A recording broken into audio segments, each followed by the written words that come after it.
This guy possesses absolute godlike power, easily snapping a mammoth's tusk with just one hand. During a fire swimming match with the Fire Clan, thousand-year lava felt like gentle ocean waves to him, and he even saved his opponent from drowning. Always trolling gods and destroying demons, how on earth did Ren get reincarnated as the Demon King who is hunted by millions of players? Rewinding to a few minutes ago, Ren was the absolute last player standing against the Demon King final boss. Amidst endless complaints about the nightmare-level difficulty, Ren stubbornly unleashed thousands of clones, buzzing around the Demon King like annoying flies. After hammering his keyboard to death, he finally managed to land a single scratch on his opponent's arm, successfully staining his blade with a drop of black blood.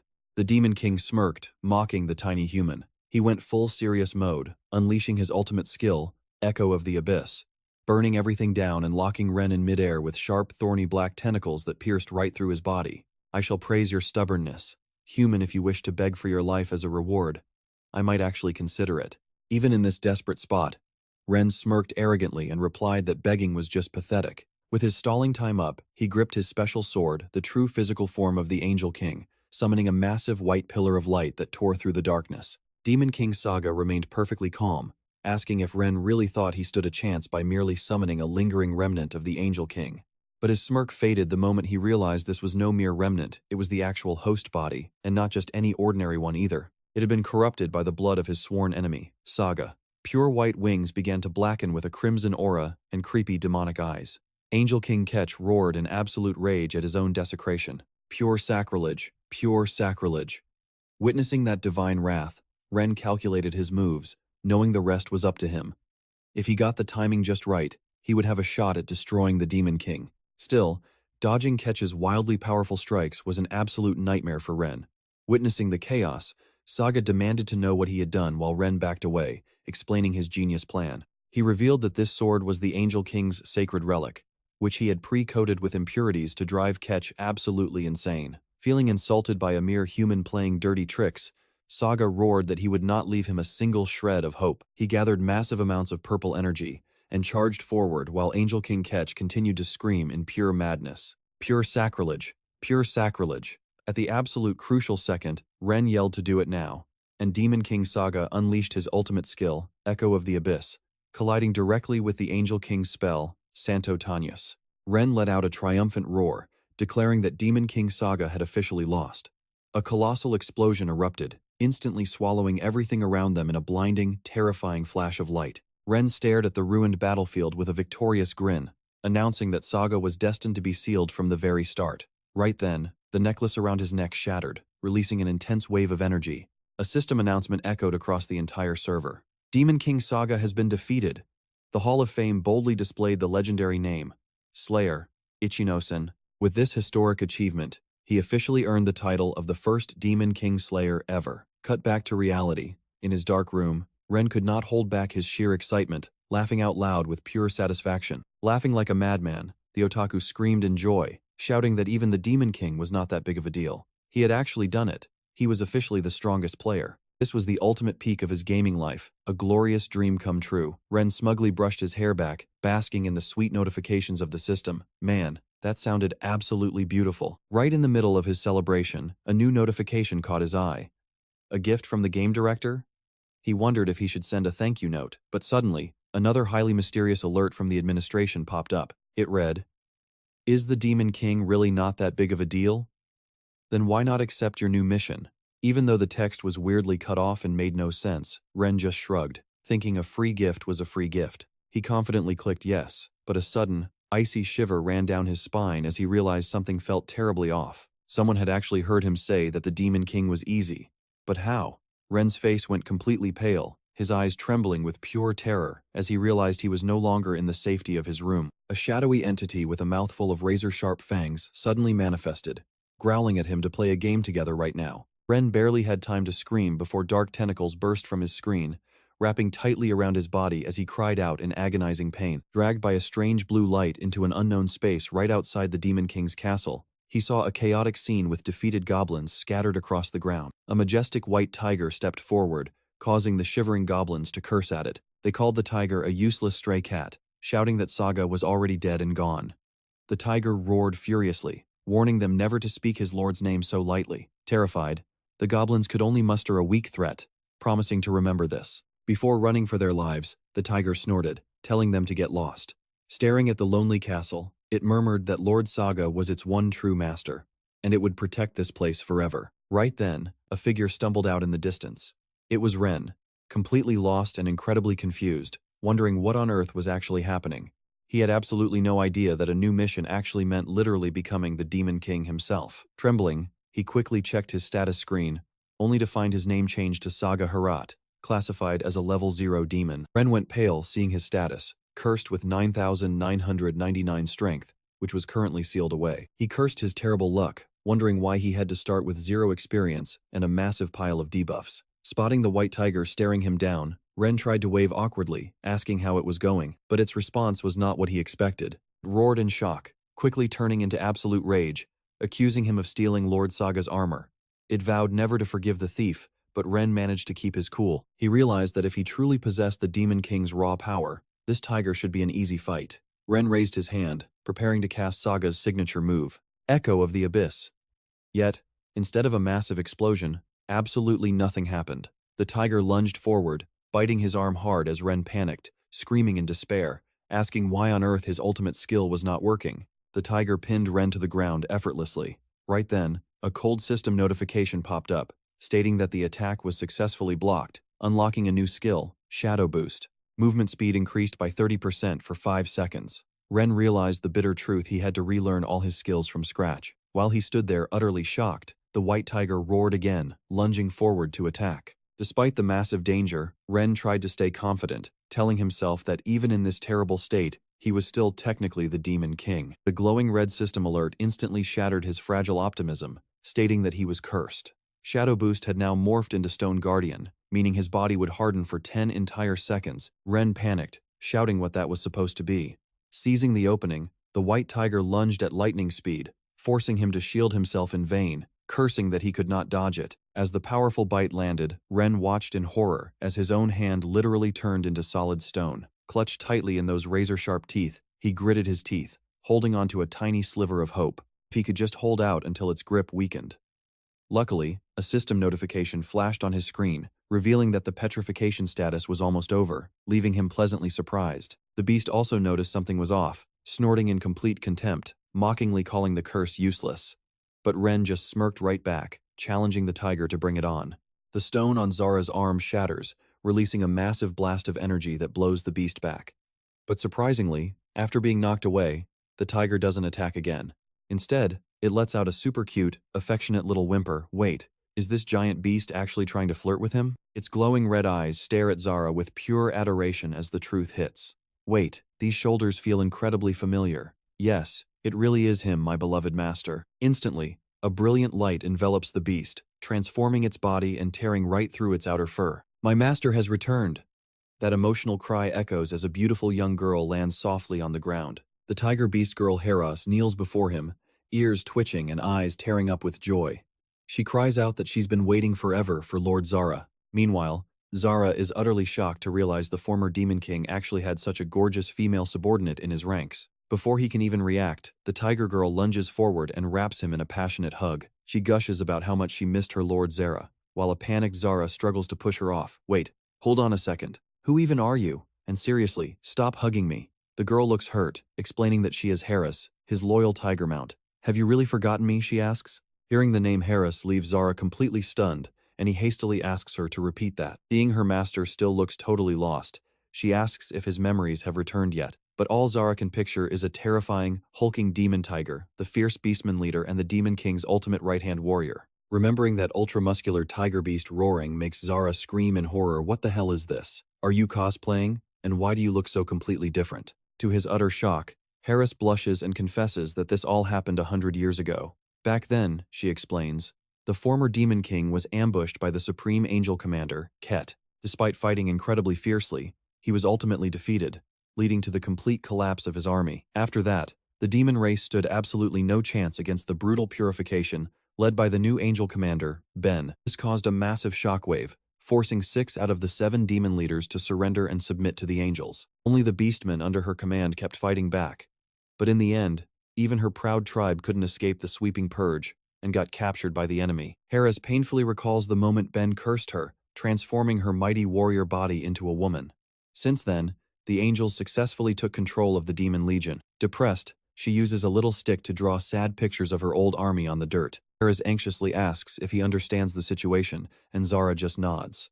But deep down, he is seriously judging her terrible drawing skills and praying she never picks up a stick again. It feels incredibly weird that his historical achievement of defeating the Demon King is completely left out, and he is left wondering how a whole century has already passed by. Suddenly, a quest screen titled Return of the King pops up, demanding that he free the captured beastmen and regain the support of the beastman tribe within 2 days. Zara figures since he has to survive in this fantasy world, he might as well follow the system to get some sweet rewards. But then, he pulls a total U-turn and proudly declares, "I refuse." He doesn't want to risk his neck without knowing what curses are already on him, but the system instantly hits back with a failure penalty, a permanent migraine, and stunted growth, leaving Zara absolutely horrified. He was about to ignore the whole thing anyway, but then a 40-minute countdown timer appears, forcing him to bitterly admit he has no choice but to start. Left with no choice, Zara angrily clicks yes and asks the system if it is satisfied now. Instantly, he is given a choice: unlock the Demon King's power or find a way back home. Zara briefly fantasizes about a lavish kingly life surrounded by treasure and beautiful girls, but he quickly snaps out of it, realizing he has a real life to get back to. He turns to Harris with a serious look, asking if she will fight by his side once more. She joyfully screams that she has been waiting forever to hear those words. Feeling pumped up, Zara makes his final decision to choose option A, but Harris immediately pours cold water on his excitement, revealing she is actually no longer the leader because her powers dropped after turning into a woman, and her position was stolen. Zara is so shocked his face literally distorts as he screams in despair. "What did you just say? I only asked you because I thought you were the leader." Harris casually mentions that they can go see the current leader right now, excitedly adding that if the tribe knows Lord Zara is back, they will all return to him. But Zara is highly skeptical, muttering a doubtful, "Really?" Suddenly, she lunges forward to hug him again, thrilled to finally be reunited with her beloved master. Before he can even process this, Harris hoists him onto her shoulder and sprints off toward the beastman camp. Getting dragged away so violently, Zara can only scream in pain as his body gets relentlessly bumped along the road. Meanwhile, over at the Royal Angel Temple, a dark, heavy atmosphere fills the hall. Inside the luxurious hall, the supreme leader of the angels, Ben, sits quietly staring at a chessboard. A subordinate rushes in to deliver the shocking news that Lord Zara has resurrected. Ben just smirks with a sinister grin, as if everything is going exactly according to plan.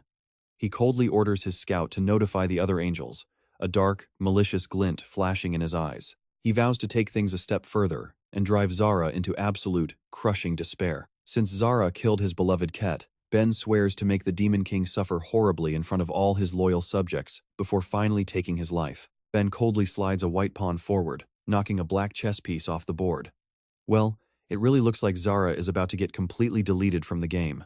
Over in Dragon Valley, a silver-haired assassin stands proudly on top of a massive dragon corpse. A subordinate rushes up to report that the angels are giving them another deadline, and they must immediately assassinate the newly resurrected Demon King, Zara. Hearing his target's name, the captain lets out an excited grin, thinking this is the perfect chance to escape his long, boring streak. Leaping down from the high cliff, he orders this mission to be handed over to the third squad of the Dark Moon.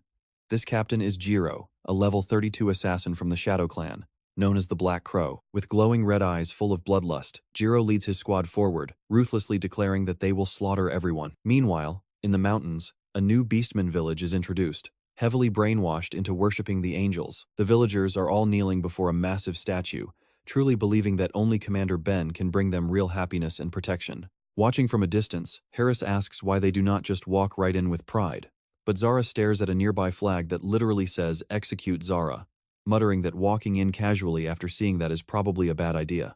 He glances anxiously at his quest timer, which has ticked down to just 37 minutes. Usually, the losers in this game are just forced into hard labor, but Zara has never seen anyone brainwashed into changing their actual beliefs so drastically. Realizing the terrifying influence of this new angel commander, Zara decides their very first step must be helping Harris reclaim her title as the leader of the Beastman tribe. Zara confidently promises her that her absolute loyalty will be rewarded, and she will definitely get her leadership status back. Hearing this, Harris bursts into tears of gratitude. He cries out that she is not worthy of such kindness, then points toward a hut with a red flag on its roof. She warns him that they must deal with the current alpha before entering. Out of nowhere, A violent rain of arrows pours down from above. Heras immediately lunges forward to shield him, screaming at Lord Zara to get back. An arrow pierces her shoulder, but she ignores the pain, urging her master to stay safe. From the trees above, the attacker looks down with a smug sneer, mocking her for still wagging her tail. He mocks them, saying the angels were right about the cowardly demon king hiding behind his subordinate's skirts. This is Enchi, a level 32 wolf beastman.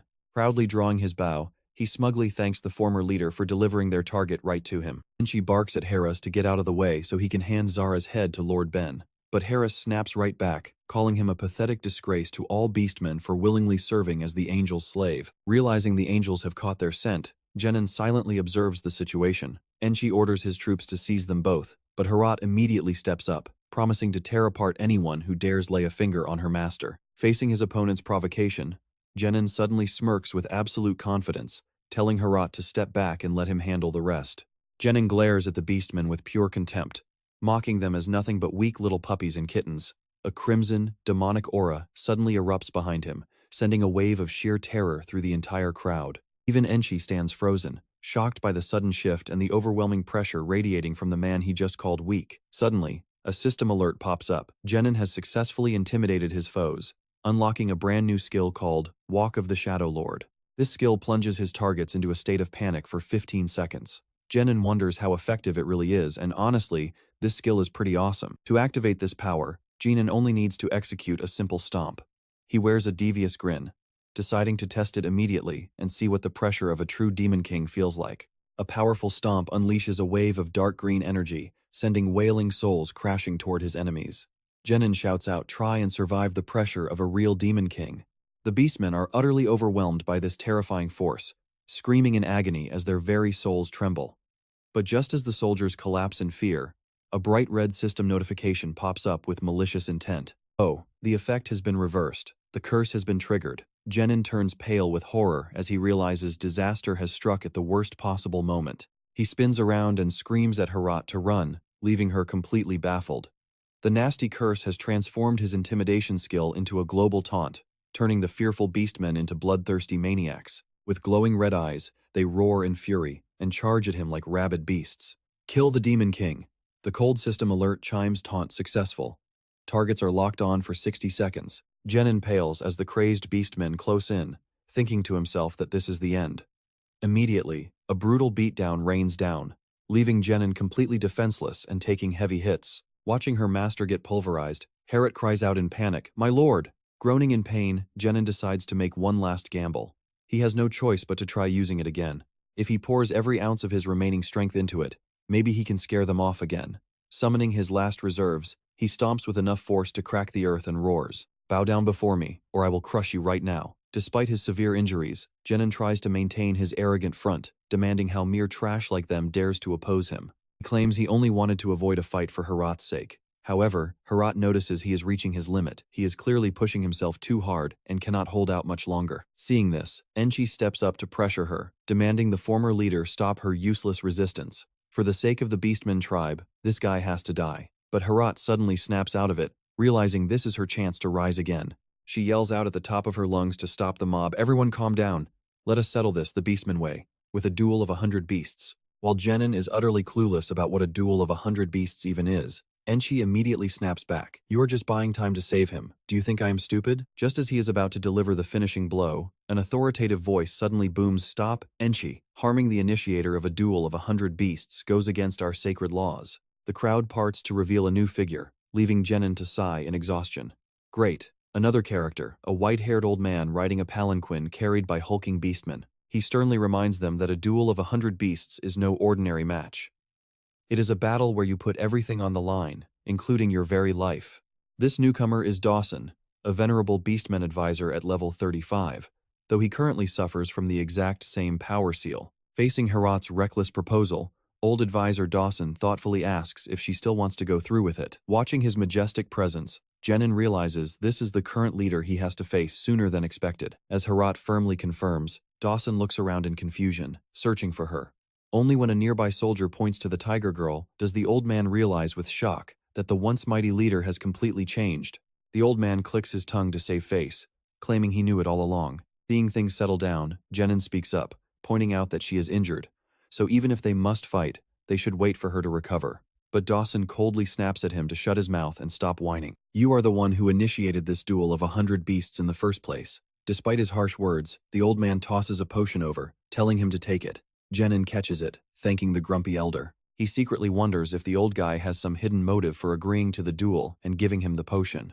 Still, Jenin knows he has no choice but to fight. He gently tells Herat to bear with it, then swiftly pulls out the arrow lodged in her shoulder, making her gasp in pain. Seeing the fresh blood spill, Jenin shivers, realizing how terrifyingly real this world is. This is no longer just a game. He knows the duel of 100 beasts is the highest ritual to choose a leader, and his only ticket to winning the tribe's respect and surviving. While Jenin is wrapping her wounds, Herat whispers in concern, "My lord, please escape while I distract them." She calls herself a burden, willing to die to protect her master. Annoyed by her foolish sacrifice, Jenin suddenly pinches her cheeks, squeezing her face completely out of shape. "Do not be so foolish. I cannot just abandon you and run."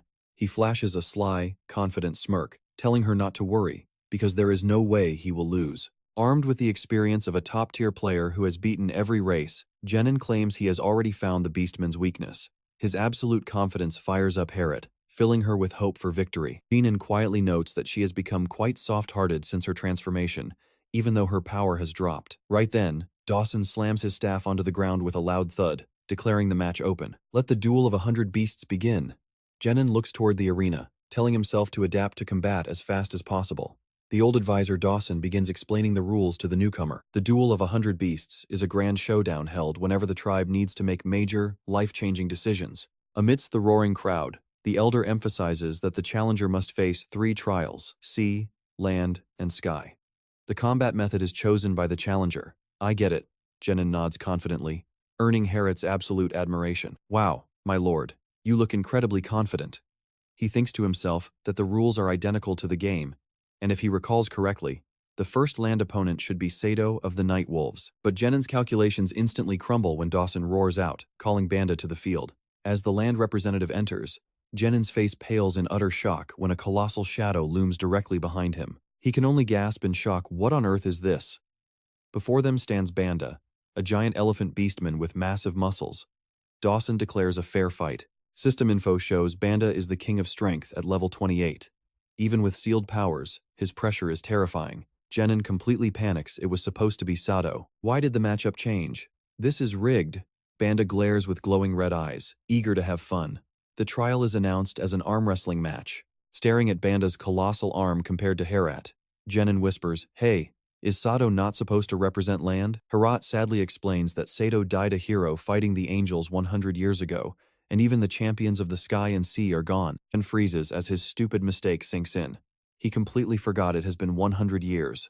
No old buddies left, meaning his plans to cheat are officially dead. Old Dotson slams his staff down, conjuring a solid stone table, and commands both sides to get ready. Jen tries to reassure himself. The other guy is sealed too, so the power gap cannot be that massive, right? The absolute moment he faces Banda at the table, he immediately regrets everything. This massive brute looks like he could easily crush 10 guys like Jen without breaking a sweat. His face instantly loses all color. He is already picturing his own funeral. Noticing his panic, her whispers a quick reminder of their backup plan. Do you still remember what I told you? While I distract them, you need to run. Jen stares in shock as the tiger girl prepares to sacrifice herself. As Dotson shouts for them to get ready, her and Banda lock hands. Jen bitterly accepts that running away is his only option, since fighting this beast would be absolute suicide. But just as Dotson's screams start, Jen suddenly steps forward to push her back, making her gasp his name in shock. Jen gives her a remarkably steady look. Wasn't the actual plan for me to fight instead of you? Deep down, he is terrified, but he knows running away like a coward means hiding forever. Seeing his opponent swap, Banda lets out an excited grin. How incredibly amusing that the Demon King himself wants to challenge me. Up above, Enchi sneers at what he calls a completely useless struggle. Dotson turns to ask his fighter, and Banda eagerly nods to accept the swap. With that, the match officially begins as their hands lock with incredible force. Jen grits his teeth in sheer agony. He might look cool on the outside, but his arm is literally about to snap under this giant's monstrous strength. Luckily, his system pops up to save him, offering to activate defensive petrification. Desperate for a quick lifeline, Jen screams inside his head to turn it on now. Hurry up, my arm is breaking. A 10-second countdown starts as Jen endures the agonizing heat of his arm turning to solid gray stone. Suddenly, a violent shockwave erupts from their grip, forcing Banda to widen his eyes in absolute shock at this sudden resistance. The explosive force from Jen's stony fist unleashes a massive shockwave, tearing the ground apart and shaking the entire arena to its very foundation. Banda cannot believe the sheer pressure coming from this guy. Is he secretly made of iron or what?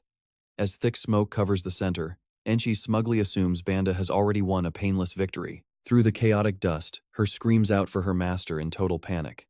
However, old Dotson narrows his sharp eyes, detecting a very strange fluctuation beneath the rising smoke. The old man gasps in disbelief at what is actually happening. Her points and cheers. Look, the Demon King is still standing. Beneath the rubble, Banda is straining hard, completely stunned by this feedback. Well, he is certainly a worthy match. But back at the table, Jen is sweating bullets. This petrification skill is just a temporary shield, not a permanent fix. Right on cue, the system warns that his right arm is overloaded, initiating an upgrade to help him adapt. Jen smirks with renewed confidence, perfect timing. Now it is my turn to strike back. Another massive blast erupts right from their grip, leaving Enchi totally speechless.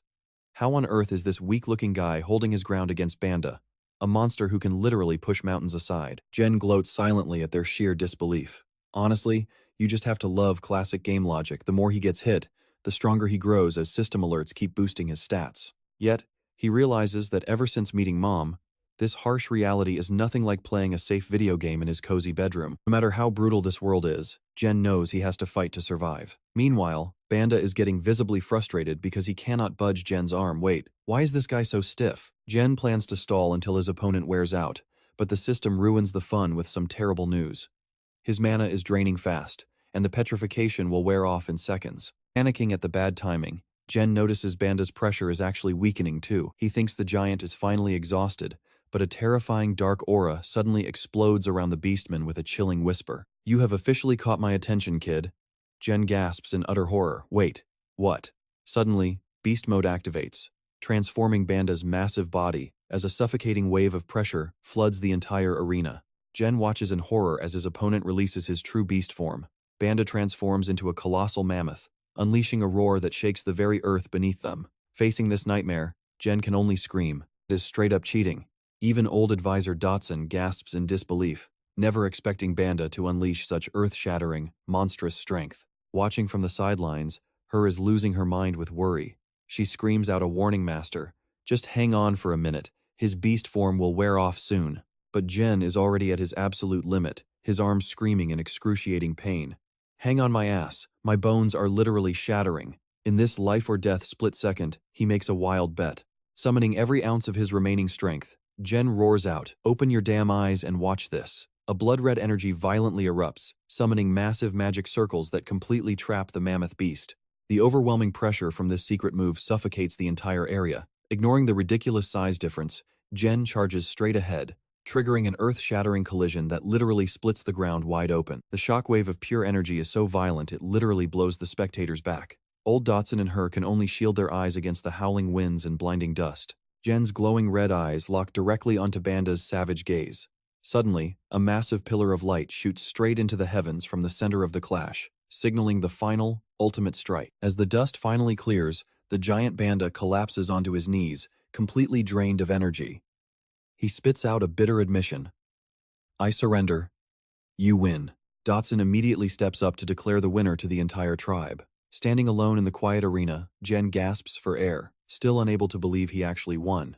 Did I really just pull that off? While the rest of the beastmen immediately start roaring about getting revenge in the next round, Her happily rushes over to her master's side, tears of joy in her eyes. "Master, you actually did it." Banda quietly accepts his defeat, leaving everyone who once doubted this new Demon King in utter silence. Watching this shocking upset, old advisor Dotson falls deep into silent thought. The beast tribe might have submitted to the angels, but their loyalty is forced. He cannot help but wonder if Jen's sudden return is the key to breaking their chains forever. Meanwhile, our champion finds himself in a hilarious predicament. His entire body is completely petrified, leaving him stiff as a board. Blushing, he whispers, "Hey, do you mind carrying me out of here?" Her immediately obeys, grunting as she lifts his heavy, stone-cold body onto her shoulder. Trying to act cool despite being carried like luggage, Jen remarks, "Pretty awesome technique, right? It is rock hard and super cool." This highly questionable comment makes the Tiger Girl blush furiously, telling him to watch his phrasing. Sadly, The system alerts him that this state will last another 13 minutes. Exactly 13 minutes later, his body finally softens back to normal. Jen and old Dotson trek deep into a blazing volcanic cavern. Sweating bullets, Jen groans, "Hey old man, are we there yet?" Dotson chuckles mysteriously, pointing his gnarled finger toward a massive stone structure rising right out of the bubbling lava. "Behold," he proudly announces, "we have arrived at the stage for your second trial." Jen gasps in utter shock. "Wait, we are doing it here?" The intense, suffocating heat makes him dizzy, when suddenly a mysterious shadow leaps from the high cliffs, landing with a heavy thud right in front of him. Dotson explains that their next trial will test their raw endurance. The mysterious figure slowly sheds his dark cloak, revealing the muscular build of a legendary dragon warrior, complete with long white hair and a scaly tail. He glares at Ren with a cocky smirk, declaring loudly that it is time to start this blazing hot match. Right behind him, a boiling pool of lava with floating rocks appears, ready to swallow anyone without the guts to survive this ultimate life-or-death trial. Seeing his opponent hesitate, the guy throws out a cheeky taunt. "What? Are you already scared? You can still run while you have the chance," he sneers. But Ren only replies with a smug grin, "Give up? Actually, I am really looking forward to a nice, hot seafood hot pot." Ren secretly figures that water beastmen are easily shaken by their emotions, so he tries to get under his skin. Yet, the warrior manages to keep an incredibly calm face. Let's see if you can still talk smack once you are under the lava." Realizing both fighters are ready, the old advisor Deason loudly kicks off the match between Ren and Wara. The second the signal drops, both dive straight into the boiling lava. Their heavy jumps kick up massive plumes of fire and bubbles, leaving the spectators on the shore absolutely terrified. Right in the middle of the boiling magma, Wara stands tall and proud, totally unfazed by the searing heat. The beastman crowd cheers his name wildly, while Harris watches from the shore, her heart racing as Ren shows no sign of surfacing from the burning lava. Wara laughs in pure triumph. He figures the extreme pain must have silenced his opponent, assuming our boy has already melted into nothingness under the intense heat. Then, a sudden kick explodes from beneath the lava, forcing the arrogant water warrior to open his eyes in sheer shock. The entire arena falls dead, silent, as Ren casually pops out of the lava with a refreshed face. He acts like he is relaxing in a cozy hot spring, making Harris jump with joy and scream his name. Meanwhile, Wara is left shaking, unable to believe his own eyes. Not giving him a single second to recover, Ren dives back down into the fire, ready to make a move. Wara frantically scans the lava in vain, wondering where the guy has disappeared to. Little does he know, Ren already figured out that the fatal weakness of any water beastman is their tail. While Wara is busy calculating his limits and fearing an attack from below, Ren silently sneaks up right behind him. He bursts out of the magma, grabs his opponent tight, and roars with pure killing intent. "Die right here," Ren growls, lifting the massive giant clean into the air to his absolute horror. He smirks, revealing that he knows water beastmen cannot survive in boiling lava for very long. Wara completely loses it, screaming to know what the hell Ren did. After all, water beastmen have to go through brutal, hellish training just to survive these crazy temperatures. Yet, how is this guy so calm? Ren only smirks back playfully. "You want to know my secret?" he asks. "Well, I do not feel like telling you, so die mad about it." Right on cue, the system keeps flashing warnings about the extreme heat burning his body. But his secret curse, the Lament of Snow, suddenly kicks in, completely neutralizing the effects of the boiling lava. Seizing the moment, Ren leaps out of the boiling magma, leaving Wara dazed. Still, the beastman grits his teeth, swearing that his proud tribe will not be defeated so easily. "If things keep going like this, I have to use that item," Wara mutters. He pulls out the Frost Stone, a legendary water tribe treasure that helps resist the extreme heat of lava. While the battle inside the volcano rages on, Jiro's assassin squad up on the surface receives a final report. "Commander, all of our preparations are now complete." Jiro coldly asks where Ren is. His subordinate reports that according to their secret sources from the Angel tribe, the target is currently deep inside the lava tunnels having a duel. Jiro smiles with cold calculation. This is a perfect, once-in-a-lifetime opportunity because the target walked right into his own death trap. All we have to do is deliver the final blow without any delay. Jiro immediately casts a secret technique, throwing sharp stakes that pin down into the ground, forming a sinister dark array that completely surrounds a pitch-black energy sphere. His minions gasp, realizing this is the legendary spell that can turn anything to ash. Jiro commands it to explode, wishing them a trip to the furnace just like Sun Wukong. A terrifying explosion erupts, releasing a massive wave of red energy. When a nervous subordinate asks if their only job is to kill the newly resurrected Demon King, Jiro glares coldly into the distance. He reveals Lord Ben's true command is to completely wipe out everyone connected to him, Meanwhile, back at the Beastman settlement, the atmosphere is still incredibly peaceful. Little children are running around laughing, chasing each other for toys without a single care in the world. A pregnant angel woman with white wings quietly sits and rubs her belly. She happily picks out names like Wind for her unborn baby, eagerly waiting for her husband to return home and give his opinion. But this quiet peace is just the calm before a devastating storm. Suddenly, at the center of the village, the giant angel statue that protects them begins to weep dark red tears of blood. This is a dark omen of the horror to come. Meanwhile, the second round of the beast duel continues deep inside the boiling lava. Ren gives his rival a smug look, teasing that he seems incredibly tired after only 30 minutes. But deep down, Ren is actually panicking, knowing he has to wrap this up before his system quest timer runs out. Wara gasps for air, gritting his teeth in anger. "Do not get cocky," he growls. "You did something to this lava, didn't you?" He can feel the heat rising abnormally, wondering if his frost stone has already lost its power. Seeing his opponent completely at his limit, Ren offers to end the match if Wara just admits defeat. Watching from the shore, Enchi grumbles with pure jealousy, muttering that Ren would not be acting this smug if they were the ones fighting. Suddenly, Ren pauses as the ground trembles, and Wara writhes in pain while massive gas bubbles burst from below. A flashing red system warning pops up, alerting him that the temperature is rising rapidly. Ren asks the system in shock, "What do you mean the temperature is rising?" Suddenly, Wara collapses into the magma, forcing Ren to scream out, "Hey Wara, what the hell is happening?" With his dying breath, Wara warns him that the volcano is about to blow. Ren pales in horror and immediately grabs his sinking rival, screaming to the crowd on the shore to get moving. "Everyone run for your lives. The volcano is about to erupt," he yells. Old Deason and the Beastmen stand completely frozen, unable to believe what they are hearing. Instantly, a massive column of fire bursts through the cavern.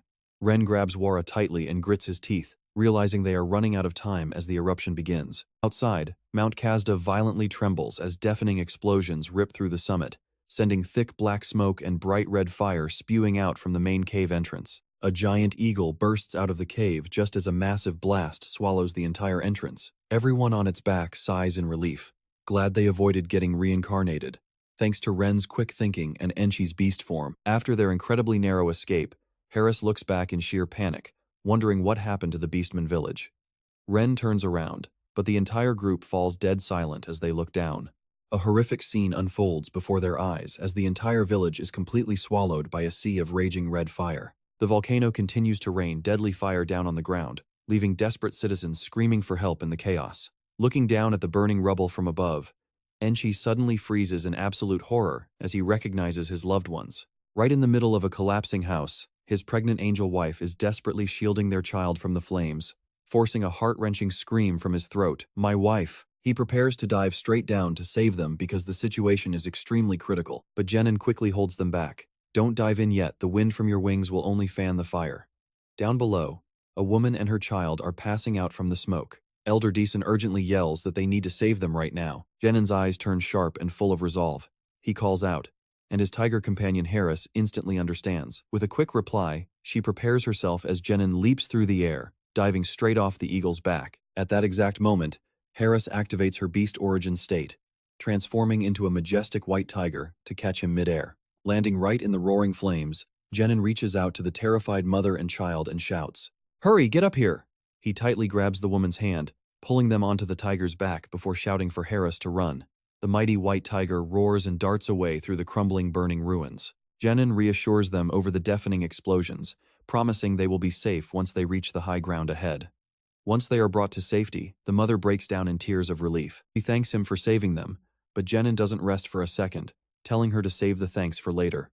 They need to rescue the others while the volcano is still violently erupting. Enchi, in his eagle form, shrieks in worry as he looks down at the sea of fire. It is still erupting, and if they do not stop it soon, the entire Beastman tribe will be completely wiped out. Riding on Harris's back through the burning ruins, Jenin silently recalls the historical records of this land. If he remembers correctly, Mount Kakaro is only supposed to erupt once every 1500 years, so the next eruption should have been much later.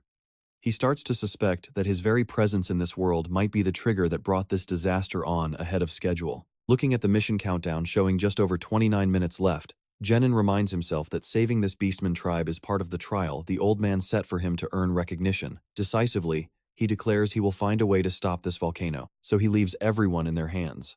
Elder Deason, who is currently being carried on a soldier's back, asks in utter shock what on earth he plans to do about a volcanic eruption. Genin glances back with a look of absolute determination, declaring that he will find a way since he is the Demon King after all. Seeing his master jump straight into danger, Wara immediately steps up and offers to lend a hand. Meanwhile, watching from a high cliff as the village burns below, the cold-blooded assassin Jiro simply enjoys the chaotic spectacle. He tells them to keep burning, knowing the forest will soon be cleared, and the mission Lord Bio assigned will be complete. Just then, a subordinate rushes over to report that the exit is blocked, leaving them trapped. Jiro praises him with satisfaction, noting that even if the Demon King tries to escape, he will be nothing more than a trapped rat. He confidently watches the villagers desperately fleeing the fire, certain his trap is closed completely, but out of nowhere, a soldier looking through his binoculars shouts that he has just spotted the Demon King. Jiro immediately turns around, excitedly asking which way the target is trying to escape. But his subordinate hesitates, looking incredibly confused as he tries to explain what he is seeing. The soldier terrifiedly reports that Genin is actually charging straight toward the erupting peak of Mount Kakaro. Riding on Wara, the shark warrior powerfully gliding through the scorching magma, Genin draws closer to the heart of the disaster. Wara screams in worry, telling him this is the closest he can get to the crater because it is too hot to go any further. Genin simply replies with total calm. "This is far enough," Genin says, taking over from here. To Wara's bewilderment, he leaps off his back and boldly declares that he is going to put this fire out himself. Wara can only gasp in utter shock as he watches the Demon King dive right into the worst of the danger. Looking at Genin's determined back amidst the flames, he silently realizes this king is completely different from what he imagined. The moment his body enters the extreme heat, the system repeatedly alerts him that his heretic snow skill has leveled up to adapt. Genin realizes a very simple rule: the harsher the environment, the stronger his skills become. With a completely wild plan in mind, he actually strips off all his clothes mid-air to maximize his skin contact with the magma, forcing his curse to unleash its ultimate power. He braces himself to challenge it, daring his curse to grow even stronger inside this sea of boiling magma. Instantly, the skill reaches a whole new level with a vastly extended duration. Pushing past all limits of endurance, Genin officially unlocks a brand new power called Absolute Ice. A bone-chilling cold radiates from his body, freezing everything around him right inside the blazing volcano. Genin grins triumphantly, knowing this volcano is as good as defeated. A massive icy explosion erupts, directly clashing with the magma's heat to stop the eruption. Meanwhile, back at the village, Harris in her white tiger form is working hard to lead the evacuation. She shouts for everyone to prioritize getting the children to safety immediately, but a panicked Beastman reports that the fire is only growing stronger. Flying high above, Enchi suspects their new Demon King has probably run away. Harris immediately roars in protest, insisting that he is not that kind of person. Meanwhile, the countdown timer ticks down to a highly stressful 25 minutes. Enchi coldly warns her that she trusts him way too much, questioning if a single person can truly stop a volcanic eruption. Despite the heavy doubt, Harris refuses to lose faith in her master. She believes that if it is Lord Genin, he will definitely find a way. Recalling his past victories in battle, she is confident that her master is capable of performing absolute miracles. Enchi watches in silence, but his face suddenly pales when he notices something bizarre happening over on the mountain. As shocked screams ring out to look at the volcano, brilliant blue light shoots from the peak, tearing through the night sky.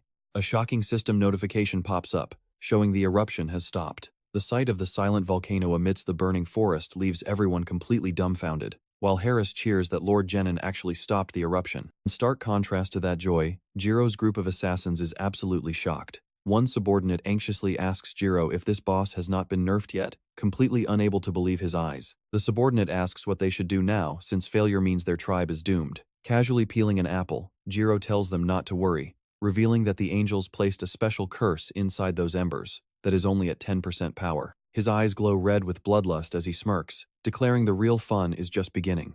In the distance, Enchi is still stunned, unable to believe the Demon King actually stopped the eruption, but right away, he senses another terrifying threat heading their way. A massive explosion shakes the entire ground as pitch-black plumes of smoke start rising from the mountain. People scream in panic, shouting that the mountain is collapsing and they need to run immediately. Harris and the Beastmen can only watch in shock, wondering how this is even possible. A sinister black smoke rushes in at terrifying speed, as if to swallow everything. Seeing the danger, Harris shouts a warning and leaps out to shield her comrades, only to get struck by a cursed dark stone.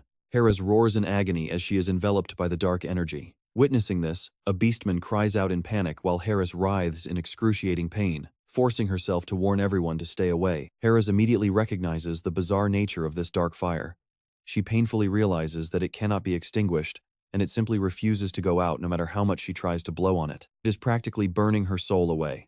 The beastmen are terrified to hear of a soul-burning flame, with one of them suddenly realizing the horrific truth that this is the cursed seed. Resentment is the true source of power for these cursed embers.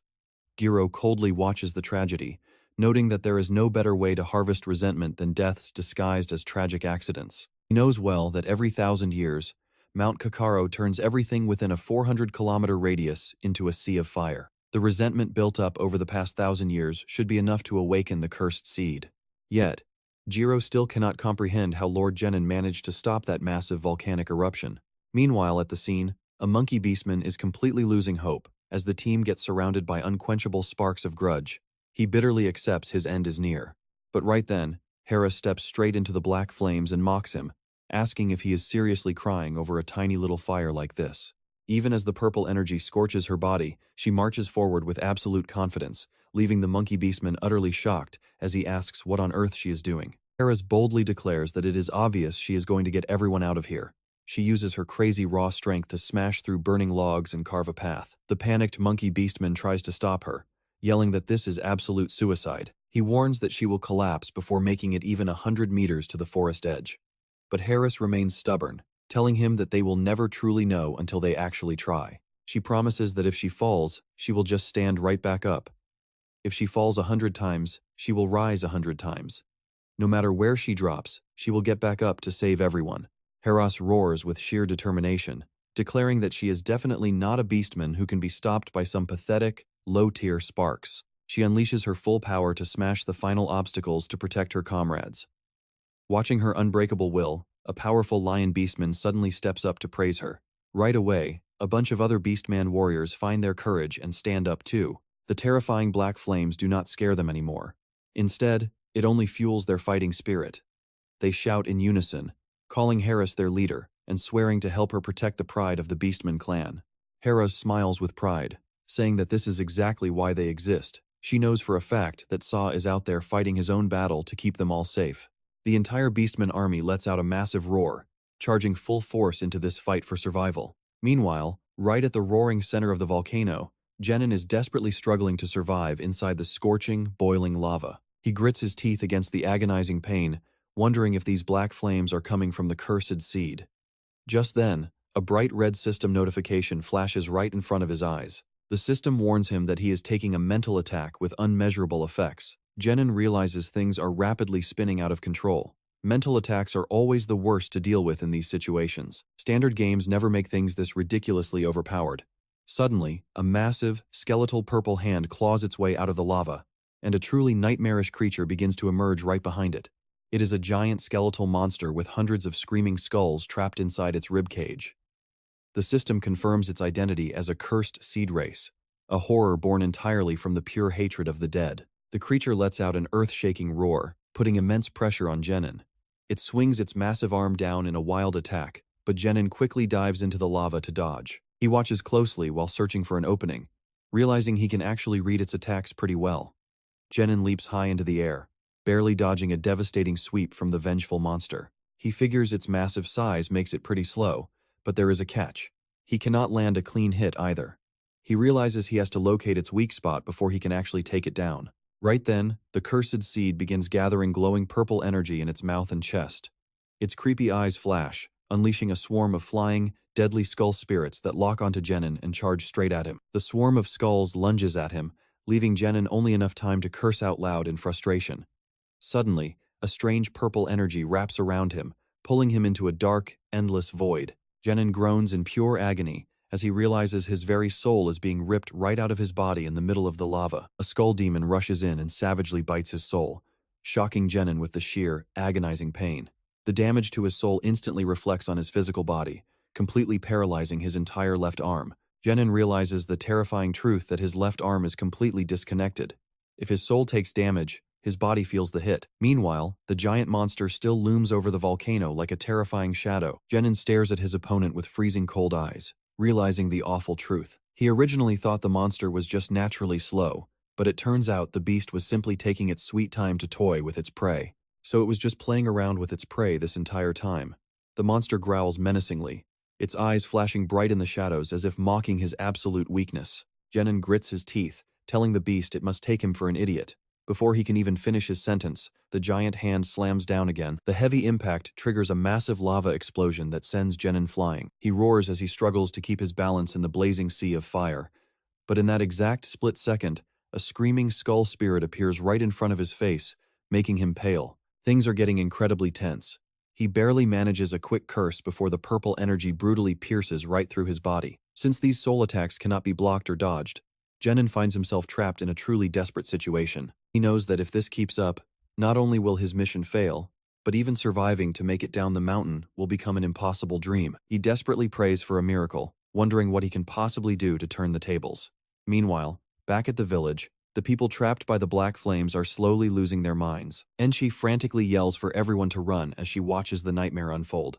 Right in the middle of it, Harris is using every bit of her strength to fight off the power of the curse. She screams in pain, telling everyone to get away before she completely loses her mind to the overwhelming, dark hatred. Watching from a safe distance, Jiro knows that the more hatred she absorbs, the faster her mind will completely crumble. Eventually, the victim will become a mere puppet of grudge, turning to attack the very people they love the most. Yet, Heras stubbornly declares that the Beastman clan will never bow down to this hatred. Even though the other Beastman warriors are badly hurt and heavily affected, they grit their teeth and refuse to let the darkness consume them. Shadowy tentacles stretch out from the volcano like demonic arms, spreading terror and tearing families apart while desperate screams for help echo through the air. That dark energy erupts violently from the mountain peak, engulfing everything and making this nightmare far worse than before. Amidst the boiling, hot lava, Genin is absolutely horrified to see Harris's soul being dragged away by a dark force. He screams out in sheer terror as the cursed monster eagerly begins absorbing her soul into its massive, skeletal body. Genin watches in agony as she gets sucked straight into the cursed creature. The monster roars non-stop, devouring souls to grow even larger and more powerful by the second. Genin notices a massive surge of energy gathering right at its core. Seeing the core fully exposed, he pushes through the pain and tells himself that this is their one real chance. Meanwhile, at the forest edge, Heras has completely passed out in her comrade's arms. Dosun looks at her with deep sorrow, realizing that the situation is utterly hopeless. Perhaps Harris is beyond saving now. He knows that if they cannot reclaim her soul and beat this beast, the entire clan is doomed. Suddenly, a bright crimson pillar of light erupts from the volcano, making Dosun gasp in shock. What on earth is that? Don't tell me it's getting another upgrade. The old advisor can barely believe his eyes as he stares at the terrifying new form of the monster. A blood-red system warning flashes with terrifying words. It warns that the cursed entity has absorbed the Demon King's soul and is now evolving into a far greater calamity. Dosun completely falls apart seeing this horrifying change, trembling as he murmurs that if it evolves any further, they are all done for. Watching through his binoculars, Jiro is also quite stunned by this unexpected turn of events. He laughs wickedly, absolutely convinced that nobody can stop the destruction now. He boasts that the Beastman leader and everyone else will all go down together, turned into pure ash. He laughs, but suddenly his subordinate yells out to report that something is moving inside the cursed creature's body. Both Jiro and Dosun turn pale with absolute shock, realizing it is the Demon King herself. Right at the very core of the monster's energy, Genin's silhouette suddenly comes into view, leaving everyone in absolute shock as they wonder why on earth he is there. Out of the swirling purple dark energy, he emerges half naked, his eyes glowing with sheer fury. Gritting his teeth, he declares that even his soul is not spared from being absorbed so shamelessly. Deciding it is high time to teach the beast a proper lesson, Genin penetrates deep into the chest of the massive entity. Spotting the pitch-black orb radiating a creepy aura, he smirks to himself, "Aha, I have got your heart now." Genin wonders what might happen if this thing gets crushed, and without a single shred of hesitation, he reaches out and grabs it. One hard squeeze makes the cursed beast roar in agony, its entire body shaking violently from the direct hit to its fatal weakness. Witnessing the Demon King's insane action, a beastman screams in absolute terror, "Demon King, what on earth are you doing?" Watching from afar, the assassin Jiro mutters with pure contempt, "What an idiot, he is beyond saving."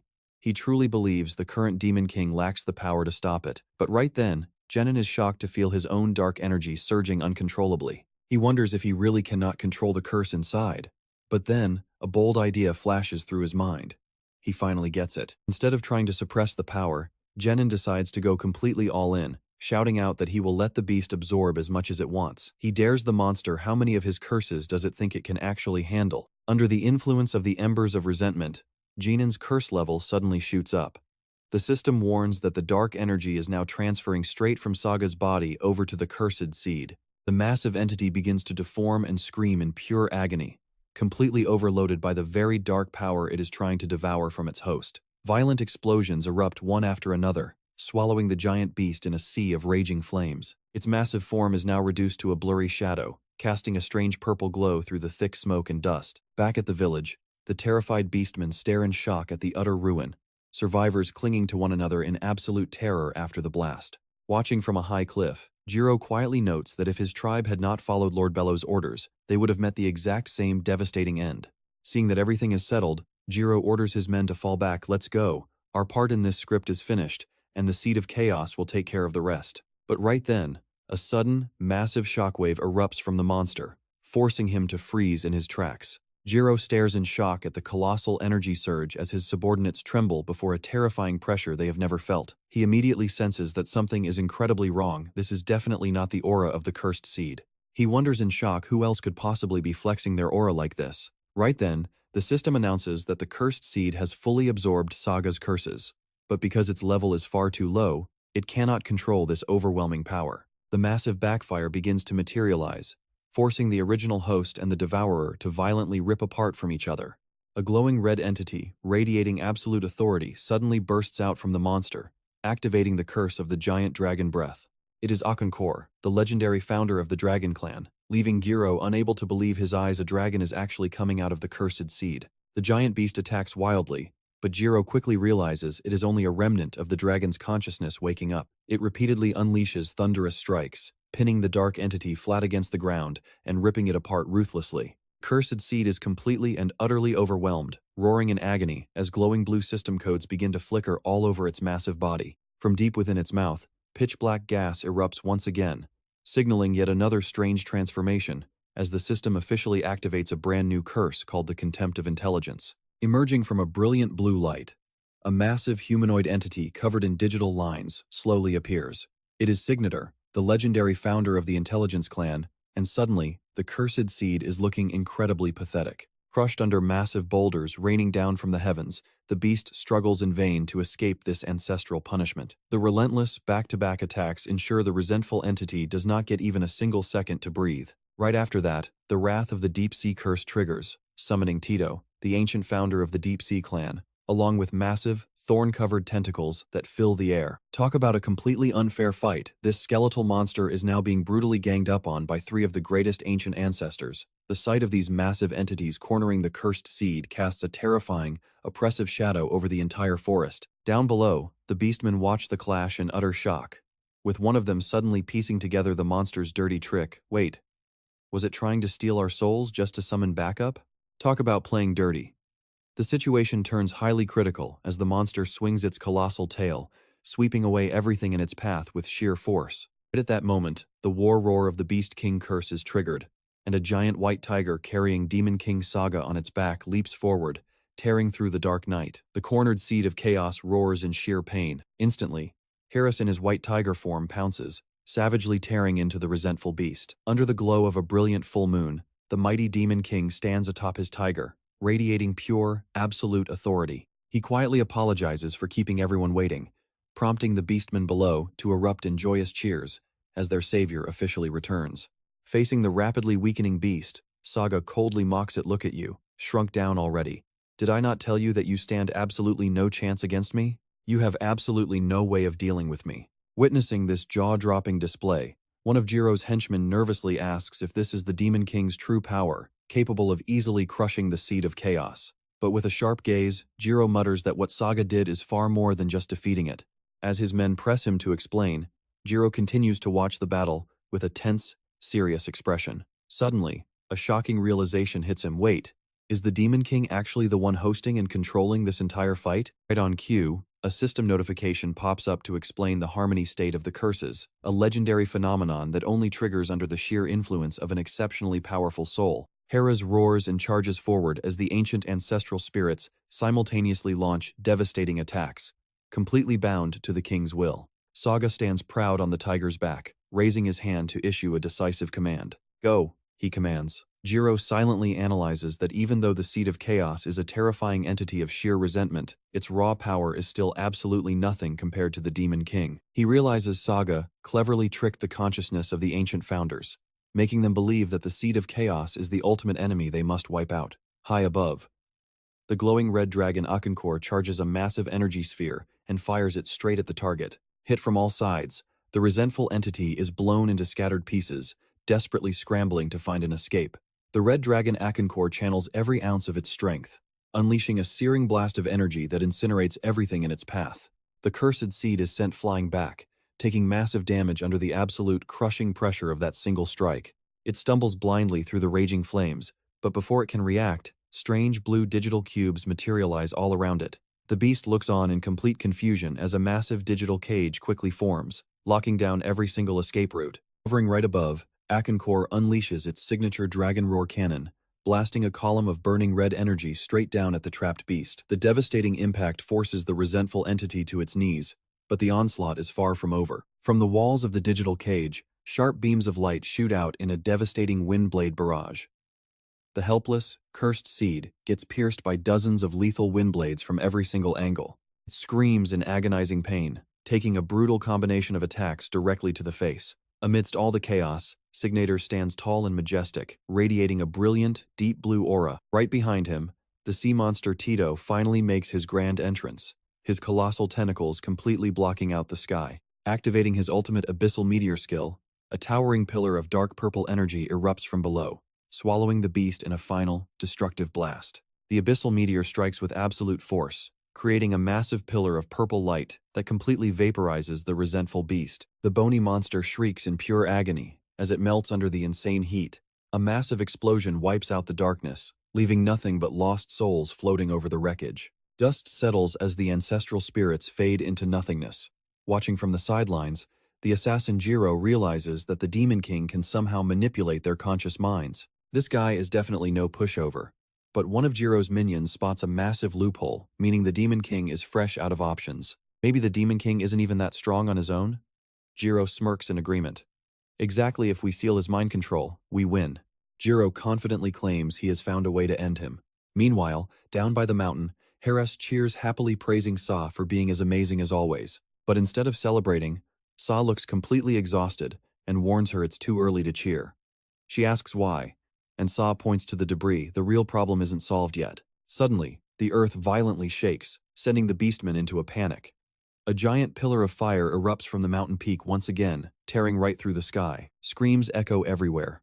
Where is all this fire even coming from? Mount Kakaro isn't cooling down, it's erupting harder, threatening to bury them all in liquid fire. The Kakaro volcano erupts with absolute fury, shaking the earth to its very core. Beastmen panic and scream to run, but others cry out in total despair. There is simply no time or energy left to escape. Amidst the flaming chaos, Sa sits there looking ridiculously calm. He casually pops a pill into his mouth and tells the terrified crowd to relax. Don't worry, just stay put. Sa stands up, boldly facing the incoming wall of fire as he declares, "Leave it to me, I can handle this easily." A fiery explosion completely swallows Sa. The beastmen scream his name in horror, and a gloomy lion man mutters, "No way the Demon King can stop that heat." Heras fights back her tears and prays, "I want to believe he's safe. We don't have any other choice right now." Then, the impossible happens.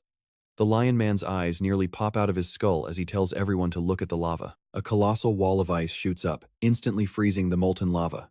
Sa stands in the sub-zero chill while his system warns of extreme heat, triggering a burn status. His passive curse, Heretic Snow, goes into overdrive from the extreme heat. Sa's entire body begins to crystallize, turning him into a majestic, glowing blue ice entity. He chuckles at his new look, thinking he looks incredibly cool. The system coldly announces that the absolute freezing process has officially begun. Massive, razor-sharp ice spikes shoot out, freezing the fiery lava instantly. The entire landscape is covered in eternal frost, blooming into a giant ice flower amidst the disaster. Watching this world-bending power, the Lion Man can only shake in absolute shock. Is this guy hacking? With a simple snap, Sa turned a volcanic disaster into an icy forest. He calmly declares a minor eruption is nothing to a Demon King, but deep down, he sighs in relief. If he hadn't swallowed those fire embers earlier to boost his curse, he would have been in real trouble. Once the danger passes, Harris runs over, crying, and hugs him, relieved he is safe. Sa laughs arrogantly, gotta keep up his cool Demon King image. He tells her she worries too much after all. He is the great Demon King Sa, and a little heat cannot scare him, from a regular player to mastering godlike power. But his self-praise is cut short when a massive army of beastmen emerges from the thick fog. Watching them march over with intense energy, Sa nervously asks, "Wait, is the beast duel still going on?" Harris realizes something is off. Out of nowhere, the leading beastman grabs a chunk of Sa's hair and rips it out, making him yell in pain. She explains this is actually their ritual of respect. The beastmen casually chews on the hair, explaining they take immense pride in fur and locks. For revenge, they eat flesh, but for gratitude, they eat your hair. Sa instantly imagines getting ripped bald like a certain bald superhero. He grabs his head and screams in absolute despair, "No, I cannot go bald at my age. I still have a reputation to keep." Surrounded by beastmen with glowing eyes, Sa quickly asks about the next round to find an escape. The chief replies, "We would never challenge our great savior again." But Enchi interrupts, arguing it goes against their sacred rules. The chief waves it off, saying everyone is far too exhausted for rules right now. But Enchi insists he can still fight the third round against the Demon King, making sure everyone is fully convinced. He promises that if Sa wins fairly, the entire beast tribe will serve him out of respect. Elder Decent agrees it is a solid plan to convince everyone. Enchi immediately drags the exhausted Sa away to start the race. The beastmen chase after them, screaming to eat his hair, making Sa panic and yell to run faster. Little do they know, Jiro's assassins are lurking behind the trees, silently watching their every move. A minion asks how Jiro knew the Demon King would come this way. Jiro explains the third round is a speed race, meaning he will easily walk into their trap. He is absolutely confident Sa will deliver himself right to them. Meanwhile, back at the village, Enchi's wife suddenly runs in with a pale, terrified face. Elder Decent and Harris watch in horror as she delivers a shocking cry, "My husband Enchi is dead." And indeed, his lifeless body lies on the ground. Decent cannot believe his ears. Harris freezes as a terrifying realization hits her. If the real Enchi is dead, then who is carrying Sa right now? High in the sky, the fake Enchi flies with glowing red eyes. Sa has absolutely no idea he is being carried straight into the jaws of the enemy. Riding on his back, Sa enjoys his straightforward attitude, promising to make him an elder later. But the fake Enchi coldly replies, "I am honored, but I have one request." While Sa is confused, Enchi's eyes flash with red malice, and that request is your life. A sudden explosion knocks Sa straight to the ground. He realizes this birdman is an imposter. Instantly, a purple magic circle glows under his feet, with columns of light binding his body tightly. Sa realizes he is completely bound and cannot move.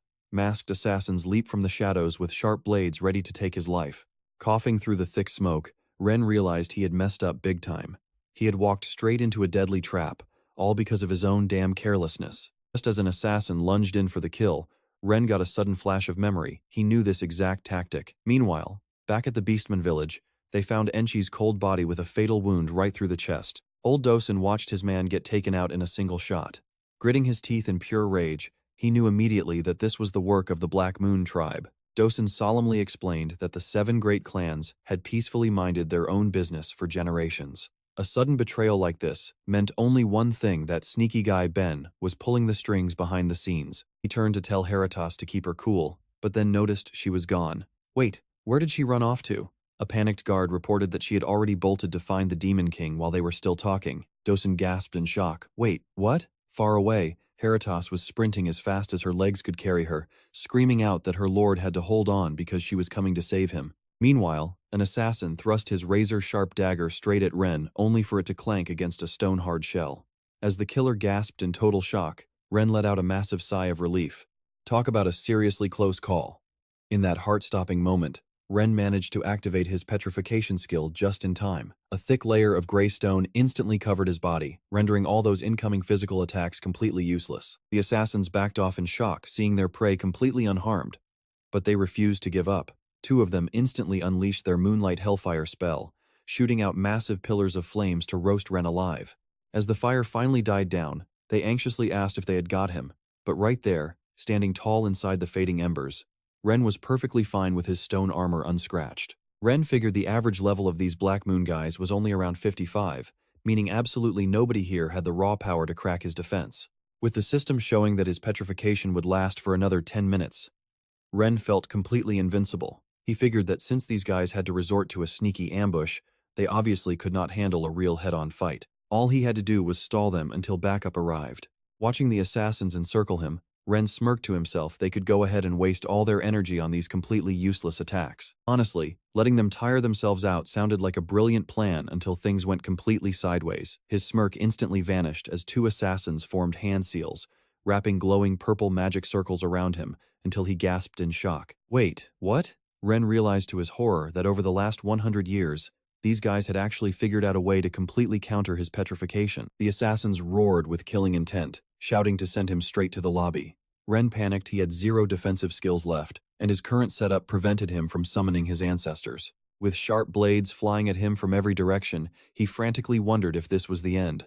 But suddenly, Ren's eyes flashed with fierce determination. No, there was still one way. A massive burst of purple energy erupted, completely enveloping his body, as the system confirmed the reward exchange was complete. With his Demon King skill now fully awakened, Ren immediately unleashed a devastating ultimate technique called Flesh and Blood Wither. Dark, crimson tentacles, resembling creepy demonic flowers, suddenly burst forth, skewering the assassins, and draining their life force to convert it directly into raw power for Ren.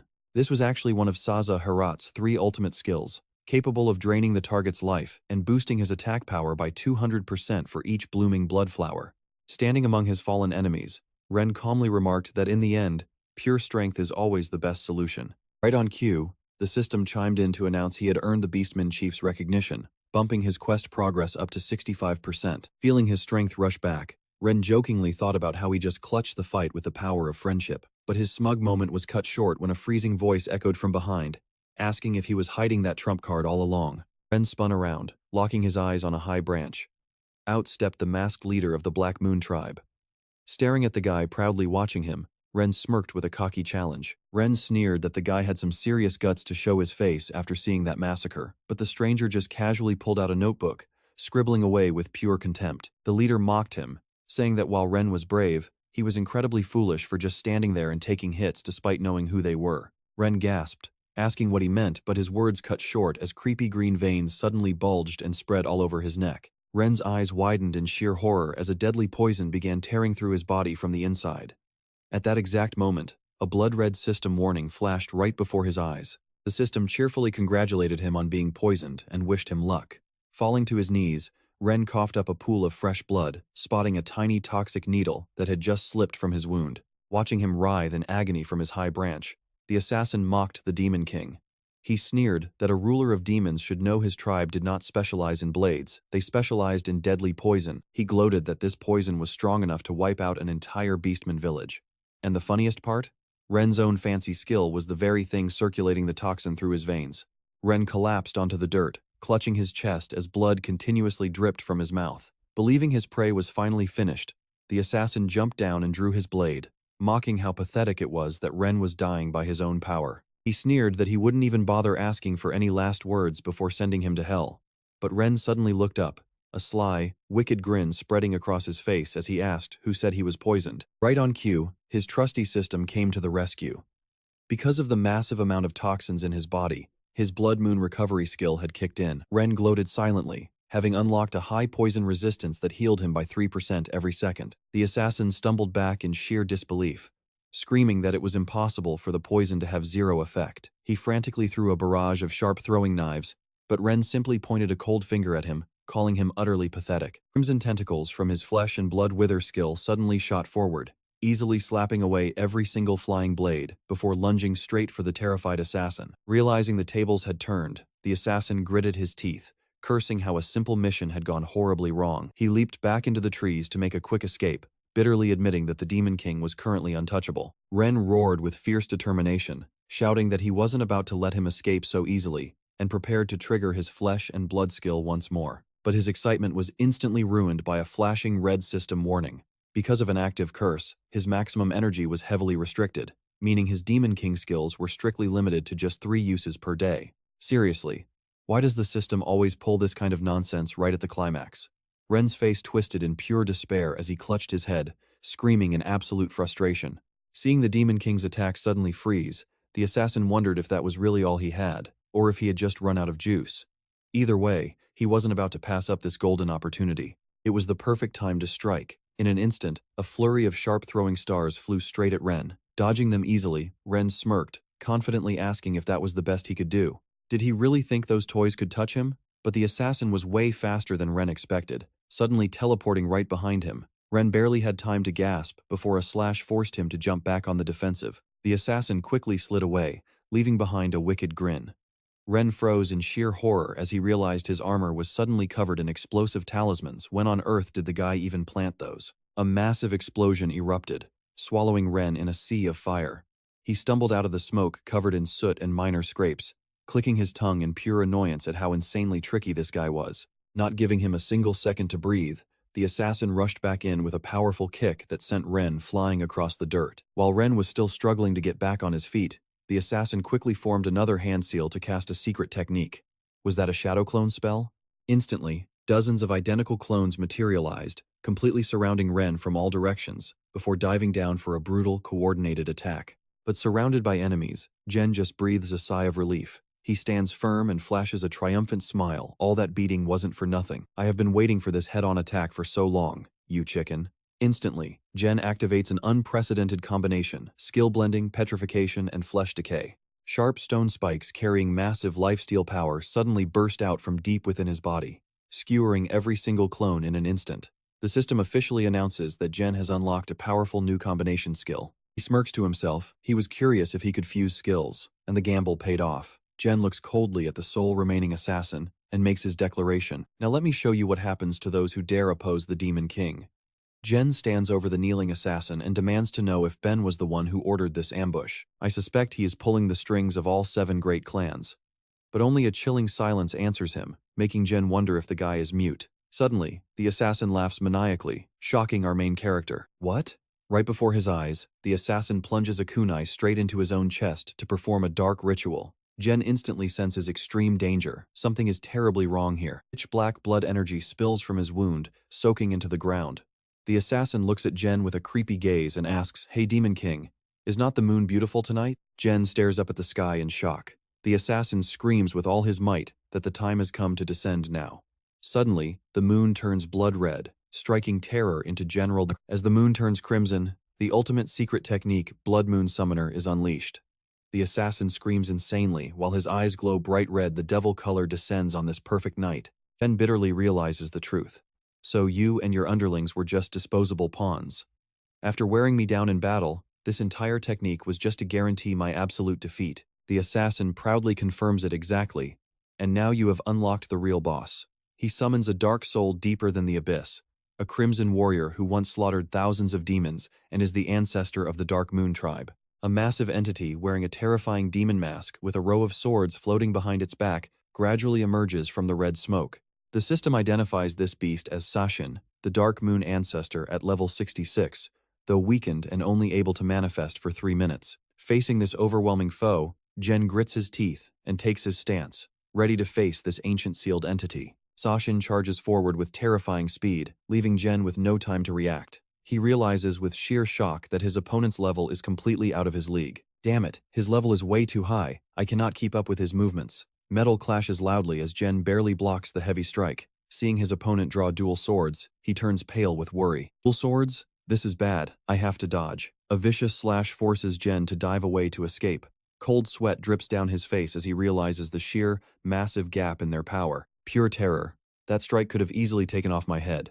Is this monster just playing with me? Watching Sashin loom closer with those glowing red dual blades, Jen knows he must keep his distance to buy precious time.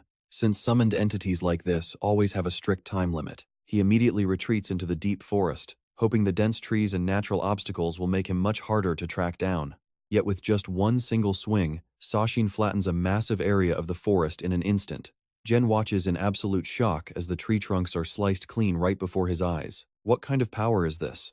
Luckily, the system suddenly reveals he successfully dodged the massive area attack, unlocking a highly unusual new skill called Wheel of Fortune. However, under the Demon King curse, the skill is instantly corrupted into the deadly Wheel of Destruction. Talk about terrible luck, it actually boosts Sashin's accuracy by 50% and total damage by 30%. Not good. Sashin looms directly behind him amid the ruined forest.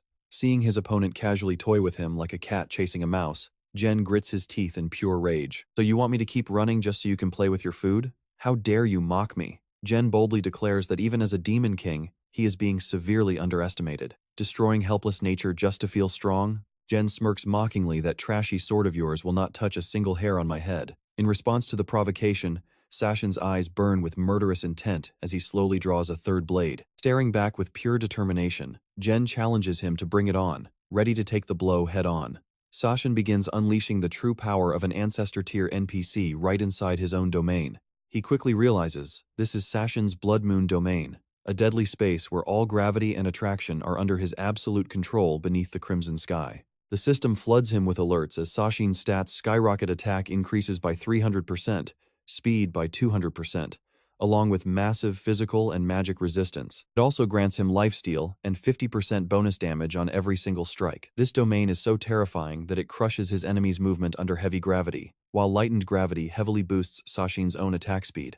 Even a tiny insect would be crushed flat by this invisible pressure. Jen silently admits that this is one incredibly troublesome opponent. Sashin swings a massive blade down like thunder, but Jen carefully tracks the trajectory and dodges just in time, calculating that the strike will not touch him. Relentlessly closing in with absolutely terrifying speed, Sashin shatters massive boulders right next to General Slay. He reminds himself that under his current condition, winning against such an incredibly overpowered entity is flat out impossible. But then, Jen suddenly remembers he still carries a curse that might just rival this ancestral power. Drawing from past experiences, he knows that curses and debuffs usually do not work against him anyway. A sudden hope of victory sparks in his mind. If my theory is correct, this match is still totally winnable. Instantly, the system announces his curse has triggered the reverse moon domain, completely neutralizing all effects of Sashin's domain.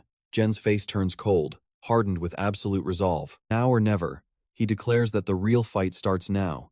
Jen tightens his fist for a counterattack as Sashin charges wildly at him. He believes that combining the reverse moon domain with the Wheel of Destruction will allow him to match his opponent's speed. Sashin unleashes a powerful slash, but Jen calmly blocks the blade with his bare arm in an instant. He tells himself he only needs to survive until the summon's time limit runs out to win, but Sashin is an Ancestor-tier monster. He attacks relentlessly, refusing to give Jen even a single second to stall. Jen struggles to hold his ground against the wind-splitting strikes. He knows his weak spots will eventually be exposed, giving his opponent a window for a fatal blow. Witnessing the Demon King's stubborn resilience, Sashin actually looks slightly taken aback. Jen realizes that if he had reacted a fraction of a second slower, he would have been devoured. Deciding he cannot remain passive forever, he declares that the best defense is a devastating offense. Right after, a system notification pops up the reverse moon domain, and his active skills have successfully fused, transforming him into the Dark Rock King form. Clad in massive stone armor glowing with raw purple energy, Jen swings his greatsword and yells that it is his turn now. With his new power, he charges forward like a purple lightning bolt to clash head-on with the Dark Moon Ancestor. The explosive collision forces Sashin back, sending the swords behind his back scattering all over. Jen relentlessly presses his advantage with powerful strikes, refusing to give his opponent even a single second to breathe. Sensing the perfect moment, Jen raises his glowing greatsword, channels every ounce of his power into a devastating final blow, and yells, "Take this!" A massive explosion erupts, shaking the entire forest and blowing everything away. Game over. Standing amidst the rising dust cloud, Jen proudly claims that the match is officially done. However, his smug smile instantly vanishes as the smoke begins to clear. Sashin somehow stands his ground, blocking the strike with his remaining sword. Ren freezes in pure shock as he realizes his massive mistake. He really should have broken both of those blades. Out of nowhere, Sashin pulls a sneaky assassin trick, popping a hidden wrist blade straight into Ren's chest. Our Supreme Demon King can only gasp as the cold metal slides right through his ribs. Even in his fancy new form, Ren realizes Sashin is still a total speed demon. He barely dodges those crazy, wind-slicing slashes, silently admitting that this guy is definitely a step faster. But hey, as a veteran gamer, Ren is confident his massive combat experience will carry him through. Right on cue, Sashin pulls out a familiar move that leaves him completely speechless. Wait, isn't that the literal clone technique the final boss used earlier? Sashin gives him zero time to think, flooring the gas to the limit and spawning a horde of illusion clones to spam attacks from every angle. But Ren stands tall in the middle of the crowd, dropping some cold main character dialogue. "Too bad for you. Those cheap tricks will not work anymore." Watching the clone army charge, Ren gives a cocky smirk. "If I cannot tell which one is real, I will just delete all of you at once." With a loud roar, he unleashes a massive, sweeping arc slash that completely obliterates everything in a 5-mile radius. The blast wipes out the clones, forcing the real Sashin to pop out looking absolutely dumbfounded. Still, the Black Moon tribe ancestor refuses to quit. leaping high into the sky to bring down a massive downward strike with all his might. But Ren is way faster, casually catching the flaming blade with his bare hand like it is absolutely nothing. Ren wears a smug, triumphant grin that makes Seishin shake with fear. Looking his enemy dead in the eye, he declares, "You do not have nearly enough damage to scratch this armor anymore, buddy." Seishin is totally helpless, realizing his best attacks are basically doing zero damage against the Demon King's broken defense. Ren casually delivers a heavy blow, dropping some ice-cold words, which means you have 0% chance of winning this fight. Seishin crashes down, completely broken by Ren's absurd power. Raising his glowing greatsword high, Ren gets ready to wrap this up once and for all. This is the end. The final strike drops the assassin flat on his face.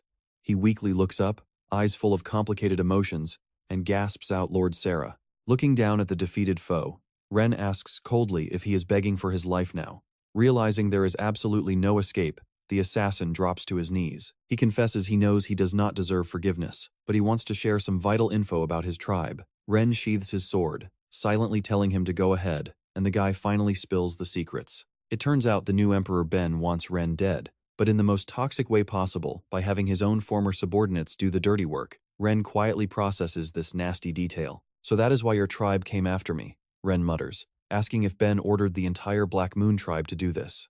The assassin nods quickly, saying they would never dream of hurting him otherwise. Ren just gives a sarcastic smirk. "So you guys got manipulated but still did the job with pure passion." Suddenly, the assassin slams his head down, coughing up blood as he makes a desperate plea. He begs Ren to take his life but spare the rest of the Black Moon tribe. Without even waiting for an answer, he yells out a final goodbye and deletes his own life right there. Staring at the body, Ren sighs and tells him to rest in peace. He starts worrying about how Ben is suffocating other tribes, but right on cue, the system interrupts with a loud quest complete pop-up. Ren clicks his tongue. "Wow, that was fast. Not even going to let me feel sad for a second?" Well, his reward is lifting part of his curse and scoring a brand new magic skill. Ren smiles, hoping his ally is doing okay, and casually clicks to start the next quest. "Alright, let us keep this grind going." But the moment he turns his back, a creepy black hand on the ground suddenly twitches. A demonic shadow monster with glowing eyes rises silently right behind him, driving a sharp sword straight through Ren's chest before he can even react. Ren coughs up blood, completely stunned. In the chilly air, the shadow monster mocks him, casually saying, "Yo, looks like you have been having a pretty fun time playing around here." Ren glares at his attacker in absolute disbelief. Clutching his chest in pure agony, he groans out, "Who are you, and why on earth did you just stab me from behind?" The creepy shadow slowly pulls the sword out of his chest, casually replying, "Oh, nothing personal, buddy. I just have some quick business to take care of." Blood splatters everywhere as the sword comes out, and the system instantly triggers his demonic blood art, restoring 3% of his health per second. The stranger just stares at Ren with mocking, glowing red eyes. He tells Ren he has been slacking off too much and needed a friendly wake-up call. Ren grits his teeth, his face turning pale. Damn it. His healing cannot keep up with this insane damage. The attacker wraps up his dark energy and gets ready to bounce, waving a casual goodbye. Ren reaches out weakly, asking with his remaining strength why the guy is not even going to finish him off. The shadow pauses, giving a sarcastic chuckle. "Sorry, my schedule is totally packed today. Maybe next time if you are still breathing." With that, he vanishes into thin air, leaving Ren collapsed on the ground. Gasping for air, he has no idea what just happened, but his HP bar is critically low. Is he actually about to die in this world? Just as he is about to pass out, a pure white feather floats down right in front of him. Ren looks up at the sky, utterly confused, asking what on earth that is. Is that a literal angel? A majestic winged figure appears right against the full moon, and the system immediately identifies him as a level 79 scout angel. Ren goes pale, realizing this celestial bird is definitely not friendly. Yeah, he does not look like a savior at all. Is this really game over for our Demon King? But wait, the system clutch saves him with an unexpected quest complete pop-up, lifting another chunk of his curse. Ren is totally stunned by this sudden plot armor, wondering if he can actually turn things around. Ren quickly does some mental math. If my curse is lifted, then maybe I still have a shot. Across from him, the scout angel lands, staring down coldly at his dying target. He mocks Ren for still breathing, realizing the Black Moon tribe completely bottled the job. Since Lord Ben's orders are absolute, he decides to finish him off himself. He charges forward with his long spear, aiming to skewer Ren and wrap up his mission. A heavy, sickening sound echoes as blood splatters, but the angel suddenly freezes in absolute shock. The angel gasps as a chilling, murderous aura suddenly locks onto him from behind. He shakes in pure disbelief. unable to comprehend how this half-dead guy could teleport right behind his back with those fatal bleeding wounds. Standing right behind him, Ren just smirks like a true boss, whispering that this is actually perfect. The system alerts him that his curse is partially lifted, letting him use his full Demon King power for 5 minutes a day. Ren tightly grips his glowing purple sword, completely ignoring the knockout side effect. Time remaining is 4 minutes and 59 seconds. He just used his phantom warp skill to teleport behind the guy. Staring at the panicking angel, Ren gives a sinister chuckle, asking if he still wants to throw hands. Black energy explodes around Ren, transforming him back into his majestic Demon King form. His eyes glow with intense bloodlust as he smiles. This is the absolute perfect time to test drive his actual, completely unrestrained powers. Ren just taps the tip of the angel's spear, and the holy weapon immediately starts rotting and turning to dust, leaving the scout completely speechless. The scout panics, realizing his spear is literally decaying from a single touch. Believing Ren has fully regained his cheat-level powers, he immediately spreads his wings and tries to fly away in absolute terror. The escaping angel panics, desperately needing to report to Lord Ben immediately. But Zara just glares with cold, merciless eyes. He sneers, "Did you really think you could just walk out of here? Don't make me laugh. I'm not that nice." A terrifying blast of pure dark energy erupts from Zara's hand, instantly swallowing the escaping angel mid-air.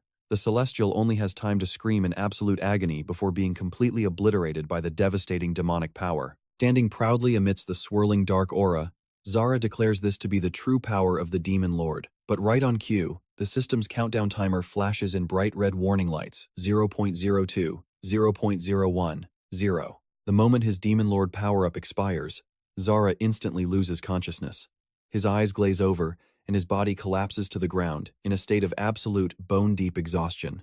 Just before Zara hits the hard dirt, a mysterious cloaked figure with glowing purple eyes swoops in just in time to catch him. He smirks knowingly at the unconscious king, as expected of Lord Zara. "Your absolute strength remains completely intact and hasn't faded one bit." This creepy savior is Montez, a notorious traitor of the Demon Clan. Meanwhile, up in the dazzling celestial realm, a high-ranking female angel asks in shock, has he really failed? Montez grovels flat at her feet, confirming that Zara has indeed fully regained his true, terrifying power. The female angel clenches her fists in absolute rage, her eyes flashing with pure, cold, murderous intent. He vows to personally tear him to shreds, but Montez quickly stops her. He begs for just a little more time, reminding her that the tools of the Black Moon Clan are still perfectly usable. A wicked grin spreads across the angel's face. "Ah," she purrs, "you must mean Fumizuki." She immediately barks out a commanding order to deploy Fumizuki of the Black Moon Clan at once. If they don't want their entire tribe to be completely wiped out, they must eliminate Zara once and for all. Meanwhile, in a dark forest, a ruthless angel is brutally impaling rebels with his heavy spear. One captured rebel is hoisted up, weeping and begging for mercy. "Please, spare us." Fumizuki hasn't fully inherited her bloodline's powers yet, so pulling off this assassination is practically impossible right now. The angel coldly snaps back that they can explain their failure directly to Lord Ben. But out of nowhere, a chilling voice cuts through the air that won't be necessary. The angel spins around in utter shock, only to find all of his comrades already slaughtered on the ground. "What? Everyone is dead? Who on earth could have done this?" Before he can even finish his sentence, a cold, sharp blade brutally pierces right through his chest from behind. A young girl with a high brown ponytail and glowing red eyes emerges from the deep shadows. She coldly whispers Fumizuki, accepting the mission. "In the name of the Black Moon Clan, I will execute the Demon Lord Zara." Meanwhile, Zara slowly opens his eyes inside a quiet tent, finding a very worried Harris looking down at him with a sigh of relief, asking how he is feeling. She jokes that she's just glad he's safe, and that his life is as stubborn as a leech. Still groggy, Zara asks how he even ended up here. Harris explains that she realized Enchi was actually a fake imposter, rushed out to save him, and found him completely knocked out cold in the deep forest. Zara quickly sits up in bed, anxious to know the current situation. "Right, what about the village and the beastmen?" Harris quickly reassures him that while some were injured, almost everyone made it out alive.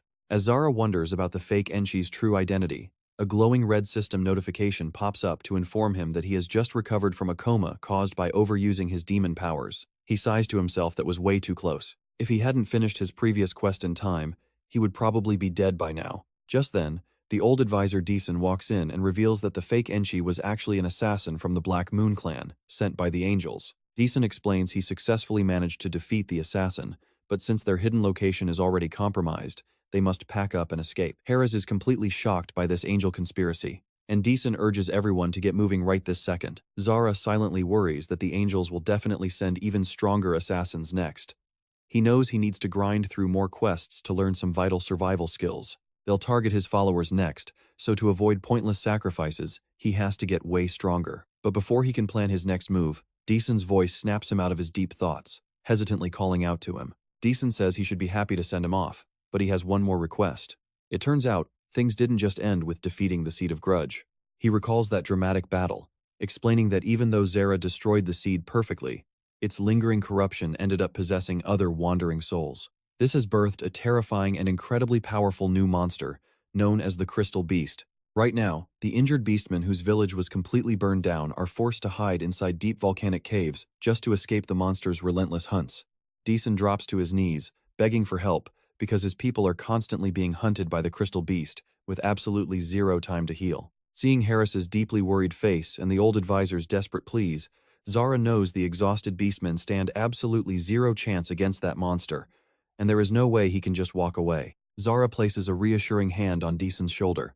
"Don't worry, Chief. Just leave this whole mess to me." He secretly calculates that the beastman's loyalty will be super useful for his future plans. Plus, this legendary crystal beast sounds like the perfect high-level snack to help him quickly power up. Now watch, he's always ready to take the next step.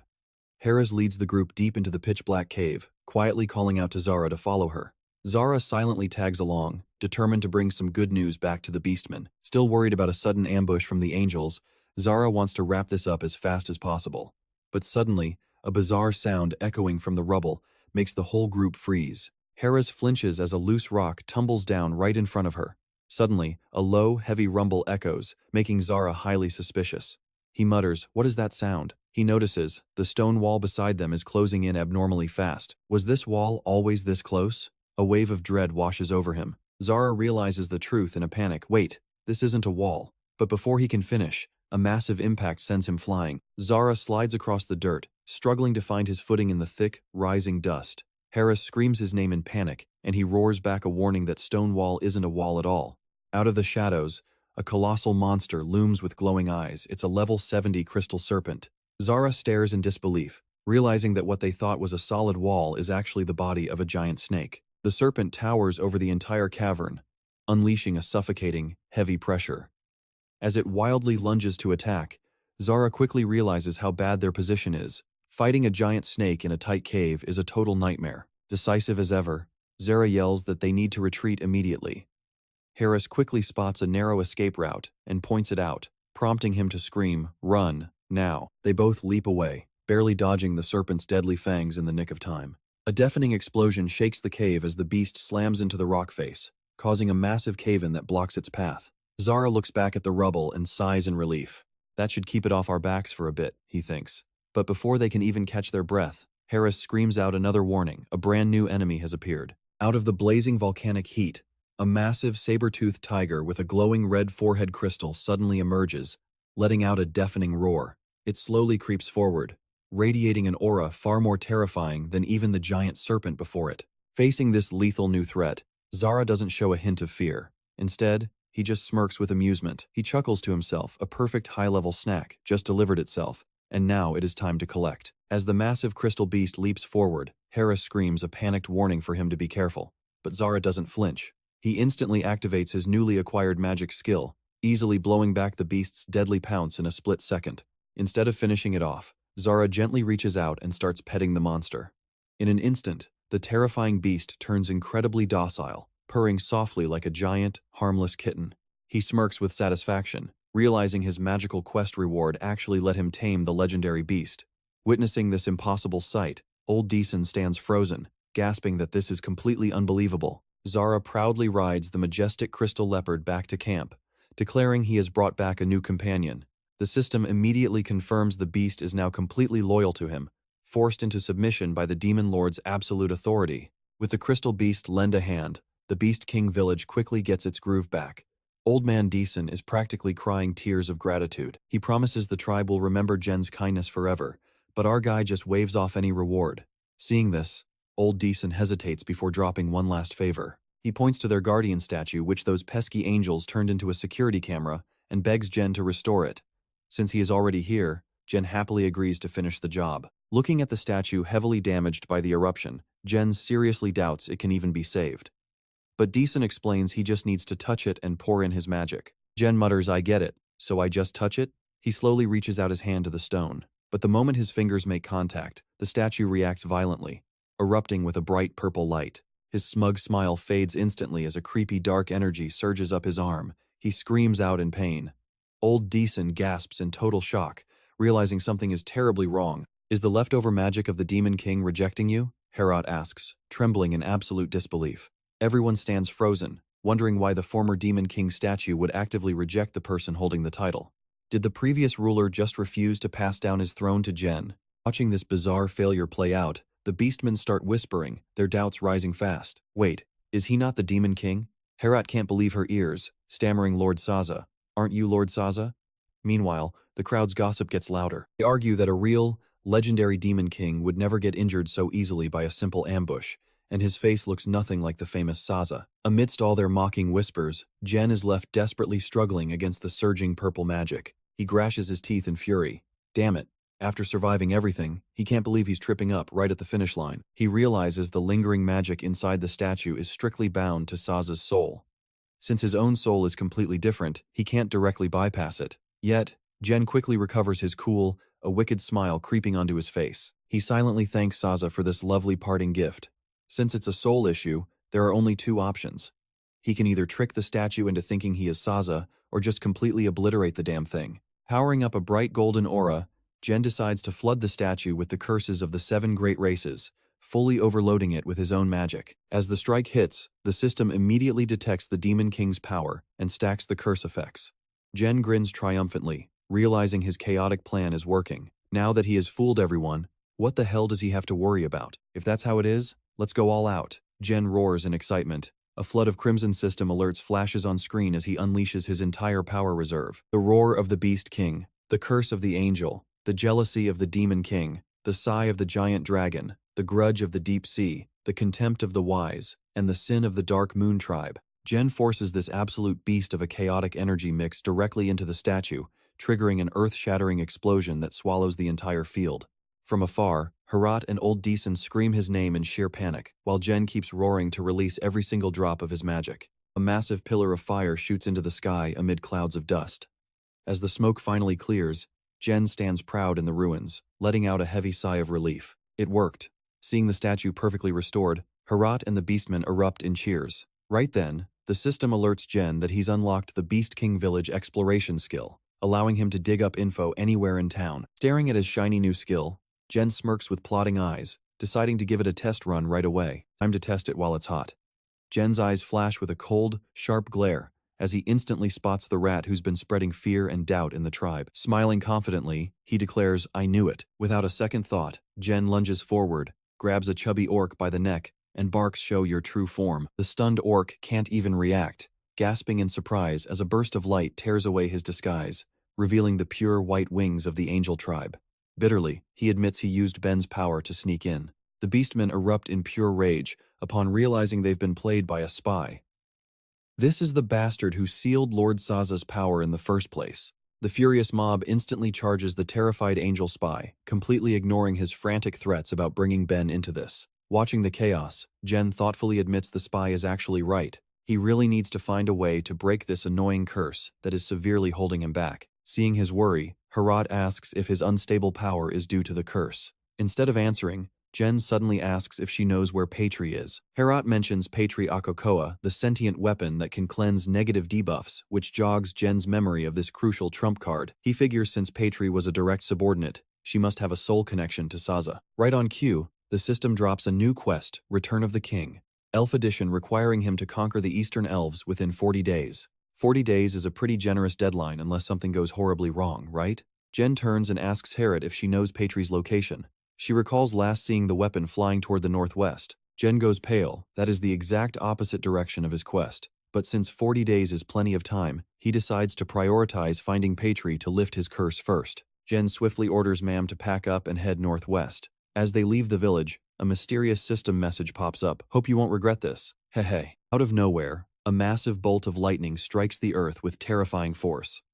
Emerging from the dust cloud is a young guy wearing a tracksuit. Looking around utterly dazed, he wonders if he has actually ended up in some deep border space world. Fully convinced he's been reincarnated, he gets super hyped when a system quest screen appears with a 3-month deadline and over 10,000 active participants. With the ultimate goal of defeating the Demon King, the guy screams in pure joy, fully believing he is the main character of this world. Over at a ruined ancient battlefield littered with giant skeletal remains, a figure looking exactly like the Demon King Saza strides up the stone steps leading into a magnificent, towering castle. Mutters in anticipation, this is the place. Standing right before the massive gates, he loudly announces his arrival. Patri, are you there? The Demon King has returned. The heavy doors slowly creak open to reveal a gorgeous girl with fiery red hair and devil ears.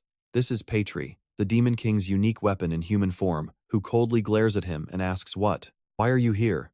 Under her heavy gaze, the imposter breaks into a sweat, nervously asking, aren't you even going to greet me, to greet us? Seeing Patri bow, he mentally celebrates, thinking his Saza disguise worked like a charm. In reality, this guy is a player with the ID first star of the Quiet Knight, a level 97 warrior trying to scam a legendary sentient weapon.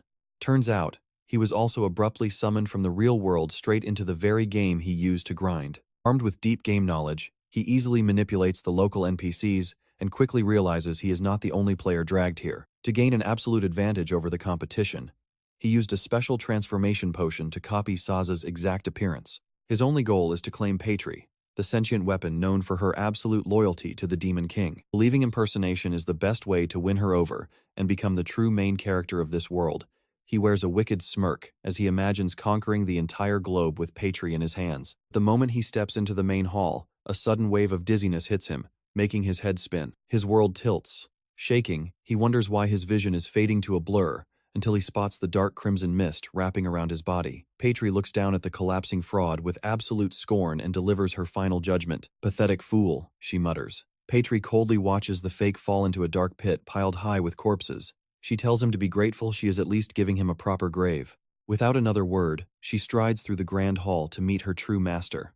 Kneeling before Saharat, Patri reports that she eliminated the garbage trying to ruin Sa's name. Hearing this, the white-haired, horned Demon King smiles with dark satisfaction. He praises her for a job well done, but Patri cannot hide her disgust. Lately, too many cheap trash have been trying to steal Lord Sa's identity. Sa leans back in his throne, his red eyes burning with amusement. He tells her to relax, since it is all just fun and games. They will hunt every single fraud down anyway, just wait for the prey to fall. Meanwhile, in a distant town, Jen lets out a massive sneeze. Harris looks at him with worry, asking if her master is okay or perhaps just exhausted from their long journey. Rubbing his nose, Jen assures her he is fine but stresses they need to find Patri as soon as possible. Checking his system screen, he notes only 32 days remain to liberate the spirit tribe. Patri is key to making this work. As he thinks, a young girl suddenly comes charging out of nowhere and slams straight into him. Harris immediately tenses up, demanding to know who she is. The girl, hair completely messy, begs them for help. She desperately begs Jen for protection. Her adorable face immediately gets to Harris, who finds her absolutely cute. But the sweet moment is cut short as 3 vicious thugs show up right behind her. One thug warns them to stay out of it, claiming they spotted her first. Harris instantly takes a fighting stance, roaring in anger at 3 grown men teaming up to bully a defenseless girl. She refuses to let this slide, but Jen suddenly steps in, blocking her path. Stop right there. Harris is still eager to jump into the fight, but Jen decisively pushes her behind him and grabs the strange girl by her shoulders. Harris watches in utter disbelief, asking if her master is really planning to ignore this. Jen coldly points out that saving her would be like the legendary monk saving a disguised demon. He completely ignores the girl as she desperately begs him to reconsider. Smirking, Jen casually hands her over to the thugs, advising them that taking her quietly is the safest option. And honestly, we cannot blame him for being heartless. He already knows she is actually the deadly Fumizuki, the fearsome Yanagi Fumizuki of the Black Moon clan. Letting low-life thugs walk all over her? No chance. There is definitely something shady going on here. Yet, she keeps playing along with a tearful, innocent face. She begs Lord Sa to save her. But her eyes turn icy sharp when she realizes Jen is not buying her act.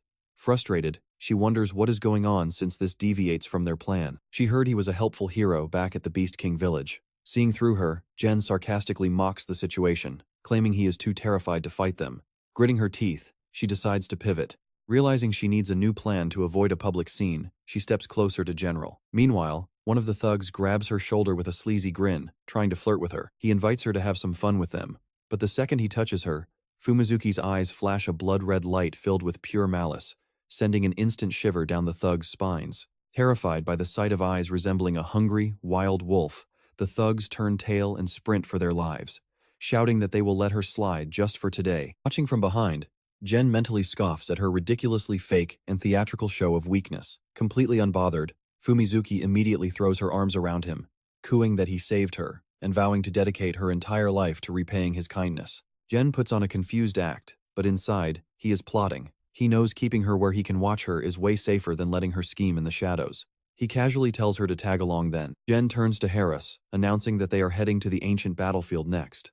This leaves the Tiger Girl scrambling to keep up, begging her master to wait for her. After a long journey, the party finally sets foot on the ancient battlefield. Jen is shocked to find that the area is no longer the desolate wasteland he remembers from 100 years ago. But now it has become a bustling market packed with noisy vendors.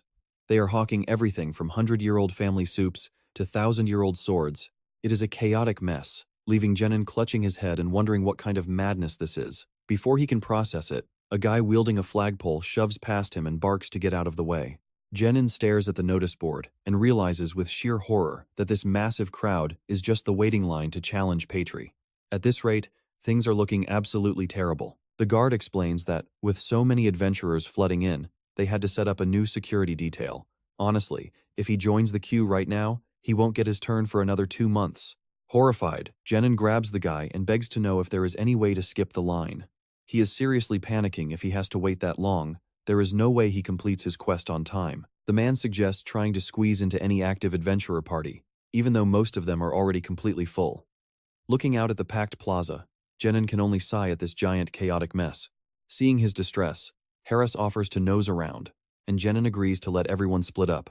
Watching from the shadows, Fumizuki gets highly suspicious. Why on earth is the Demon King trying to fight Patri with normal weapons? Did he somehow lose his grip on his ultimate weapon? She smirks, realizing this is her golden ticket to scout out some useful pawns in the crowd for her own devious plans. A bit later, Jenin and Harris regroup, still empty-handed on how to bypass that ridiculous wait. Jenin reassures his partner that they just got here, so there is no need to rush. But suddenly, a system notification pops up alongside a loud, excited shout. "Ichino, it is definitely you." A blonde warrior and his crew rush over, thrilled to recognize Jenin's famous face.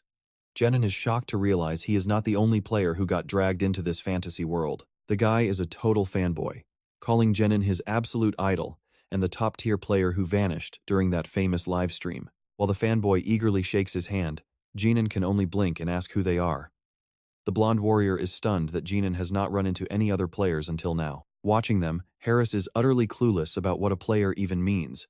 Jenin realizes the system must have set things up to block the locals from knowing about this massive gamer invasion. Realizing Jenin wants to challenge Patri too, the blonde guy warmly invites him to join their party since they are all guildless players. Meanwhile, their mage and priestess quickly strike up a chat with Harris and Fumizuki. They shower the girls with compliments, gushing over their cute outfits. The blonde leader hypes them up, bragging that with the top-ranked Jenin on board, they will dominate the ancient battlefield tomorrow. He even promises to split the loot with a classic, fair dice roll. After weighing his options, Jenin flashes a scheming smirk and agrees to join. This is actually getting pretty interesting. Along the way, he starts digging, asking exactly when these guys got transported here. The warrior explains that right after Jenin vanished, the entire game suddenly crashed and went offline. A few days later, a massive update dropped. The second they logged in, a prompt popped up asking if they wanted a brand new adventure. They clicked yes, and bam, they got transported here with everyone else. Curiosity really did kill the cat, and now they are just cluttering up the place. Jenin notes that the timing perfectly matches when he ignored the system and headed north. Getting serious, Jenin looks the blonde warrior dead in the eye and asks if they received any system quests. Shockingly, the guy admits their ultimate objective is to slay the Demon King Zara. Jenin clicks his tongue. The system is actively trying to shut him down by turning other players against him. As soldiers line the fortress walls, he braces himself. Are these guys already his enemies? And what about the puppet master pulling the strings?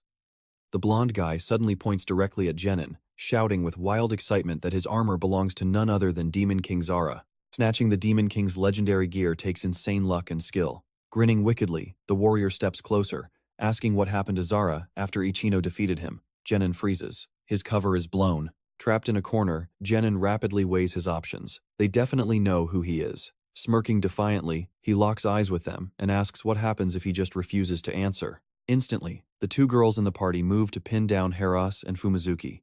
Genin asks coldly what they think they are doing, and they smugly reply that they are taking hostages. The blonde warrior shoulders his massive axe with a smug laugh. If he won't talk, that is fine. Slaying his idol will just bring him more glory. He swings his weapon and roars to fire. Immediately, a deadly rain of arrows showers down on Genin. Hera screams in pure panic, but with a blade pressed against her throat, she is warned not to make a single move. Completely unfazed, Genin activates his exclusive Demon King skill, Phantom Shift, boosting his speed by 30%. Blurring into a purple shadow, he effortlessly dodges every single arrow in a heartbeat. Genin suddenly reappears right behind Fumizuki, his purple eyes glowing with pure menace. Whispering that just watching is boring, he gives her a cold, hard shove right into the crossfire. Now is the time to lay your life on the line for me. Fumizuki gasps, her mind reeling because she couldn't track his speed. How did he get behind her so fast? Genin just watches with a smug grin, teasing that he wants to enjoy the show like a true demon king. Fumizuki can only glare in shock at his incredibly annoying, sarcastic attitude. What on earth is he babbling about?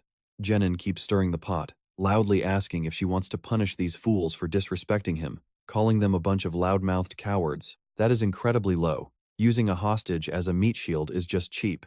Fumizuki is utterly speechless, unable to comprehend how things spiraled into this bizarre mess so fast. Baited and furious, the blonde warrior bellows in rage, charging forward and demanding Genin teach them some manners himself, if he has the guts. He swings his heavy axe, but Genin vanishes, leaving a terrifying afterimage behind. While the brute gapes, Fumizuki desperately screams that she is absolutely not allied with this guy. But the blonde guy is not buying it, barking that they have been tracking them all day. If she was not an ally, she wouldn't have listened. Still, he has to admit the Demon King's speed is seriously insane. Caught between a rock and a hard place, Fumizuki cannot blow her cover. Sensing weakness, the blonde warrior lunges in, screaming that her silence is proof enough before attacking. He unleashes a flurry of strikes, forcing Fumizuki to draw her daggers and block. Gritting her teeth, she resolves to end this. Meanwhile, Genin just watches, highly amused. He jokes about the show finally starting, proving that villains really do have all the fun. As magic blasts go wild and tear up the plaza, Genin grins. This chaos is his perfect cover to slip away. Noticing the enemy mage charging up her spells, Genin playfully points out that she should probably use that magic to save her struggling friend instead. Just then, Fumizuki lands a vicious counterslash that rips right through the blonde warrior's armor. Grinning, Genin keeps teasing the mage, suggesting they could always just pack up and run. Better hurry, before he gets sliced to pieces. Realizing their leader is in deep trouble, the mage nods to the priestess holding Hera's hostage, signaling for backup. Instantly, the two activate their ultimate support spells. The mage unleashes Nightmare Gaze, while the priestess channels a rapid healing technique called Gale Feathers. The system goes wild with a flurry of constant stat updates. The captain gets a 30% health recovery and a 10% speed boost for 5 minutes. But on the flip side, Fumizuki is hit with a 3-second stun. Strange purple chains wrap tightly around her legs, completely stripping away her ability to dodge. Honestly though, she might as well just strike a cool pose there to keep the team looking stylish. Haha. Seizing his chance, the captain charges forward like a wild beast, roaring with bloodlust and screaming for her to die. Facing that deadly axe coming down, Fumizuki doesn't even flinch. She just smirks with pure contempt, thinking how utterly foolish he is. Just inches away from striking, the captain suddenly freezes, his face twisting in absolute agony. A flashing red notification pops up on screen, confirming his new status: poisoned. Purple poison spreads rapidly across his body, veins popping out as he loses all strength to finish his swing. The captain collapses to the ground, leaving his teammates in utter shock as the mage and the priestess scream in sheer despair. Fumizuki casually looks down at the defeated captain and coldly declares that she doesn't care for meaningless battles. To make matters worse, the system throws ice water on them by announcing the priestess's level is too low to use detoxification. The rogue players plunge into total panic at the sight. How could this happen? The mage screams at Fumizuki to hurry up and hand over the antidote, but Fumizuki only replies with cold indifference they were the ones who attacked first. Just then, Ren steps forward, resting his hand on her shoulder and smirking triumphantly about her poison and secret weapon. By now, even the slowest players must have realized her true identity. Hearing the name of the Yaju clan makes the mage freeze in absolute terror. unable to believe a member of the Yaju clan is right here. Fumizuki turns to Ren with a look of deep suspicion, realizing he knew her identity all along.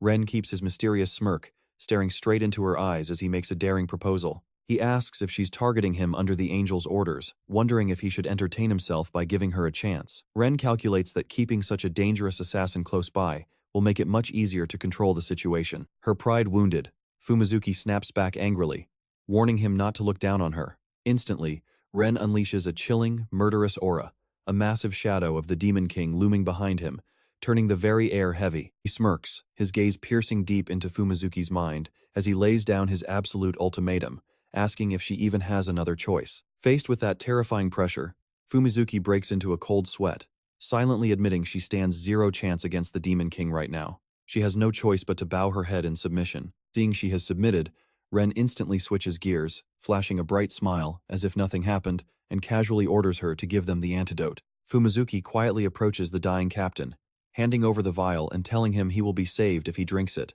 The moment the system confirms the poison is cured, the captain regains consciousness, staring at Ren in shock and asking why he saved his life. Without bothering to reply, Ren casually walks away, holding up the glowing green card, the ticket to the ancient battlefield he has been anticipating for so long. The next day, Ren is living like absolute royalty, riding on a wooden sedan chair carried through the wasteland. Fumizuki is now playing the perfect servant, handing him watermelon and asking how the big boss is feeling. Ren munches away, nodding in satisfaction as he replies that he has absolutely nothing to complain about. Meanwhile, the blonde captain has already transformed into his most loyal subordinate. The guy runs over to report that the area ahead is where his team and another group previously clashed. He nervously asks if Ren plans to recruit any more allies for this mission. Ren winks playfully, replying that he is only tag-teaming to support their quest. To boost their spirits, he confidently promises that if they take down Patri, he will hand out a grand reward as the game master. Seeing the blonde warrior looking so incredibly grateful and trusting, Ren silently laughs at their sheer naivety.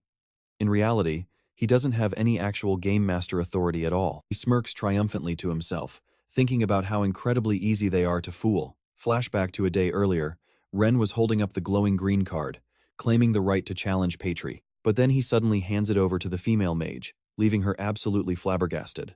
Ren flashes a bright smile, congratulating her, and declaring that the challenge right is hers because she passed the test. The entire blonde-haired captain's squad is utterly shocked by this extreme generosity. Ren flawlessly continues his professional act, claiming his job as a game master is simply to find and assist the most qualified challenger.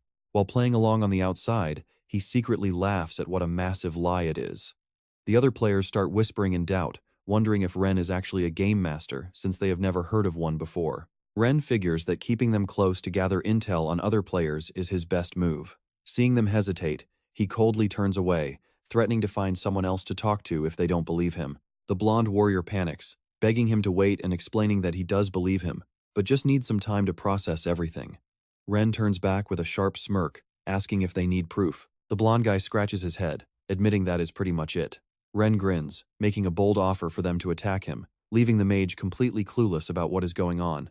Ren laughs arrogantly as dark purple aura erupts around him again, daring her to bring it on.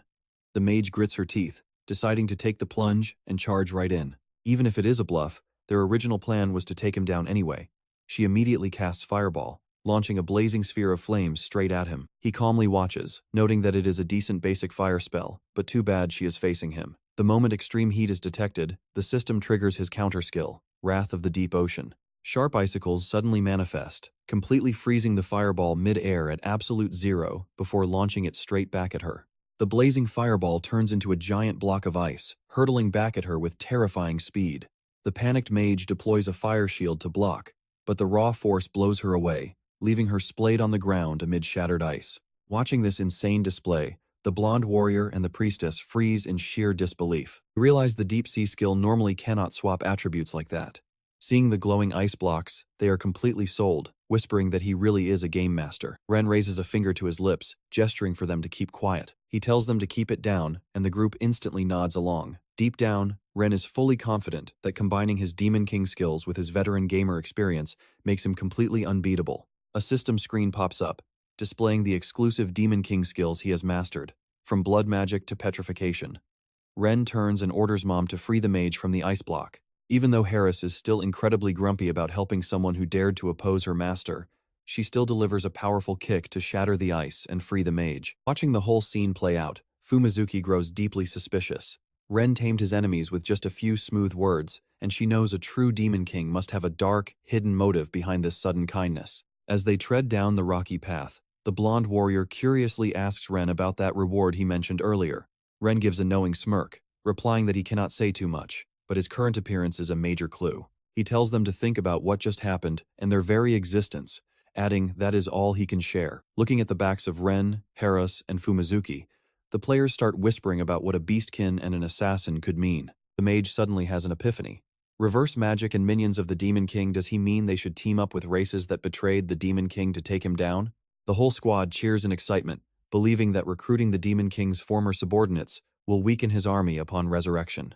Ren silently chuckles, thinking these otaku sure have incredibly useful imaginations. Ren leans in close to the captain, whispering a tantalizing secret. He tells him to keep it quiet, but if they succeed, they might actually be able to bring something from this virtual world back to reality.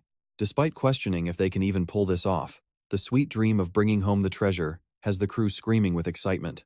"Let's do this," they yell, "because we are going to be filthy rich." Right after, a giant rock monster rolls up, roaring in their faces. The lead warrior swings his sword and charges ahead, yelling for everyone to coordinate nicely. Watching from behind, Harris anxiously asks if her master, Sasama, really plans to help these guys. She warns that they will definitely betray him later.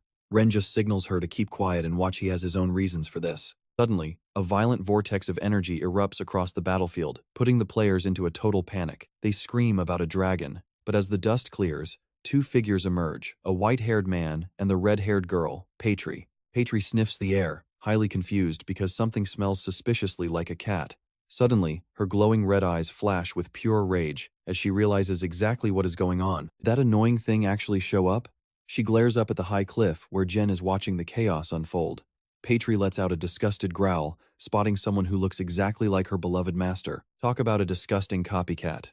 Right in the middle of the chaos, the rock monsters suddenly freeze, leaving the adventurers completely baffled by the weird pause. Out of nowhere, a beast gets ripped to shreds in a split second, making the blonde captain lose his mind. Did it escape? He wonders. Panic spreads like wildfire, and Haras anxiously warns Gensama that these monsters are acting super weird. Even Yanagi Fumizuki feels the heavy pressure of a terrifying aura heading their way. Staring at the bizarre scene unfolding before him, Gen silently realizes that something is very, very wrong. Gen calculates that these desert monsters are usually only level 65 to 70. If a top assassin from the Yaju clan is actually on edge, this upcoming opponent must be a real nightmare. Suddenly, the roaring sandstorm stops dead in its tracks. Peering through the swirling dust, Harris gasps in shock as she recognizes a familiar silhouette. Right behind the red-haired girl, a majestic entity with flowing white hair and a single horn appears, sending shivers down the adventurers' spines. Why is the Demon King here? They scream in absolute terror. Completely ignoring his trembling squad, the greedy blonde captain charges ahead anyway with blind ambition. Doesn't matter, he tells himself, because that head belongs to him. As the greedy idiot rushes forward, Patri kneels down to ask her white-haired king for permission to fight. "Asama, should I take out this idiot?" she asks. He gives her a cold, silent nod, leaving Harris completely bewildered.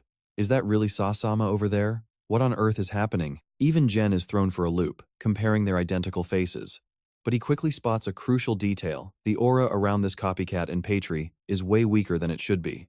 The blonde captain unleashes a heavy punch at Patri, but she effortlessly blocks it with her creepy red hair in a split second.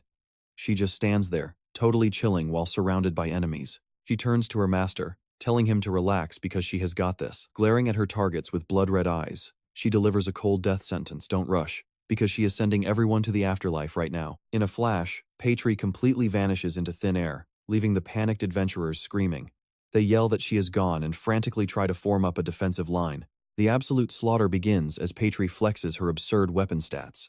Her accuracy shoots up by 150%. Her critical rate hits 200%, and her attack and defense are just unfair. She casually obliterates everything in her path. Pitch-black tentacles erupt from her hair, shredding the adventurer's formation in the blink of an eye. Amidst massive explosions of red and green energy, one foolish adventurer asks if they actually got her. But Patri stands there without a single scratch, muttering that it barely even tickled. Giving them absolutely zero room to breathe, Patri strikes again, making another fighter scream in horror about her terrifying power. She coldly marks her next target as victim number 2, while the surviving adventurers desperately yell to keep their spirits up. "Don't back down, we can take her if we attack together," they shout. But Patry just gives their hopeless struggle a freezing glare, muttering how utterly useless they are. That is when Jen, watching from a distance, unleashes his beastly intimidation skill, flooding the battlefield with a dark red aura. The sheer pressure from a real Demon King makes Patry's body start to buckle, leaving her wondering if she is failing. Shocked to her core, she suddenly realizes what is happening and glares at the person standing beside her. How dare a cheap fake get anywhere near her king? Enraged, she lunges forward to slice the fake Demon King to pieces. "Die," she screams, but Harris leaps in just in time to block the lethal blow, yelling for Patry to snap out of it. Completely out of her mind now, Patry just roars that all traitors must die. Watching the terrifying clash, the blonde captain trembles, finally realizing this is way out of their league. Standing nearby, Ren just smirks at his sudden cowardice. Ren teases him for being such a chicken. Besides, his plan of using Patry as bait worked out perfectly. He does not even have to worry about tracking Fumizuki anymore, since the clever ninja already retreated on her own. She believes a true ninja values survival over pointless brawls. Meanwhile, Jen watches Patry fight, deeply impressed by how this living weapon boasts the insane durability of a Demon King. Harris desperately tries to reason with her, explaining that she and Sasama came to take her home, but Patry looks at him with pure doubt, muttering that her master would never look like that idiot. "If he is real, why did you let me attack you?" she snaps. Seizing the opening, Patry wraps her hair tentacles around Harris, landing a brutal kick that sends her crashing to the dirt. Coldly calling her foolish, Patry warns her not to resist, because she has absolutely no interest in killing her. She then slowly walks over to the stunned fake Demon King, asking if all his little friends have already run away. "You sure are popular," she mocks. But the fake king sneers right back, saying she is the one who is lonely, since after 100 years, she only has a single sycophant left. The insult hits a very sore spot, twisting Patry's face in absolute rage as she screams that she is going to murder him. But suddenly, she gets bombarded by a barrage of arrows and magic from the blonde captain's crew. Standing right in the crosshairs, she maintains her smug smirk, looking down at the crowd. Did they really think a massive ambush and these petty little tricks would actually do anything to her? Instantly, a massive explosion swallows her in a sea of fire and thick smoke. Stepping through the dust, the fake Demon King wears a smug, triumphant grin, mocking her effort. He warns her not to overestimate herself. Right on cue, the elemental damage triggers a flood of glowing red system notifications, activating the ancient curses of their ancestors. From the erupting energy, the shadows of a massive red dragon, a deep-sea leviathan, and an ancient spirit of wisdom all rise at once, crushing the battlefield with suffocating pressure. Watching these top-tier fighters throw down is an absolute treat for the eyes, and the fake king laughs maniacally as he commands the power of actual gods. He mockingly challenges her to survive these ancestral curses if she can. With a wave of his hand, he commands the massive red dragon to pounce, blasting Patry back and pinning her hard against the ground. Seeing this, the blonde captain cheers in triumph, shouting that they actually pulled it off. Meanwhile, a completely exhausted Patry collapses in the rubble, letting out a painful groan. He eagerly asks his crew if they finally finished her, but while they celebrate, Yanagi Fumizuki starts having serious doubts, realizing the magic that Copycat just used is nowhere to be found in any historical records of the real Demon King. The imposter slowly looms over the weakened Patry, coldly asking if she wants to surrender right now or simply choose death. Patry weakly looks towards the real Sasama, silently apologizing and promising to regain her strength soon. Hearing her thoughts, Sasama can only whisper in absolute shock, "What?" Out of nowhere, a massive pillar of dark crimson energy erupts in the distance, sending the adventurers into a panic. They scream about what is happening as the silent Demon King finally begins to move, but Saza stares at that eerie shadow with absolute caution, instantly knowing this is no Demon King. The party leader gasps in pure terror as he recognizes the roaring crimson aura. This is actually the raging soul of Patry. Watching the massive soul entity rise, Saza realizes just how bad things have gotten. He screams out, "This is bad. Do not let that thing touch Patry." He immediately triggers his taunt skill to force the enemy to attack him instead, but the system ruthlessly shuts him down, announcing that the taunt completely failed. This beastly opponent is entirely immune to being provoked. Saza stands there in absolute disbelief. What is going on here? That soul clearly belongs to Patry. Suddenly, a massive explosion erupts, engulfing the entire area in a roaring sea of fire. Staring at the glowing red entity currently enveloping Patry, Saza suddenly realizes that she must have split her own soul. He knows this forbidden technique cuts the main body's total power by 30%, But what truly shocks him is how Patri can still crush the curse of the 8 clans with only 30% of her strength remaining. Splitting a soul brings absolute, agonizing pain, leaving the physical body completely defenseless. This requires a constant supply of high energy to survive. Seeing the absolute loyalty Patri has for her master Saza, he realizes that protecting her lord is worth any risk to her. He turns to urge the adventurers to attack again. The blonde leader can only ask in utter confusion, "What?" Suddenly, the murderous aura from Patri explodes so violently that the surrounding air feels completely suffocating. Someone screams in panic. Is it not already too late for that? The party descends into chaos and flees, while even a master assassin like Fumizuki breaks into a cold sweat at this terrifying battle intent. Patri's eyes glow with pure rage through the thick black smoke, leaving everyone to wonder if this is her true, unlocked power. Demonic clawed foot stomps heavily onto the ground, signaling that a bloody massacre is about to begin. Patri darts forward like a flash of red lightning, moving so incredibly fast that the adventurers cannot even react. The blonde leader screams in desperation to rally his men, urging them to stay strong and set up defense immediately.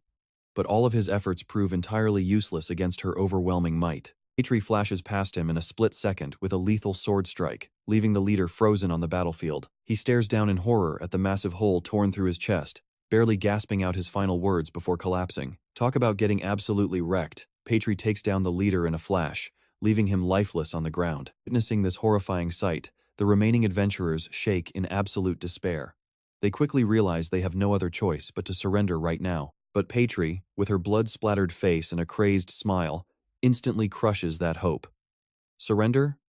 Not a chance.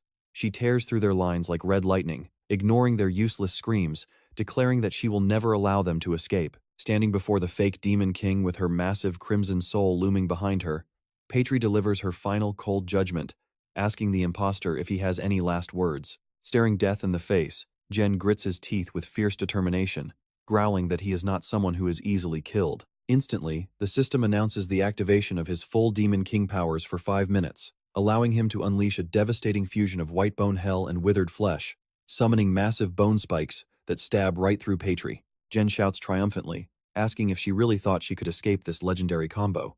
But Patri suddenly appears right behind him, placing a hand on his shoulder and calmly saying there is no need to run. Then, a brutal system notification pops up. Since Patri and the Demon King share a highly special bond, none of his skills can be used to attack her. Jen gasps in absolute shock as she reveals the secret soul contract between her and Saza, making his offensive strike completely useless. Just as Patri prepares to finish him, Herat suddenly leaps forward, screaming out for Lord Saza.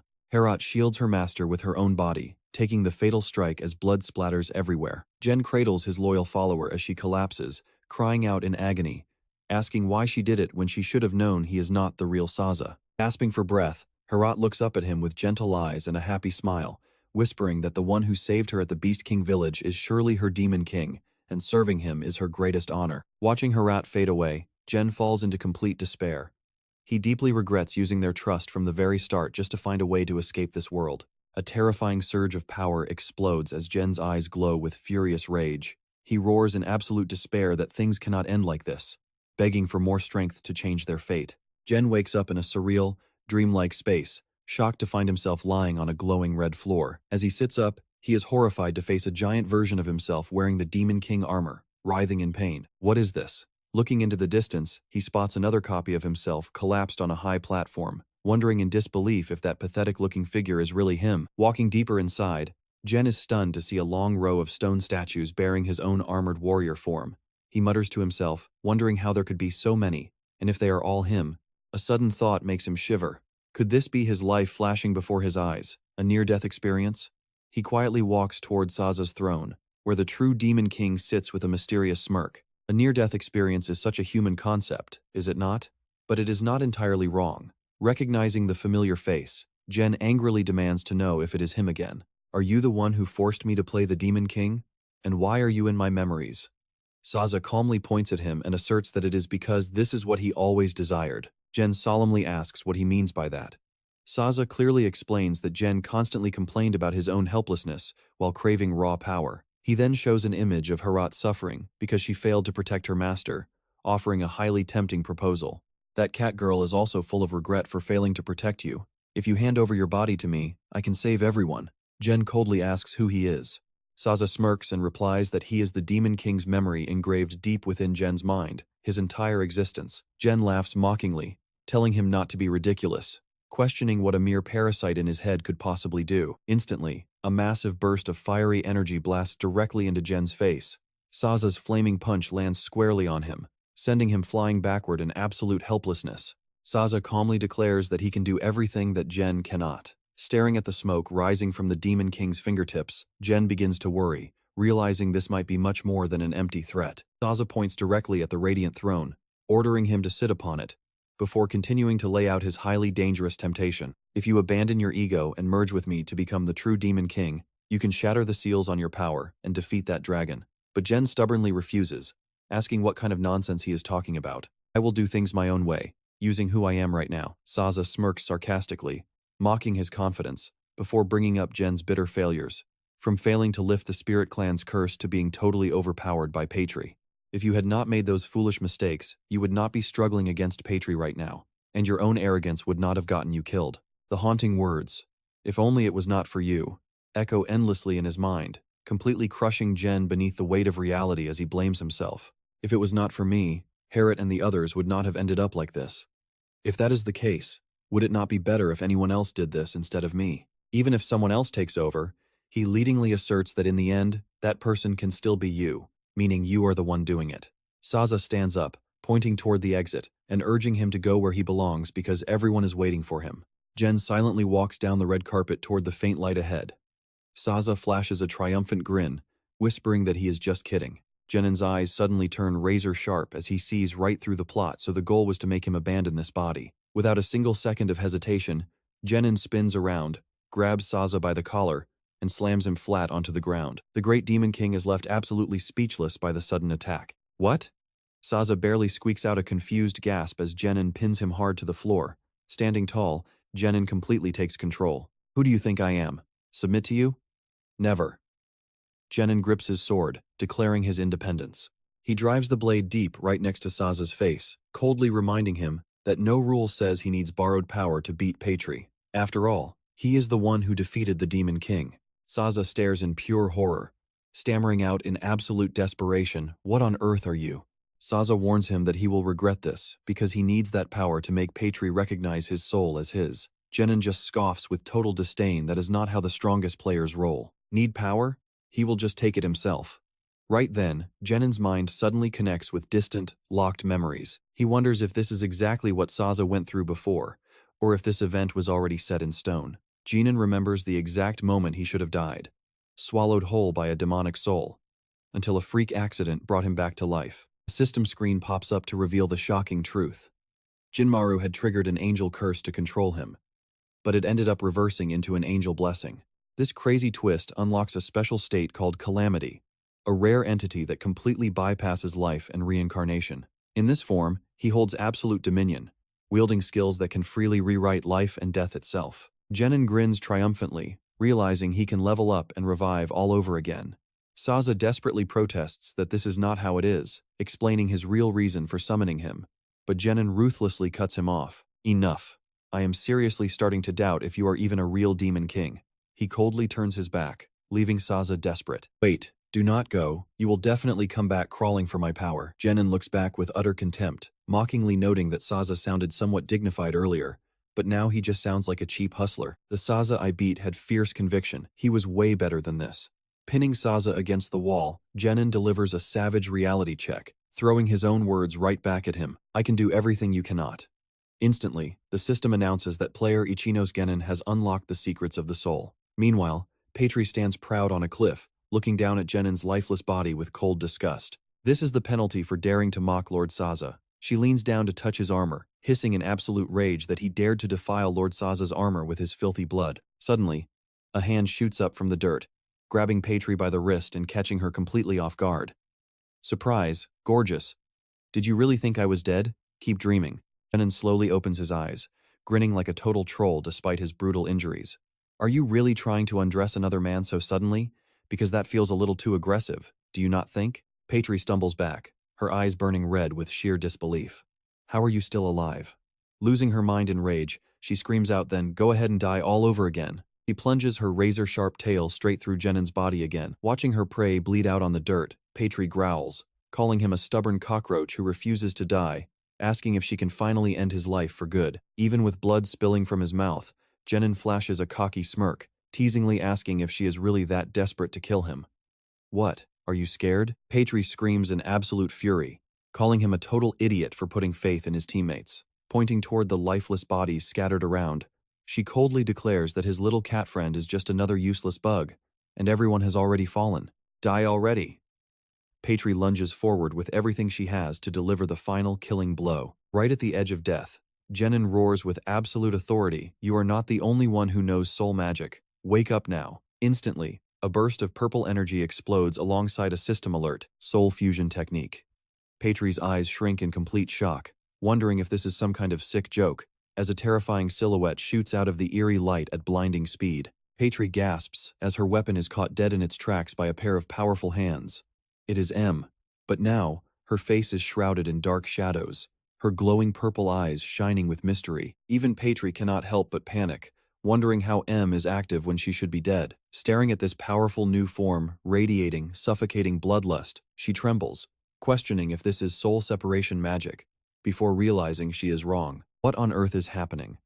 Patry is violently blown back, horrified to feel her opponent's power suddenly spike tenfold in a mere split second. Jenin realizes that the exact moment M chose to follow him, even knowing he was not Saza, she became a true partner, making her the perfect target for this unique ability. Slumping to the ground, Patry trembles in terror as she looks at them, gasping out, "What exactly are you?"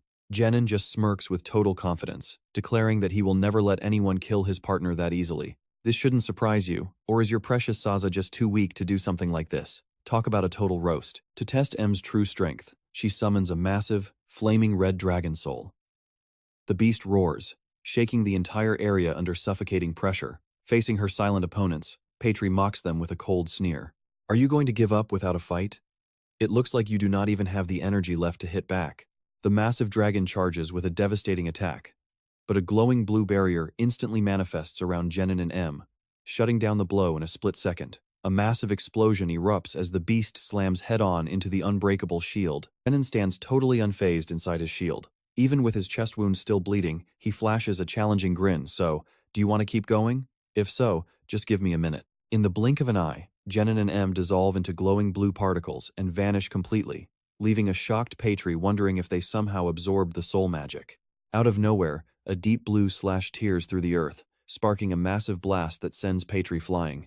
Horrified, she looks through the settling dust, where a powerful figure slowly emerges in the dark. A glowing system alert pops up to confirm the soul fusion process is officially complete. Sporting glowing blue tattoos across his body and majestic beast ears, Jenin blitzes forward like lightning and yells, "Sorry to keep you waiting." He delivers a massive punch straight to Patry's face. The terrifying force blasts her back dozens of meters, carving a long path of destruction in the dirt before she tries to crawl out of the rubble. Staring at his brand new form, she gasps, "What is that appearance, and what on earth is that magic?" Jenin calmly steps closer, the magical lines glowing on his chest, releasing a suffocating pressure. He smirks and asks if she is curious, offering to tell her if she submits and becomes his weapon. That offer only pours gasoline on her rage, making Patry roar in absolute fury. "Do not insult me. Only a supreme king has the right to wield my power." She lunges in a mad frenzy, clashing violently as red and blue energies explode in the air. Mid-fight, Jenin coldly counters and declares that her precious king lost to him a long time ago. The brutal strike blows Patry away, leaving her on her knees, gasping for air in pure frustration. Patry grinds her teeth, cursing his arrogance. "Damn you, you know absolutely nothing." Channeling all her energy into her claws, she lunges forward for one final, rage-fueled attack. "I will make you pay for this disrespect." Facing her raw fury, Jenin remains terrifyingly calm and quietly mutters, "You are the one forcing my hand." Jenin stands totally unmoved as Patry's sharp claws halt mere inches from his face. Looking straight into her eyes, he whispers that deep down she already knows the harsh truth: he is far stronger than the Saza she once knew. Patry grinds her teeth, her crimson eyes blazing with fury as she struggles to resist. Jen unleashes an overwhelming attack, coldly reminding her that losing her temper only makes her weak. Grinding her teeth in bitter disbelief, Patry cannot accept that she is actually being shaken by a mere imposter. Though she forced herself to admit his raw strength, her heart still insisted this fraud had absolutely nothing to do with the great demon king Saza. But what really grinds her gears is how this fake copy is somehow stronger than the real deal. Jen corners her completely, delivering a booming ultimatum. Choose, he tells her, will you fall in line or get crushed right here? Patry struggles to block, desperately wondering who this monster in front of her actually is, right before a lightning-fast kick sends her crashing to her knees. In her mind, the absolute majesty of Saza's soul is something Jen could never hope to touch. Still, she desperately scans his movements, searching for any tiny opening to exploit. Jen lets out a mocking smirk, asking if she is seriously talking about soul nobility. Does she honestly believe that the most brutal, ruthless demon king in history was actually some saint? Those words hit a massive nerve. Patry roars in absolute fury, telling him to shut up and stop judging things through the eyes of a foolish human. Suddenly, vivid memories of Lord Saza flash through her mind. Back then, Saza chose not to follow mindless destroyers. Instead, he reached out his hand to her, a being feared and despised by the entire world, offering to stand together as allies. To Patry, Saza was the only light in her dark world. Back in reality, Jen vanishes, making her gasp in shock. Did he really disappear? Only for Jen to whisper from the shadows that he was there all along. Suddenly appearing behind her, Jen declares he will not stop until she joins his side. Patry barely manages to curse before a devastating blast throws her back, and a massive explosion completely swallows the red-haired girl. Jen calmly walks forward, asking for her final decision. Patry had been a sentient magic tool, feared and cast aside by every living race, and Lord Saza was the very first person to accept her. That is why her loyalty has remained completely unshakable for hundreds of years, even now, as she lies utterly defeated and broken at the feet of this self-proclaimed new master. Jen quietly realizes that Saza's charisma was no joke if he could heal such deep loneliness and earn this kind of absolute loyalty. He looks down at the trembling red-haired girl and asks her directly, so, does she surrender or prefer to get crushed? Seeing she has reached her absolute limit, Jen wears a triumphant smirk, yet Patry refuses to yield as her eyes flare with pure defiance. I will never surrender to an imposter, she screams, pooling every drop of her remaining mana to activate her dragon soul magic. A massive, glowing red dragon erupts, charging straight at him. Patry roars that if she cannot hurt him from the outside, she will tear him apart from within. The red dragon crashes directly into Jen's mind, invading the deepest corners of his soul. Inside his spiritual world, floating amidst swirling fragments of time, Patry is stunned to witness her opponent's past. She sees his broken family in the real world, with a father who does nothing but yell. Jen, as a small boy, had hidden under his blanket to escape into video games. All the while, his bitter father kept hurling insults, yelling that he did nothing but play games all day. He could not believe he raised such a useless kid.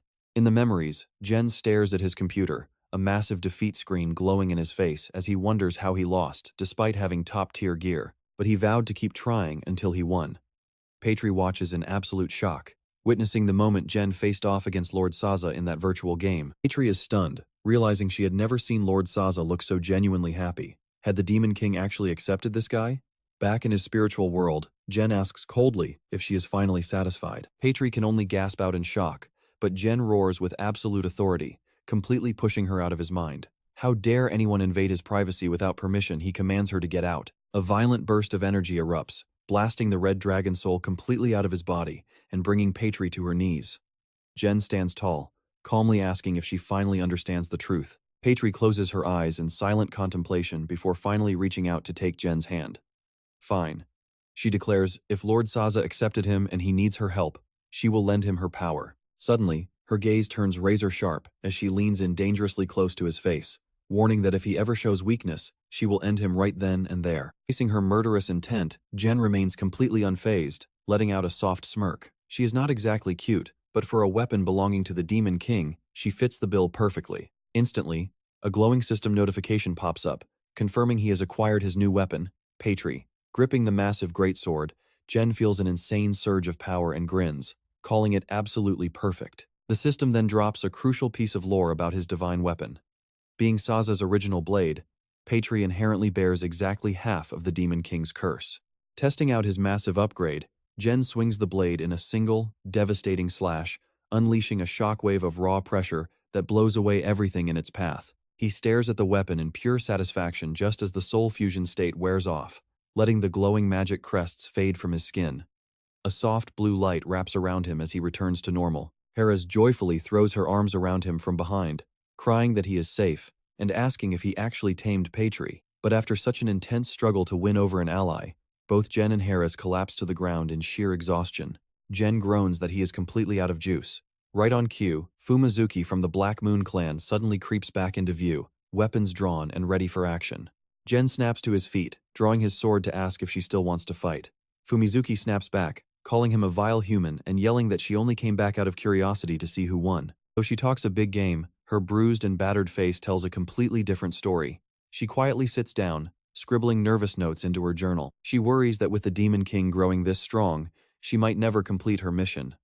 Nearby, Patri has also hit her limit, weakly announcing that she used up too much mana. She explains she must return to her weapon form, transforming back into a glowing greatsword in Jen's hands, while warning him that he had better handle her with care. Sheathing his new blade, Jen tells Fumizuki to follow him. The assassin girl blinks in utter confusion, letting out a dumbfounded gasp, which only makes Jen smirk at her hesitancy. He teases her, asking if she already gave up on trying to kill him. Her pride instantly shattered. Fumizuki snaps back, telling him to never underestimate the Black Moon clan. Jen calmly walks off, telling her to move her feet and keep up. Behind his casual attitude, his mind is already mapping out a massive master plan for the future. As the active Demon King, he needs to recruit all 7 major races as his allies, and the Black Moon clan is a perfect start. Fumizuki quietly follows behind, staring at him with suspicious eyes, realizing this guy is completely unpredictable. Later, the party stops at an inn to get some rest and fill their bellies. Watching Harris absolutely demolish a massive chicken leg, Jen quietly reflects on the true nature of this game world. He realizes the system is designed to force other players into a direct conflict with him. To visualize this, Jen places 3 fruits on the table to represent the major active factions. The pear represents the players, the orange is the system, and the red apple is himself, the Demon King. Resting his chin, Jen stares intensely at the apple, locking onto his ultimate goal of conquering every race to fully reclaim his true power. But the cold, hard truth is that every single player in this world has been given a main quest to assassinate the Demon King. They are currently hunting down the name Saza Haradas, ready to take him out for fat system payouts. Based on the memories he just saw, Jen knows that every player out there now views him as their absolute target number 1. Clearly, the system is not on his side. Jen recalls his rocky start in this game. Ignoring the system guide just to find Patri first is exactly what got him into this giant mess. The last time he saw Patri, she was flying northwest, but Jen chose to walk the exact opposite way. Naturally, a mob of players was instantly dispatched to hunt him down. Jen starts suspecting the system is secretly pulling his strings. It crowns him as the Demon King, yet simultaneously siphons other players to wipe him off the face of the earth. Jen wonders if the King title in the Return of the King quest actually refers to the Demon King or someone else entirely. If his hunch is correct, will completing this annoying quest even let him return to the real world at all? Talk about scary. What if he plays by the rules and still gets stranded here forever? Amidst his spiraling thoughts, Jen overhears nearby tables gossiping about adventurers suddenly spawning and hoovering up all local resources. With the number of enemy players skyrocketing, Jen needs a solid counterplan right now. To make things more chaotic, the crowd is loudly buzzing about some legendary treasure everyone is desperately drooling over. They whisper about joining expedition groups to get a slice of the loot, promising decent salaries and sweet compensation packages even if they are just slacking off without active quests. Tempting offers echo through the tavern, with players asking where to sign up. Jen just smirks, seeing right through the scam. He knows these opportunistic freeloaders all too well from his hardcore gaming days in the old world. In reality, this is just a predatory trap to force everyone to join or end up empty-handed. Jen quietly schemes he really needs to speedrun this quest before things get out of hand. If their faction grows too massive, it might disrupt the 7 great clans. He abruptly stands up and declares it is time to move, prompting Herat to quickly scramble to her feet. Watching from behind, Fumizuki notices the Demon King's sudden shift in expression after eavesdropping on the player gossip. She quietly wonders if he views these new adventurers as a threat, and how she might sneakily exploit this situation to her own advantage. Following the map, the group ventures deep into the elven forest. The surrounding atmosphere is creepily silent, with absolutely no signs of life or even a single rustle to break the tension. Standing beneath the gloomy ancient canopy, Herat nervously wonders where all the lively elves have vanished to. Fumizuki leaps onto a high branch to scout, spotting clear signs of a brutal battle. But she quickly notices something far more bizarre unfolding. Wait, it is not just a fight, is this actual corruption? Staring at the rotting, blackened vegetation festering at the base of the trees, she wonders in horror if those dreadful rumors are actually true. Meanwhile, Jen seems weirdly thrilled to see the elven tree of life, wrapped in an eerie shroud of dark energy. Showing absolutely zero fear, He decisively orders the group to march straight toward it. Out of nowhere, elven warriors ambush them from the treetops, drawing their bows in perfect unison. A single arrow slices through the air, hurtling toward the group with terrifying, lethal speed. Fumizuki instantly locks onto the trajectory of the projectile. She hesitates for a split second upon realizing her position. If she dodges, the arrow is going to peg the Demon King right in the face. Thwack! The arrow pins Jen squarely, shocking everyone. Losing his footing, Jen tumbles dramatically from the branch, sending Herat into a total panic as she screams for her master. Fumizuki watches his descent in sheer disbelief, utterly unable to comprehend how the supposedly overpowered Demon King got taken down so ridiculously easily. Even the hostile elves are panicking, realizing they just shot a random human, and scramble to alert their tribe. But as Jen grips the arrow with a highly suspicious, cheeky smirk on his face, Fumizuki immediately smells a rat. That sneaky smile, did this guy seriously just use her as a prop for his drama?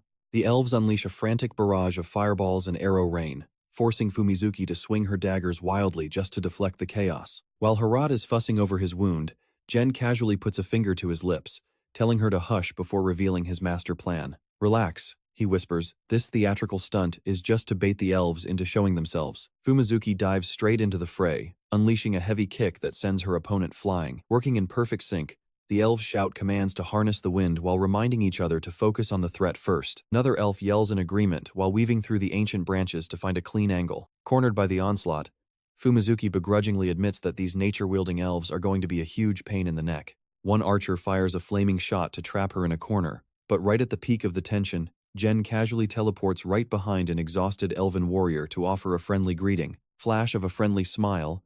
He says sorry for the chaotic welcome, but are there really only a few of you left here? What on earth happened to the rest of your people? The startled elf spins around and stammers that they do not owe him any answers, but since it is not exactly a secret, they are the absolute last elves left alive. Hearing this, Jen immediately does the math inside his head. Helping these guys is his ultimate ticket to completing this quest in record time. Still, he cannot help but wonder what drove these historically peaceful creatures to become so incredibly hostile. Jen offers a seemingly sincere proposal, stating that if they permit him, he can help them out. The highly skeptical elf blinks and asks, help?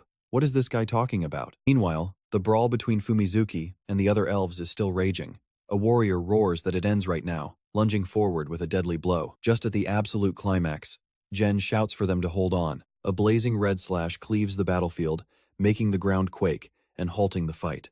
Annoyed by the interruption, Fumizuki snaps and asks what on earth he thinks he is doing. If she does not kill them, they will kill her, so he needs to stay out of her way.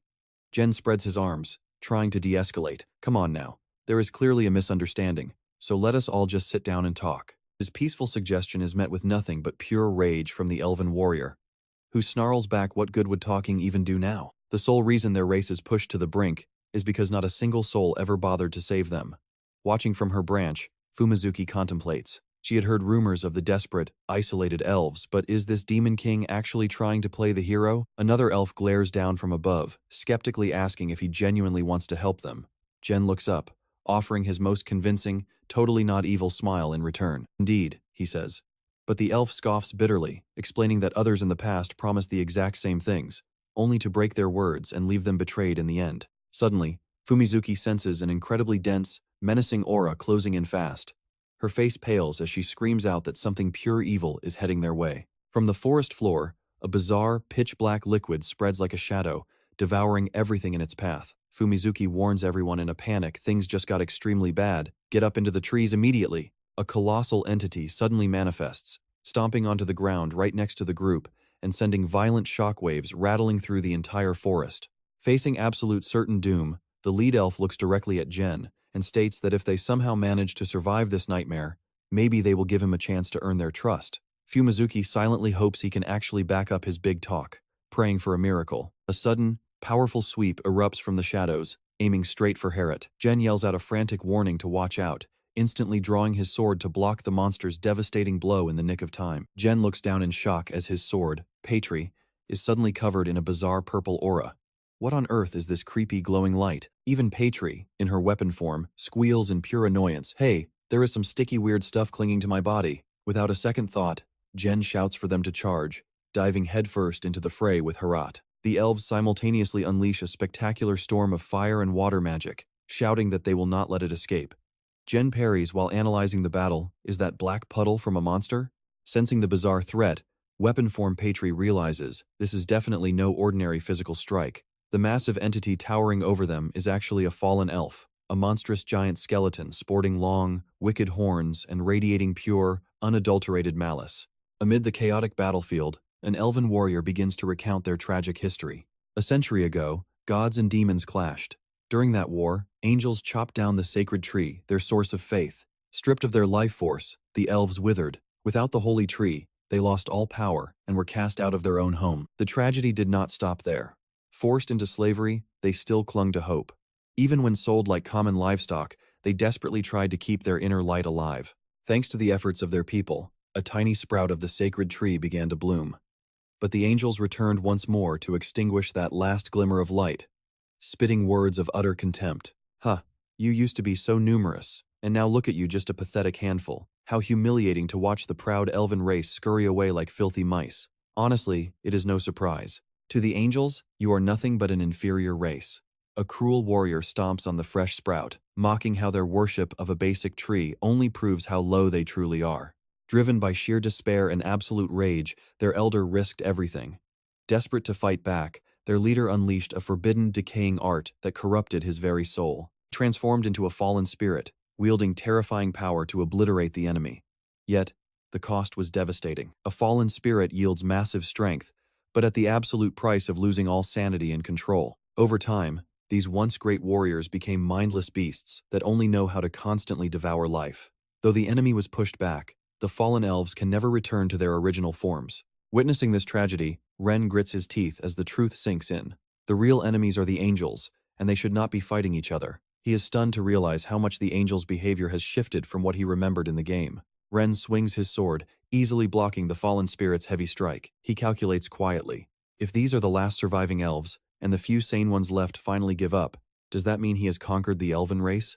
Just then, the desperate elven warrior begs him, if you truly want to help us, please save them as well. They are still our family. Observing the elves' tragic plight, Fumizuki senses a bitter parallel to her own Dark Moon tribe and her failure to save her comrades, though these spirits are in a far worse state. Confronted by the demon lord, they still hesitate. They wonder how they can possibly trust a conqueror who suddenly offers them help. Fumizuki flashes a cold smile, mocking their desperate struggle as completely ridiculous. She firmly tells Ren that right from the start, there was never any way to salvage these corrupted, fallen souls. Instantly, the frenzied spirit monster whips its massive wooden tentacles around, driving the panicked crowd to scatter in terror. A young elven warrior pours his entire mana pool into wind magic to block the powerful, sweeping strikes. Though he manages to slash through the eerie branches, a suffocating purple aura continues to spread, easily overwhelming the elves' natural powers. At the absolute climax of danger as a massive branch collapses, Ren suddenly lunges forward, grabbing two elven warriors and pulling them out of harm's way just in time to make a safe landing. Ren quietly realizes the system is actively trying to hinder him, but he is determined not to let it control his actions anymore. He knows that saving every single soul and earning the trust of the elven tribe will be a true ultimate trial, one that requires him to push far past his own absolute limits. Watching the looming threat of the fallen spirits, Ren stands completely firm, even as the trembling elves insist that these are monsters not even the strongest angels could conquer. He charges directly into the fray with his glowing sword, boldly making his stand. Then this is absolutely perfect, because I am a demon lord far stronger than those weak angels. He lands right in the center of the ambush, ready to face the roaring beasts with his greatsword tightly gripped. Ren quietly alerts the spirit residing inside him. I am counting on you, Patri. Their attacks are incredibly dangerous, so make sure not a single blow touches me. Patri confidently responds, are you seriously underestimating me? Instantly, a blazing red sword slashed tears through a crowd of monsters in a single blink of an eye. Ren's rapid, non-stop slashes leave the monsters no room to react.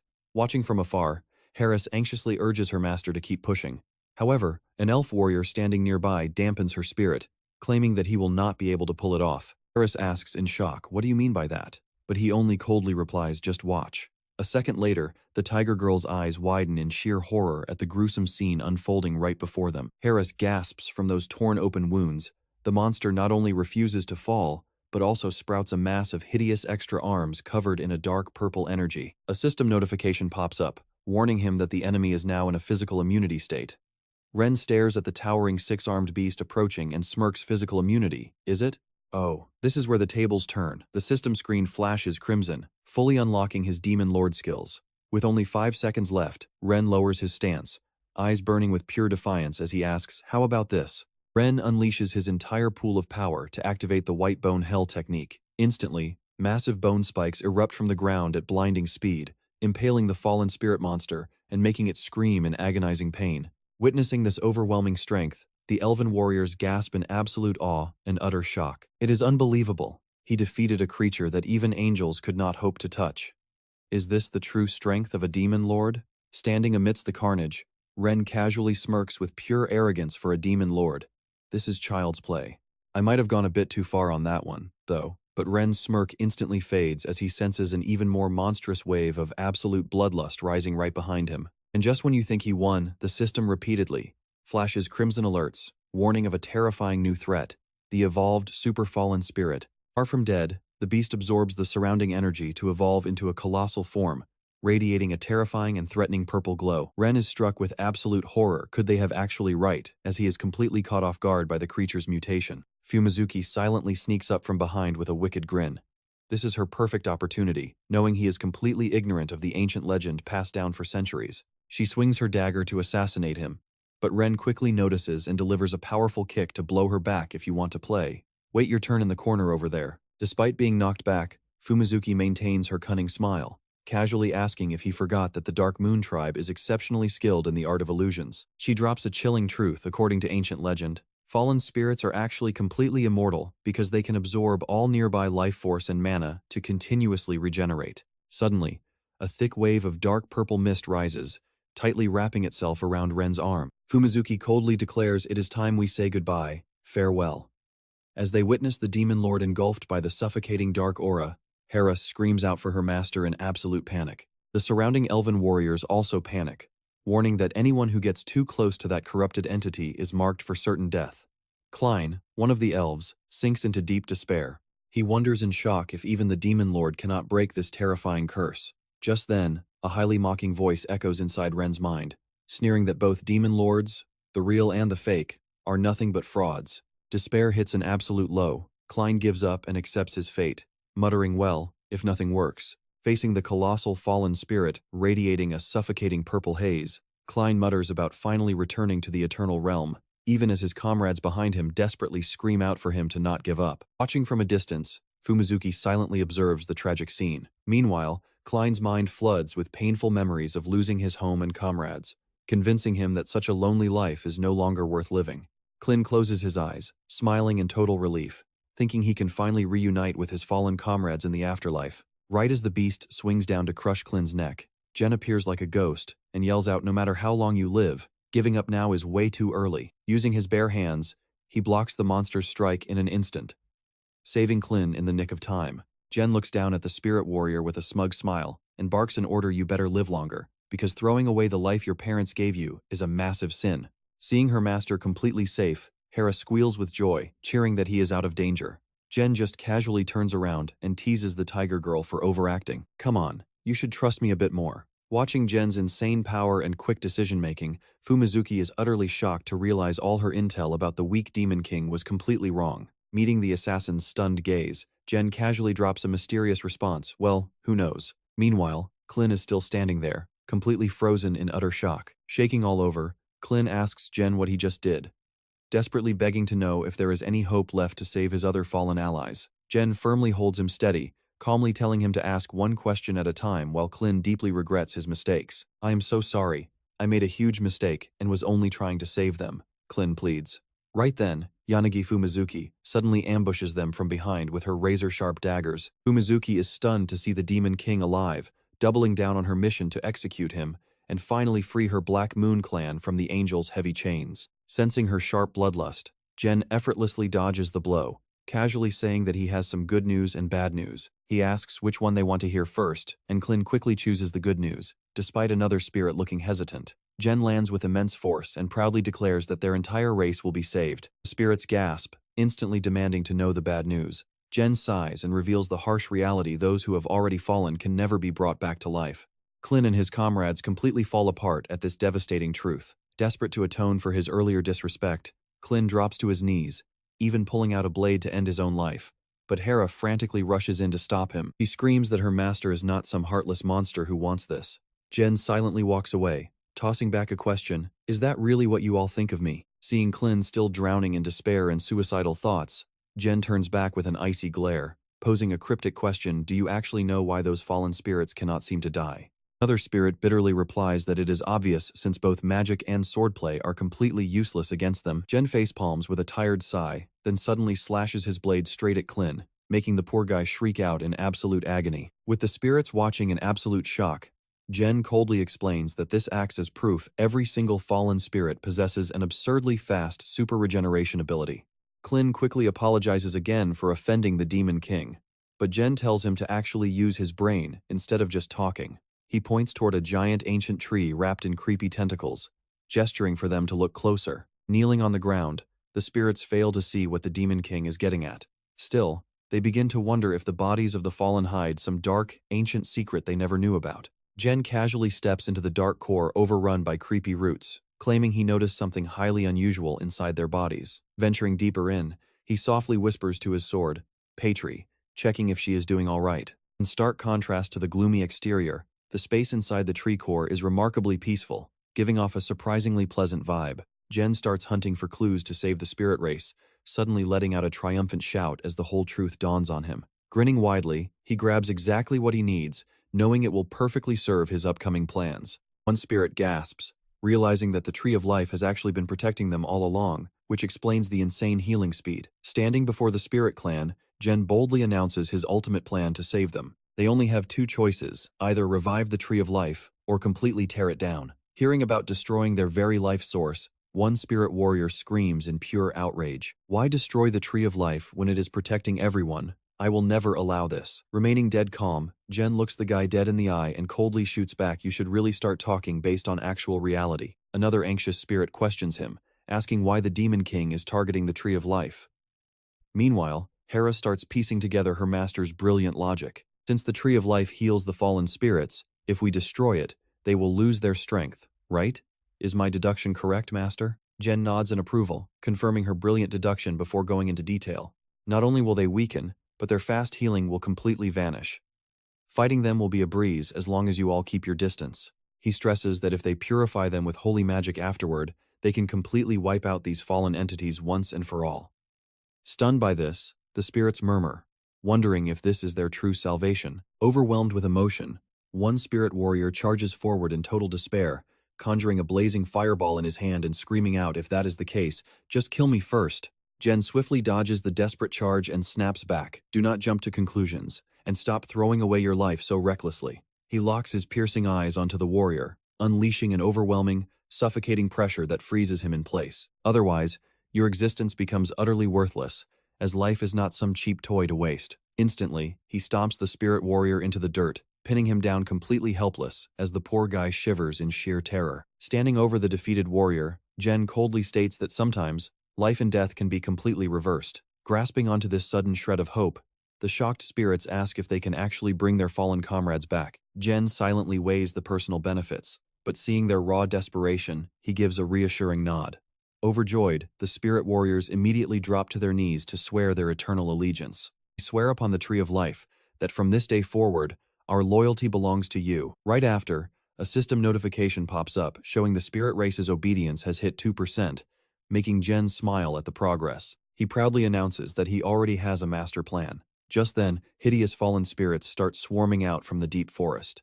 Jen calmly watches them before asking the group if they have decided who will be the next to fall.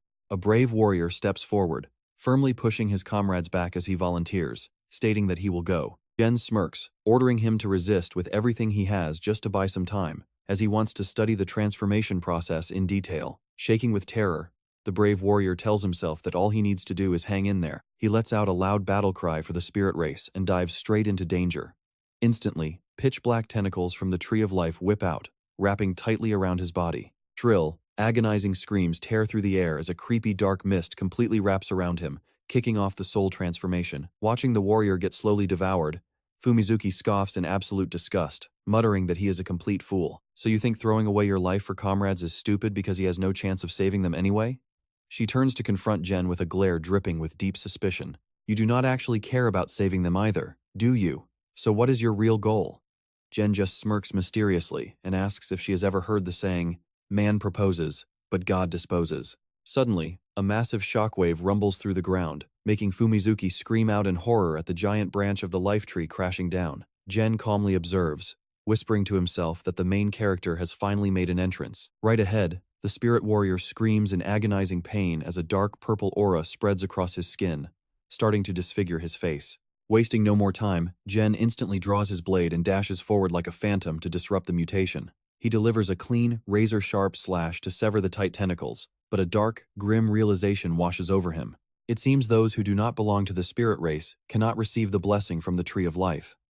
Facing this critical situation as the dark aura thickens, Jen makes a decisive declaration. Well, looks like there is no other choice but to do this. Immediately, the system activates the soul fusion technique, wrapping Jenin in a surging wave of deep blue energy. Jenin closes his eyes, letting the giant roots wrap him into a massive cocoon. He figures everything will end soon, but next thing you know, he is standing proudly before a massive sacred tree radiating suffocating pressure. An angry, booming voice from the Tree of Life echoes across the forest, telling him to get out because he does not belong to the elf clan. Up on the high branches, hideous fallen elves with terrifying bony faces crawl out, staring at the intruder with eyes glowing in pure hatred. These giant monsters leap down all at once, completely surrounding our lone demon king right in the middle of the deep forest. They howl like crazy, releasing a toxic purple mist that wraps around Jenin, ready to shred anyone challenging the tree. Jenin just chuckles, noting that these fallen creeps seem way too comfortable living here. Even with the soul fusion active, Jenin feels something is off. He swings his glowing red sword to slice right through a fallen elf, yet he cannot help but question himself. Why can he not feel any elf magic inside him? Before he can think, creepy purple tentacles shoot out from all directions, wrapping around him until he is completely pinned down. Jenin grits his teeth as the hideous monsters rain down from the canopy to crush him. But right at this critical moment, a sudden blast of intense fire erupts and completely covers him. The system announces the unlock of his Demon King weapon in its complete form. Flames of pure pressure burst from Jenin, but a mysterious voice suddenly echoes to challenge him. The entity inside the sword sneers, asking how he plans to fight Patri in this complete form. She warns him that if he has no other moves left, she is taking over his body. Suddenly, the Tree of Life speaks, shocking Jenin as a blast of golden energy strikes him down in pain. Staring at the yellow sparks crackling on his skin, he wonders if Patri caused this, but a powerful voice from the shadows immediately denies it, saying she has not even touched him yet. Well, who is attacking without showing their face then? Standing in the golden light, Jenin demands to know what this is. He soon realizes a grim truth: the tree is forcing him to fight, meaning his body is being taken over. Instantly, a glowing golden magic circle rings the enemies. At the same time, the system alerts him that the Tree of Life is now sharing all incoming damage. A pitch-black figure from the roots claims to control all life. Jenin just smirks, his glowing eyes seeing right through the fraud as he tells the creature it does not look like any Tree of Life. Did you really think a cheap attack would scare me? Jenin roars in pure excitement, calling out to Patri that they are insulting her too, so it is time to teach them a lesson. In a single flash, his blazing red blade cuts down waves of fallen elves. Standing over the ashes, Jenin coldly drops his ultimate philosophy. He offers salvation through destruction, while they trade death for temporary peace. Laughing like a madman as wildfire wraps his body, Jenin challenges them to see which power wins, yelling that it is time to end this. From the thick black smoke, the Tree of Life speaks with supreme authority. It offers the outsider a deal: protect the elf clan, and it will grant him its power. But Jenin just scoffs, telling the tree that looking at this mess, he does not really need that power. Feeling insulted, the sacred entity roars in anger, calling him rude and asking if he wants to die. Jenin shrugs, asking if the tree plans on using him as fertilizer. Meanwhile, the fallen creatures get dragged across the dirt by thrashing purple tentacles. The Tree of Life questions his extreme methods, asking if this is his idea of helping. It warns him that at this rate, he will wipe everyone out in a single blow. Ignoring the warning, Jenin swings his sword to unleash a massive arc of red energy to sweep away the threats. Even with roots binding his body, he drives his blade deep into the tree trunk and begins to analyze the situation. Jenin mutters that he has been wondering why the proud elf clan fell so low. If it was not just simple decay, then the scheming angels must have played a part in this whole mess. Either way, he is going to clean up the mess first. Jenin asserts that if his theory is correct, he is the only one who can save the elves. They might have been fallen monsters, but this revival has birthed a brand new life form. This new life force is already corrupting everything around it. The fallen creatures stand silently in the dark, releasing a heavy purple malice that slowly chokes the entire forest. The sacred tree speaks up, boasting that its ultimate influence is far greater than Genin could ever imagine. Purple tentacles squeeze him tighter, but Genin refuses to break. Emerging from the smoke, he yells that the tree is only half right, unleashing a massive burst of flame as a final challenge. He shouts to see who will truly save the elves. Far from the blast, Harris and Fumizuki watch the unfolding chaos from a high branch, deeply worried for him. Harris panics when her master suddenly comes back out, but things get even worse as the fallen elves spot their hiding place. Next to her, Fumizuki is just as shocked, completely unable to make sense of the sudden madness. Surrounded by monsters, Harris takes her fighting stance and yells that they have to act. Right then, a horde of fallen elves crawls forward, cornering the two girls on the high branch. Out of nowhere, a blinding light tears through the darkness. Genin steps out from the flash with dark purple energy swirling around him, whispering that the plan actually worked. The girls rush over to check on him, asking if he is hurt and if he can still run. But Genin only responds with a creepy, wild laugh, muttering that he finally succeeded. Harris freezes as she senses a dark aura coming from the man she respects. Realizing this is not him, she points her finger and demands to know who he is, shouting to give their master back. The thing wearing Genin's face smirks creepily, laughing in a strange voice as it says that is not quite right. A booming echo confirms his soul now belongs to the Tree of Life and the fallen elves. He laughs like a maniac as a colossal pillar of light shoots straight into the sky, unleashing a crushing pressure that swallows up the whole forest. The blast creates massive clouds of white smoke that blanket the area. Standing among the ruins, Harris can only cry out for her master, filled with complete despair at the horror unfolding before her. Oh man, did the sacred tree actually snatch Genin's soul? Rewinding back to 5 minutes ago, we see Genin completely paralyzed and bound by those nasty purple tentacles. Saharat stands there looking smug as he boasts that he used the fusion technique to merge the Tree of Life with the power of decay. Seeing the trap, Genin grits his teeth and demands to know what his plan is now that he cannot move. Saharat leans in with a nasty grin, asking if he is ready to hand over his body. Even facing this threat, Genin stays totally cool, mocking him for finally showing up. He casually warns Saharat that he is not being stingy, but the guy simply cannot handle this body. Saharat glares at him with blood-red eyes, growling that he is as arrogant as ever, which only makes Genin more worthy to become his perfect new vessel. A massive blast of energy erupts as their souls collide. Saharat smirks, saying there is no point in arguing because he will just let the angels handle him. He says they have plenty of time to talk now. Meanwhile, back in reality, the parasite in Genin's body hovers in the air, admitting to himself that taking over this vessel is proving to be quite tough. Down on the ground, Harris and Fumizuki struggle against the heavy purple fog. Harris anxiously calls out to her master, but she suddenly freezes when she catches a strange scent drifting in the wind. Wait, what is that smell? Suddenly, a massive army of angels rips through the night sky. Hera gasps in shock. Why on earth is the angel clan here? A cloaked figure steps forward, offering praise. Well done, Fumizuki Yanagi. Hera freezes, turning to the female assassin with eyes full of pure rage. She finally realizes the bitter truth. Was all that time by her side, just because she was one of Ben's pawns? Fumizuki quietly lowers her head in silence. Furious, Hera tries to step forward and settle the score with the traitor who betrayed her trust. But Montez is one step ahead. He unleashes a heavy burst of purple magic, coldly warning her to watch her mouth in front of Ben. Hera is blasted back, collapsing with blood dripping from her mouth. Tears of sheer betrayal well up in her eyes as she stares at those who turned their backs on her. She swears she will never forgive Montez and Fumizuki Yanagi. Talk about a brutal wake-up call for her. Fumizuki bitterly admits to her face that absolutely nobody can ever stand against the power of the Angel Clan. Fumizuki is incredibly frustrated that she couldn't personally take down the Demon King. Right on cue, a high-ranking female angel appears with a smug, arrogant grin. She sneers at how quickly the game is wrapping up, noting that letting anyone else hold the power of the Tree of Life is just too troublesome. Reaching out, she declares it's over. Fumizuki drops to her knees, begging Ben to keep her promise and resurrect all of her executed comrades who died for their cause. The smug angel leader just smiles casually, saying she simply doesn't feel like doing that anymore at all.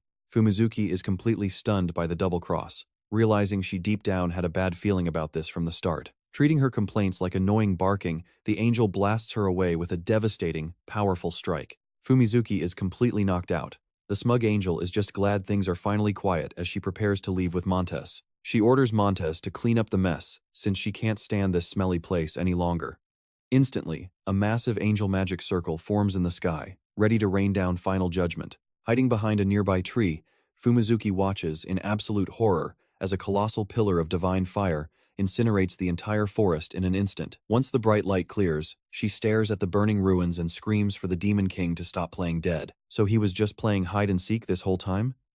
As black roots shake violently amidst the dark energy of the Tree of Life, Jen casually steps out completely unfazed. Fumizuki can only call his name in pure shock. Meanwhile, the Demon King smirks, noting that everyone managed to survive. Jen warns them to run immediately because the angel's destructive onslaught is far from over. Another massive pillar of light rains down from above, vaporizing everything in its path. Jen looks down at the angels with a dark, sinister smirk, casually calling them mere fertilizer for his rotting tree. Gathering energy in his hands, he boldly declares he will drain their power to restore the fallen spirit clan. Instantly, sinister roots burst from the earth, tightly wrapping around the panic-stricken angel soldiers. They can only scream in agony before being forcefully dragged down into the deep darkness. Standing amidst the glowing blue soul cocoons in the quiet forest, Jen suddenly senses a strange presence right behind him.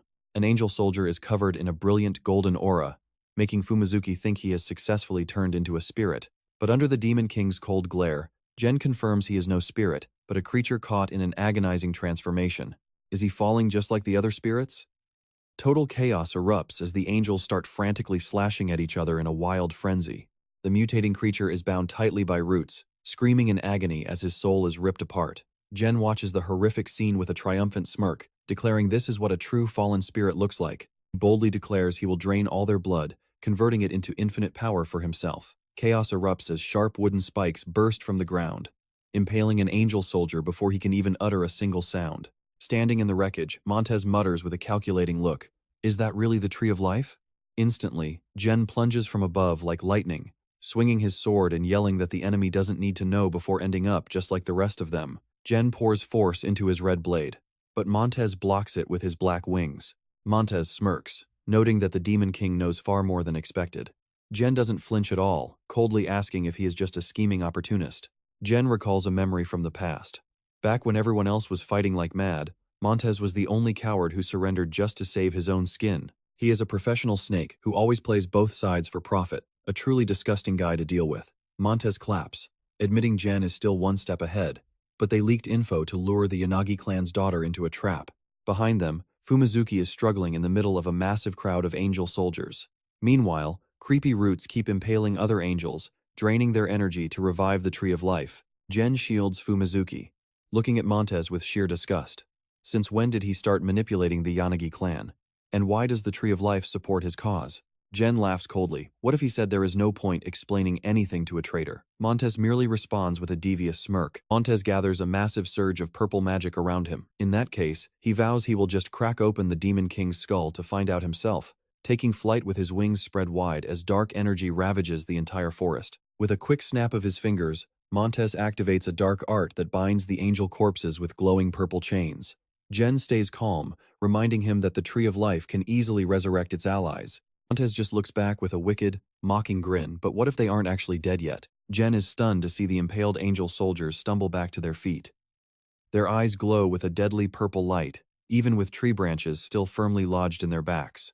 Watching the zombie army rise, Jen narrows his eyes and notes they just refuse to die, jokingly asking if they are possessed. Montez looks down in contempt, mocking how surprisingly weak the Demon King's power is. Dozens of red magic circles suddenly surround Jen, but he stands firm in the chaotic energy. Montez continues his disappointed mocking, only for Jen to suddenly vanish and reappear right behind his back, asking him where on earth he is aiming. Montez spins around in utter horror, gasping out in shock. Jen coldly drives his blade straight through his opponent's chest, asking him a highly sarcastic question. "Does your blood run red too?"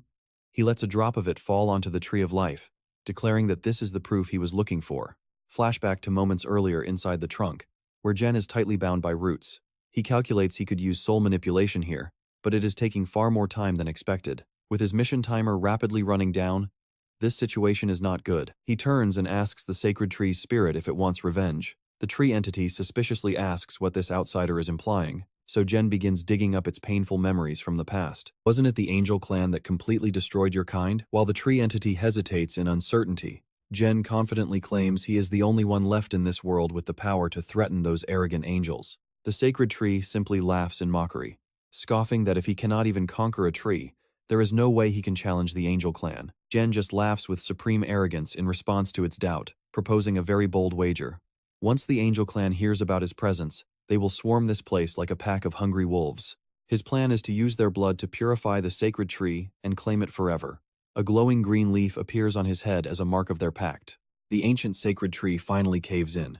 It agrees to become a literal slave, demanding just one thing in return: absolute bloody vengeance to feed its roots and descendants. Sucking in that deep glowing green energy, Jen declares he is borrowing the tree's power for the upcoming chaos. With a glowing little sprout literally blooming on his head, Jen promises the Tree of Life will follow him everywhere, like a permanent cosmic shadow. Back in the real world, Jen stares at the bleeding, broken Montez with a cold smirk.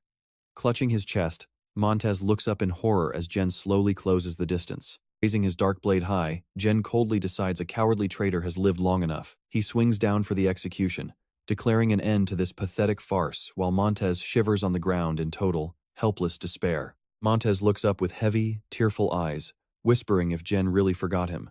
Then, right before passing out, he wheezes out a desperate, painful plea, "Father." Jen and Fumizuki freeze, completely blindsided by this sudden family reunion. Talk about a major plot twist. Jen immediately presses the cold blade to his neck, mocking him for calling his conqueror daddy. Montez just stares at the sharp metal, whispering in genuine shock, "Father, are you actually being serious right now?" Jen brushes off the sympathy, telling him his little drama act is getting boring. But Montez groans, swearing Jen forgot the truth that Jen himself sent him to infiltrate the Angel clan 100 years ago. Fumizuki gasps at the wild revelation, stammering out an undercover spy. Jen remains completely unconvinced, scoffing at who would actually believe such a ridiculous story, and demands to know why a loser who switched sides is now claiming to be on his payroll. But deep down, he starts sweating. If Montez is telling the truth, the original Demon King planned this defeat from day one. Jen demands to know how any Demon King could foresee their own loss and plan ahead for it. He commands him to explain, but Montez, his red eyes glowing in the dark, whispers that he simply cannot. Instead, Montez claims he saw God's prophecy, and that the Demon King already knew the forbidden truth of this world.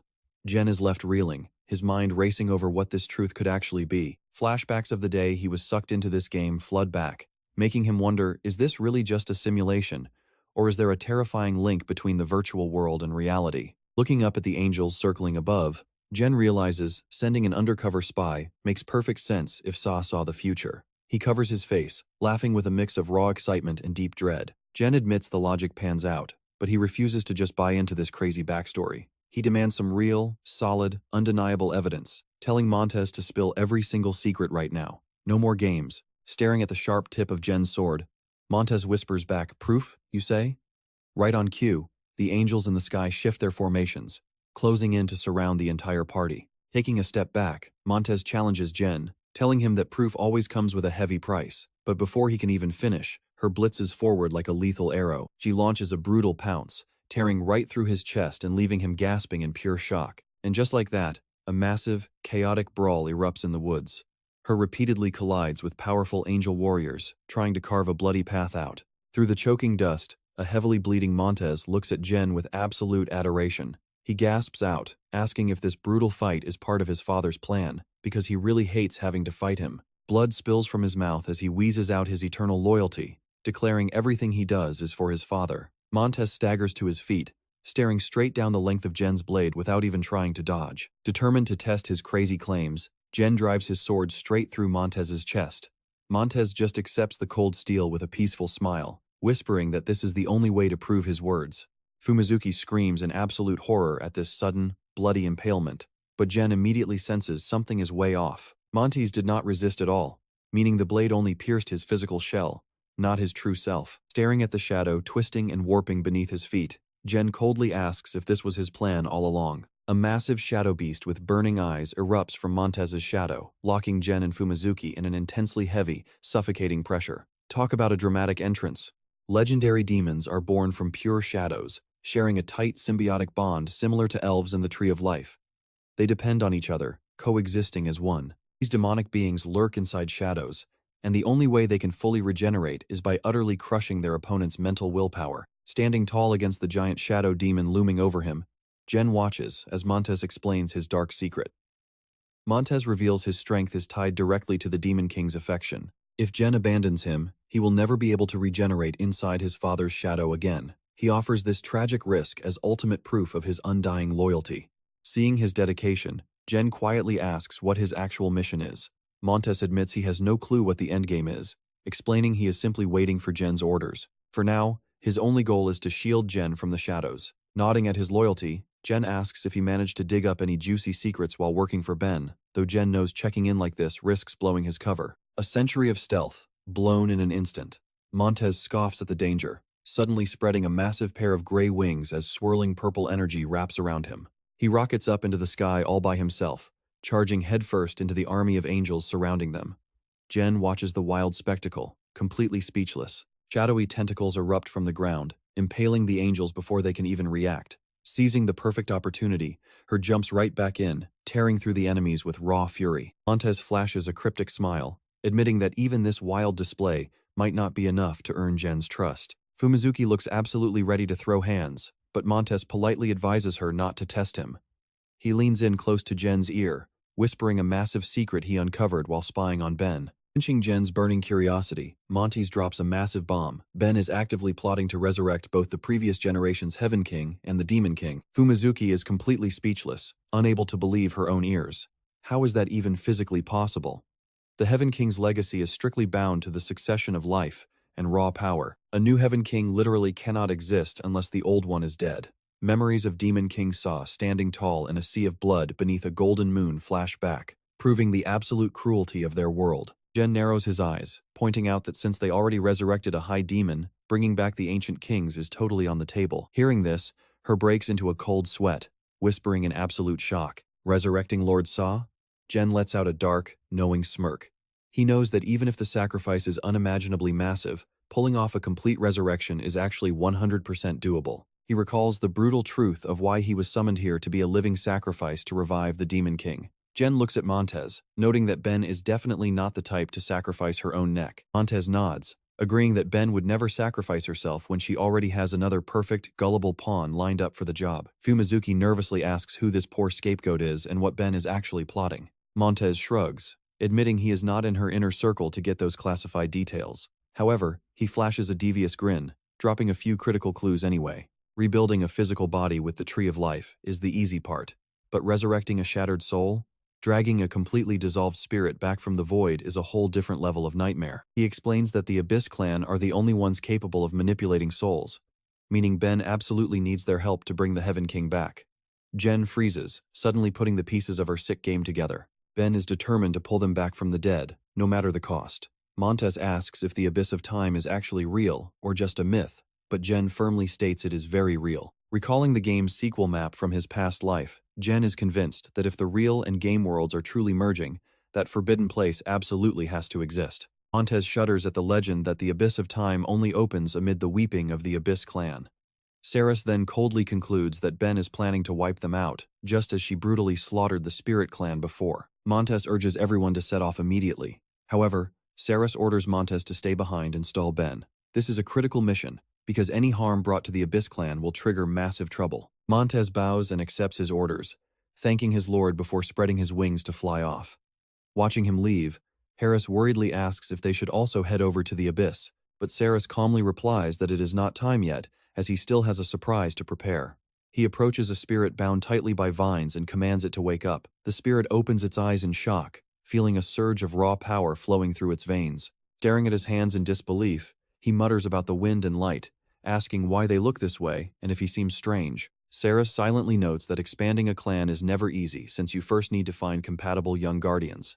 They gather around a glowing green sprout where a massive torrent of energy constantly surges. Saris recalls the brutal wars the Spirit clan suffered under the relentless onslaught of the Oros and giant dragon beasts. Rebuilding a devastated clan from absolute ruin is far more difficult than creating a brand new one, demanding a massive amount of effort. Standing before a spirit in the form of a beast, Saris reaches out his hand and loudly declares that he, the King of Wind, will bestow a name upon him. Touching the spirit warrior, he declares that his name from now on is Thon. Witnessing Saris perform this miraculous feat with absolute ease, the surrounding spirits are left completely dumbfounded. A leading spirit welcomes a returning comrade back, introducing Saras as the great demon king who saved them all. Harris curiously asks how Saras managed to purge the power of decay, but Saras reveals a truly shocking truth. He did not remove it. Instead, Saras injected more power into their bodies, allowing them to coexist with the decay. Harris worriedly asks if this will trigger any dangerous side effects. Saras just smirks, asking what the issue is since the side effects might actually make them stronger. Right then, the system alerts him that the Spirit Clan rescue progress has reached 4 out of 7, urging him to claim his reward. Saras secretly gloats about escaping punishment despite bending the rules. Realizing the system is forcing him into a clash with the Angel Clan, a bold plan sparks in his mind. If turning other races into allies is permitted, then their guardians are the key. This is the exact loophole the system left wide open.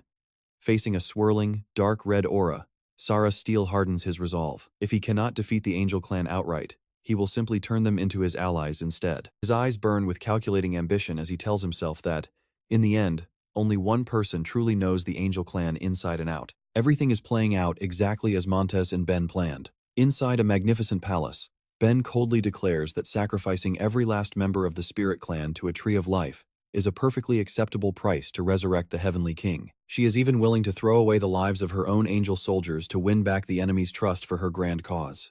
Still, Ben wonders if the abyss of time mentioned by the Demon King truly exists. Montez reassures her it is inevitable, saying they must let Saras reach the Abyss Clan to unlock that gate for them. Ben stares deeply into Montez, questioning if this will truly satisfy the desires of both of them. Receiving his nod of confirmation, she suddenly casts truth magic. Ben warns that anyone who dares to lie under the influence of this spell will be instantly incinerated by the divine light. Standing before the glowing magic circle, Montez kneels before her, loudly and clearly asserting his sincere desire to help. Ben suspiciously asks if he is living solely for his father, just as she is fully devoting herself to the Heavenly King. Montez cleverly replies that living for his father is exactly like how he serves her. Suddenly, Ben swings her whip, striking Montez violently before ordering him to get out of her sight. Yet, she quickly shifts her attitude, a strangely flushed blush creeping across her face. She admits she was wrong, realizing her harsh methods are only questioning his loyalty to her.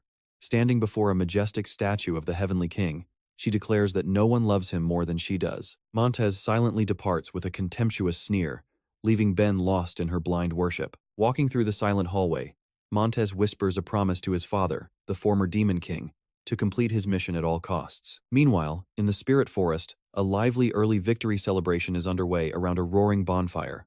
Yanagi Fumizuki seems completely hyped up as she raises a cup of wine and shouts for everyone to dance. She urges everyone to enjoy tonight before officially becoming warriors tomorrow. The fiery assassin boldly declares that this is the final battle, and absolutely nothing can stop their march. Watching the chaotic scene unfold, Harris, chewing on a chicken leg, worriedly asks Saras if he genuinely plans to fight alongside someone who seems completely out of her mind like Fumizuki to face Ben. Harris growls, calling Fumizuki a total lunatic upon seeing how incredibly drunk she is. But Fumizuki leans in close to Saras, her face deeply flushed with alcohol, insisting she is bound by the Black Moon blood oath and is fiercely loyal. Saras merely lets out a sigh at the fragility of trust, while Harris grumbles that a simple blood oath guarantees absolutely nothing.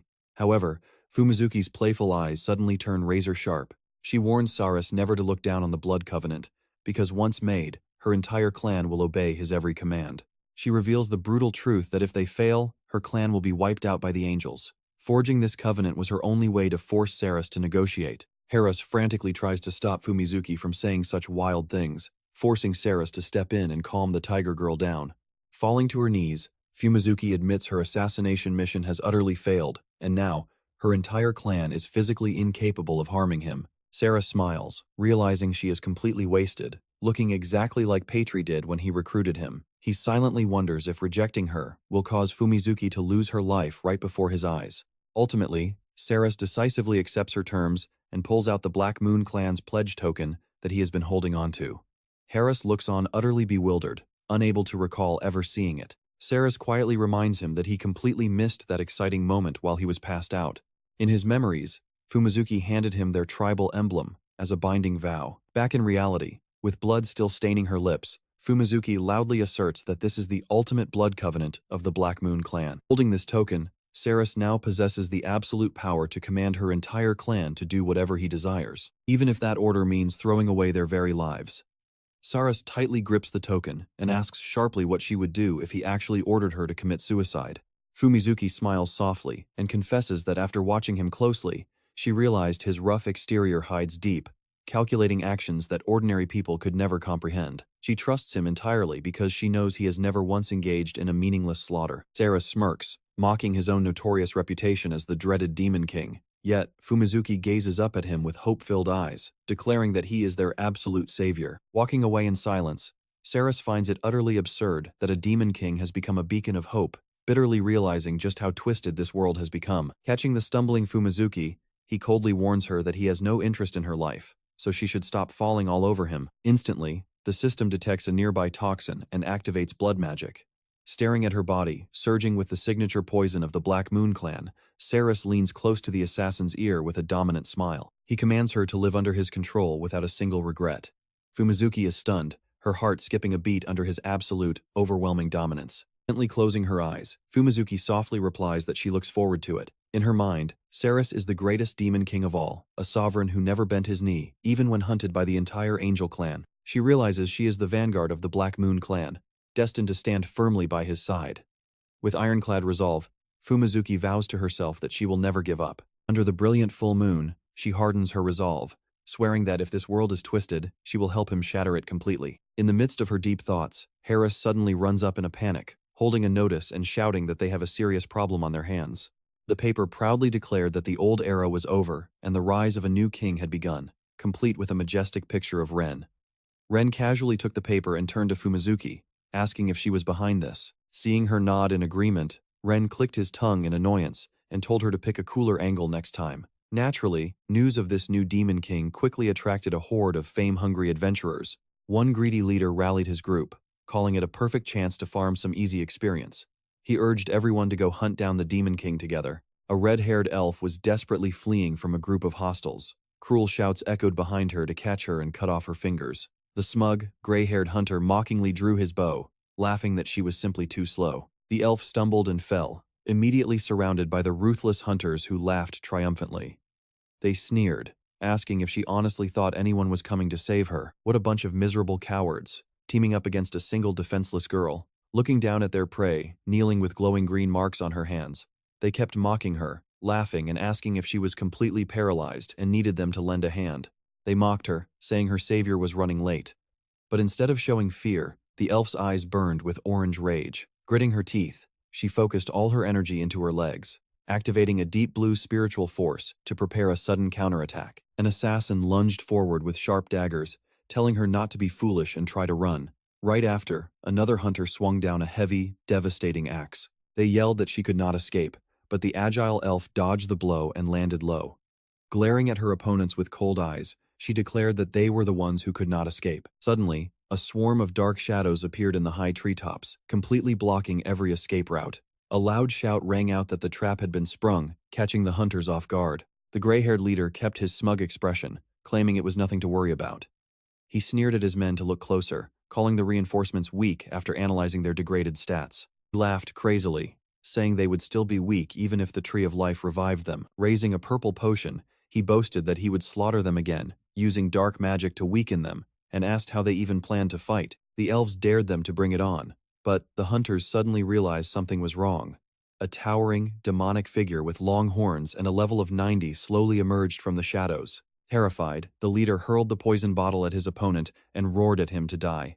But when the purple smoke cleared, the towering figure stood completely unscathed, leaving the leader utterly horrified. He gasped, wondering how the monster was unharmed and what was going on. The Dark Moon warrior immediately counterattacked, pinning his opponent to the ground and coldly repeating that they were the ones who could not escape. He looked down at the trembling hunters with utter disgust, calling them pathetic weaklings. Further away, Ren was riding casually on the white tiger Herat, muttering that the idiot would surely show up soon. Running alongside him, Fumizuki confirmed that spreading the rumors about the weakened elf clan had worked exactly as they had hoped. Ren stretched excitedly, declaring that their next goal was to power up the elves to defeat that woman. With that decided, the group made their way toward a towering cliff by the sea. Herat curiously asked if her master planned to visit the Abyss clan. Ren removed his mask, smiling and saying that going to Ryugu Castle meant they would surely meet a sea turtle, prompting Fumizuki to retell the old legend of the kind boy, Urashima Taro. The story recalled the moment Taro saved a tiny turtle from a group of mischievous kids and returned it safely to the ocean. Years later, a giant turtle appeared to repay the favor, inviting him to Ryugu Castle. There, Taro met the beautiful Princess Otohime, feasting on exquisite delicacies and enjoying a truly luxurious, dreamlike life. Hearing about the delicious feasts made Harriet drool, but she was quickly left bewildered when Fumizuki ended the tale, with Taro suddenly turning into an old man. Harriet gasped, asking if she had just skipped the most important part. Ren turned to Patri, curiously asking if she wanted to add anything to the legend. But his question was only met with a heavy, solemn silence from the red-haired girl. An unreadable look of sadness washed over her face. Since she refused to speak, Ren clicked his tongue, warning her that if she wanted to stay quiet, that was fine, but she must not mess up at the critical moment. Teasing her only to get ignored, and then bringing up work as a threat, was he out of his mind? The group continued their journey, with Ren riding casually on Harriet while Patri hovered behind, her eyes glowing red with murderous intent. Suddenly, Patri sensed a wave of hidden threats closing in. Cruel enemies seemed to surround them. Before they could even react, a massive slash of crimson energy violently tore through the earth, triggering a massive, terrifying explosion right next to where they stood. Ren jumped down to the ground, glancing up at the visibly tense Patri floating above, and asked if she was still mad at him. Facing a towering, barren, rocky mountain, Ren smirked with amusement, saying things were finally starting to get interesting. In her tiger form, Harriet gasped as she sensed something nearby, but Ren confidently spoke up before she could speak. He announced that they had finally arrived. Right after his words, Harriet transformed back into her beautiful beast girl form. Looking around the desolate landscape of rock and wind, Ren grew skeptical, wondering if this was truly the place. It felt like they had taken a wrong turn somewhere. As he stepped toward the steep cliff, a dry sound echoed under his feet. Ren looked up at the towering peak and suddenly shouted, asking if they could take him to their boss. But his shout was met only with the quiet, heavy silence of the mountains. Undeterred, Ren kept calling out, demanding to see their leader. Seeing that things were not going smoothly, he muttered that this was proving to be a bit difficult. Harriet anxiously stepped closer and asked who he was talking to, but Ren only gave a mysterious smile, saying it was someone she knew very well. Suddenly, the ground shook violently as a colossal creature, with a rough, rocky shell, emerged from the cliffside. It spotted Patri and cried out emotionally, calling her the Dragon Girl and saying he had been searching for her for so long. Harriet gasped in awe at the sheer size of the ancient creature, calling it a truly massive sea turtle. Witnessing the deep reverence this beast showed for his subordinate, Ren silently evaluated the divine weapon in his hands. The sword Patri was forged solely for war. An imposing image of Patri appeared, her eyes glowing red with murderous intent as eerie tentacles swirled around her. He knew this weapon was the ultimate terror to every living soul in existence, except for one mysterious, ancient clan. Standing directly before this giant sea creature that resembled a towering stone dragon, Ren realized the secrets of the deep sea were far more complex than he had imagined. In her girl form, Patri hovered right before the beast's glowing yellow eyes as the ancient creature spoke in a deep, rumbling voice. He welcomed her back, but asked why she was in such a state. Watching this unfold, Fumizuki and Harriet were completely stunned. Harriet stammered, asking if Patri was truly the legendary Dragon Girl. Ren began piecing all the clues together, realizing her dragon horns were the ultimate, undeniable proof of her deep-sea heritage. He smirked, noting that legends and reality are usually quite different, and asked the two girls if they knew what the true nature of myths actually was. Fumizuki wondered if they were lessons or warnings, but Ren sharply corrected her. He explained that legends are simply made up by humans. Still quite confused, Fumizuki asked if that meant they were always filled with lies, simply because they were crafted by people. Ren raised two fingers, explaining that there are usually two reasons people lie. The first is to exploit others, just like how he was brought to this world as a substitute to fill the empty Demon King throne. He raised his second finger, his expression darkening as he revealed that the other reason is to hide something. Patri fell perfectly into this exact category, and so did the legendary story of Taro. Patri looked lost, while Fumizuki anxiously asked what they should do next. Ren smiled and suggested they let the one who actually lived through that era reveal the truth, long hidden in the shadows of history. Patri softly closed her eyes, starting to recall her 1,000 years of life, a past she never once thought she would share with anyone. She reveals that the first part of the legend about Taro visiting the Dragon Palace is totally true. It was also her very first time meeting an outsider. Patri goes on reminiscing about those sweet, golden days. Back then, she spoiled Taro with lavish feasts while they played in her magnificent palace. Taro was so genuinely helpful to her friends that he touched her dragon heart, making them closer than ever. But that honeymoon phase didn't last. Soon, the harsh reality of human aging and mortality hit. Patri had been so caught up in the romance that she completely forgot they were from two entirely different species. Yeah, the whole getting old and dying thing is a pretty major human flaw. Looking at Taro, now completely withered, Patri is shattered when he tells her it is over. He gasps out that they should stop seeing each other. As she cries in pain and confusion, Taro weakly explains that he cannot bear to let her see him in this pathetic, decaying state. Plus, he simply cannot stay by her side forever. Unable to watch her lover wither away, Patri frantically searches her ancient scrolls. She uncovers a forbidden blood exchange ritual to turn Taro into one of the deep-sea tribe. Determined, she promises to save him. Her desperate wish to be together forever blinds her to all reason. She ignores the terrified warning of her stone dragon guardian, who begs her to stop because the ritual will kill her. But Patri did not care as long as it was for her beloved Taro. Even though the terrifying blood exchange ritual would leave her completely paralyzed, she gently holds his hand inside the magic circle, promising he will soon move again with incredible new power. Watching Patri's blind sacrifice from the past, Herat cannot help but shudder with fear for her safety. Sadly, her pure kindness is met with a brutal betrayal right when she is at her absolute weakest. Suddenly, Taro reveals his true, villainous face. He coldly grabs Patri by the throat, leaving her completely stunned. She can only choke out a desperate question. Why, Taro? Why? The bastard planned this from the start to steal her power and status during the ritual. Transforming into a devious monster, he became Patri's darkest nightmare and her life's absolute greatest humiliation. Hearing this tragic ending, Herat curses that absolute scumbag of a man. Meanwhile, Fumizuki curiously asks what became of Patri after she was stripped of everything. Patri explains that her resilient deep-sea soul was the only reason she barely survived, though her powers were gone forever. While wandering around as a helpless spirit, she eventually crossed paths with the Dark King, Sot. Thanks to him, she received a new body as a divine weapon, officially reborn to serve the Demon King. Jen listens in heavy silence, but the stone dragon beast suddenly speaks up, shattering the solemn mood. Calling her out for being far too naive, the beast stares right at Patri. It asks if she actually plans on telling her new Demon King about the deep-sea tribe's tragic fate that they are about to become human slaves. Stunned by the stone dragon's bitter accusation, Patri gasps in sheer shock, asking what on earth he means by that. The giant sea turtle sighs softly, confirming her fears. It is true, Dragon Lady. It begins recounting the painful truth that when Patri first left, everything seemed to be going perfectly well, but Taro suddenly showed up and led the entire deep-sea tribe to the surface.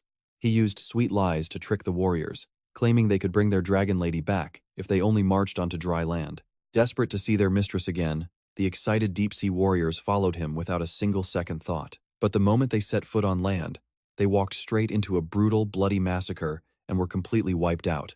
The vision of countless bodies scattered across the bloody battlefield breaks Patri. She trembles, refusing to believe it, sobbing that it has to be a lie because humans could never defeat the mighty deep-sea tribe. Right then, Jen breaks the silence.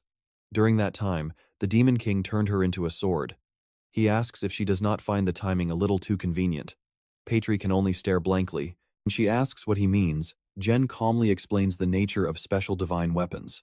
Essentially, they absorb all the negative side effects for their master. By turning Patri, a being blessed with the deep sea's protection, into a weapon, the Demon King Sazaharat had the perfect setup to exploit her, just like he did with his previous curses. Yanagi Fumizuki starts putting the pieces together, uncovering a chilling conspiracy. She asks if this means someone orchestrated the entire tragedy just to acquire Patri, and that mastermind was the Demon King himself. Patri immediately screams in denial, insisting he would never do something so despicable. But Jen continues to cold-heartedly press her, asking if she truly never found any of this suspicious. If she wielded the deep sea's power, her soul would survive even if she lost a battle. Suddenly, memories of their fateful meeting flash back. As Patri lay dying from her wounds, Sazaharat appeared, gently reaching out his hand to her. Back then, she naively believed it was destiny. Patri remembers kneeling as a fragile spirit at the Demon King's feet, begging him to make use of her. Back then, Saza had just sat lazily on his throne, telling her not to rush because he would use her soon, but not today. Realizing the cold truth now, Patri breaks down in agony, seeing she was always just a pawn in his grand scheme. Weeping in absolute despair, she cries because she thought her beloved king cared for her, but she was merely a chess piece in his calculated plot. What did her deep-sea tribe ever do to deserve such a cruel fate? Unmoved by her breakdown, Jen looks down at her with a piercing stare, asking if crying is really all she is going to do. As Patri looks up in a daze, Jen boldly declares that if he were her, he would make them pay 100 times over. Patri's eyes suddenly turn sharp and determined. Wiping away her tears, she gazes out at the endless ocean. Jen turns to command the giant sea turtle, telling it to take them to the deep-sea tribe immediately. Clenching his fist tight, he fiercely vows to make their enemies pay 100 times over, while Patry gently places her hand over his, silently promising to fight right by his side until the very end.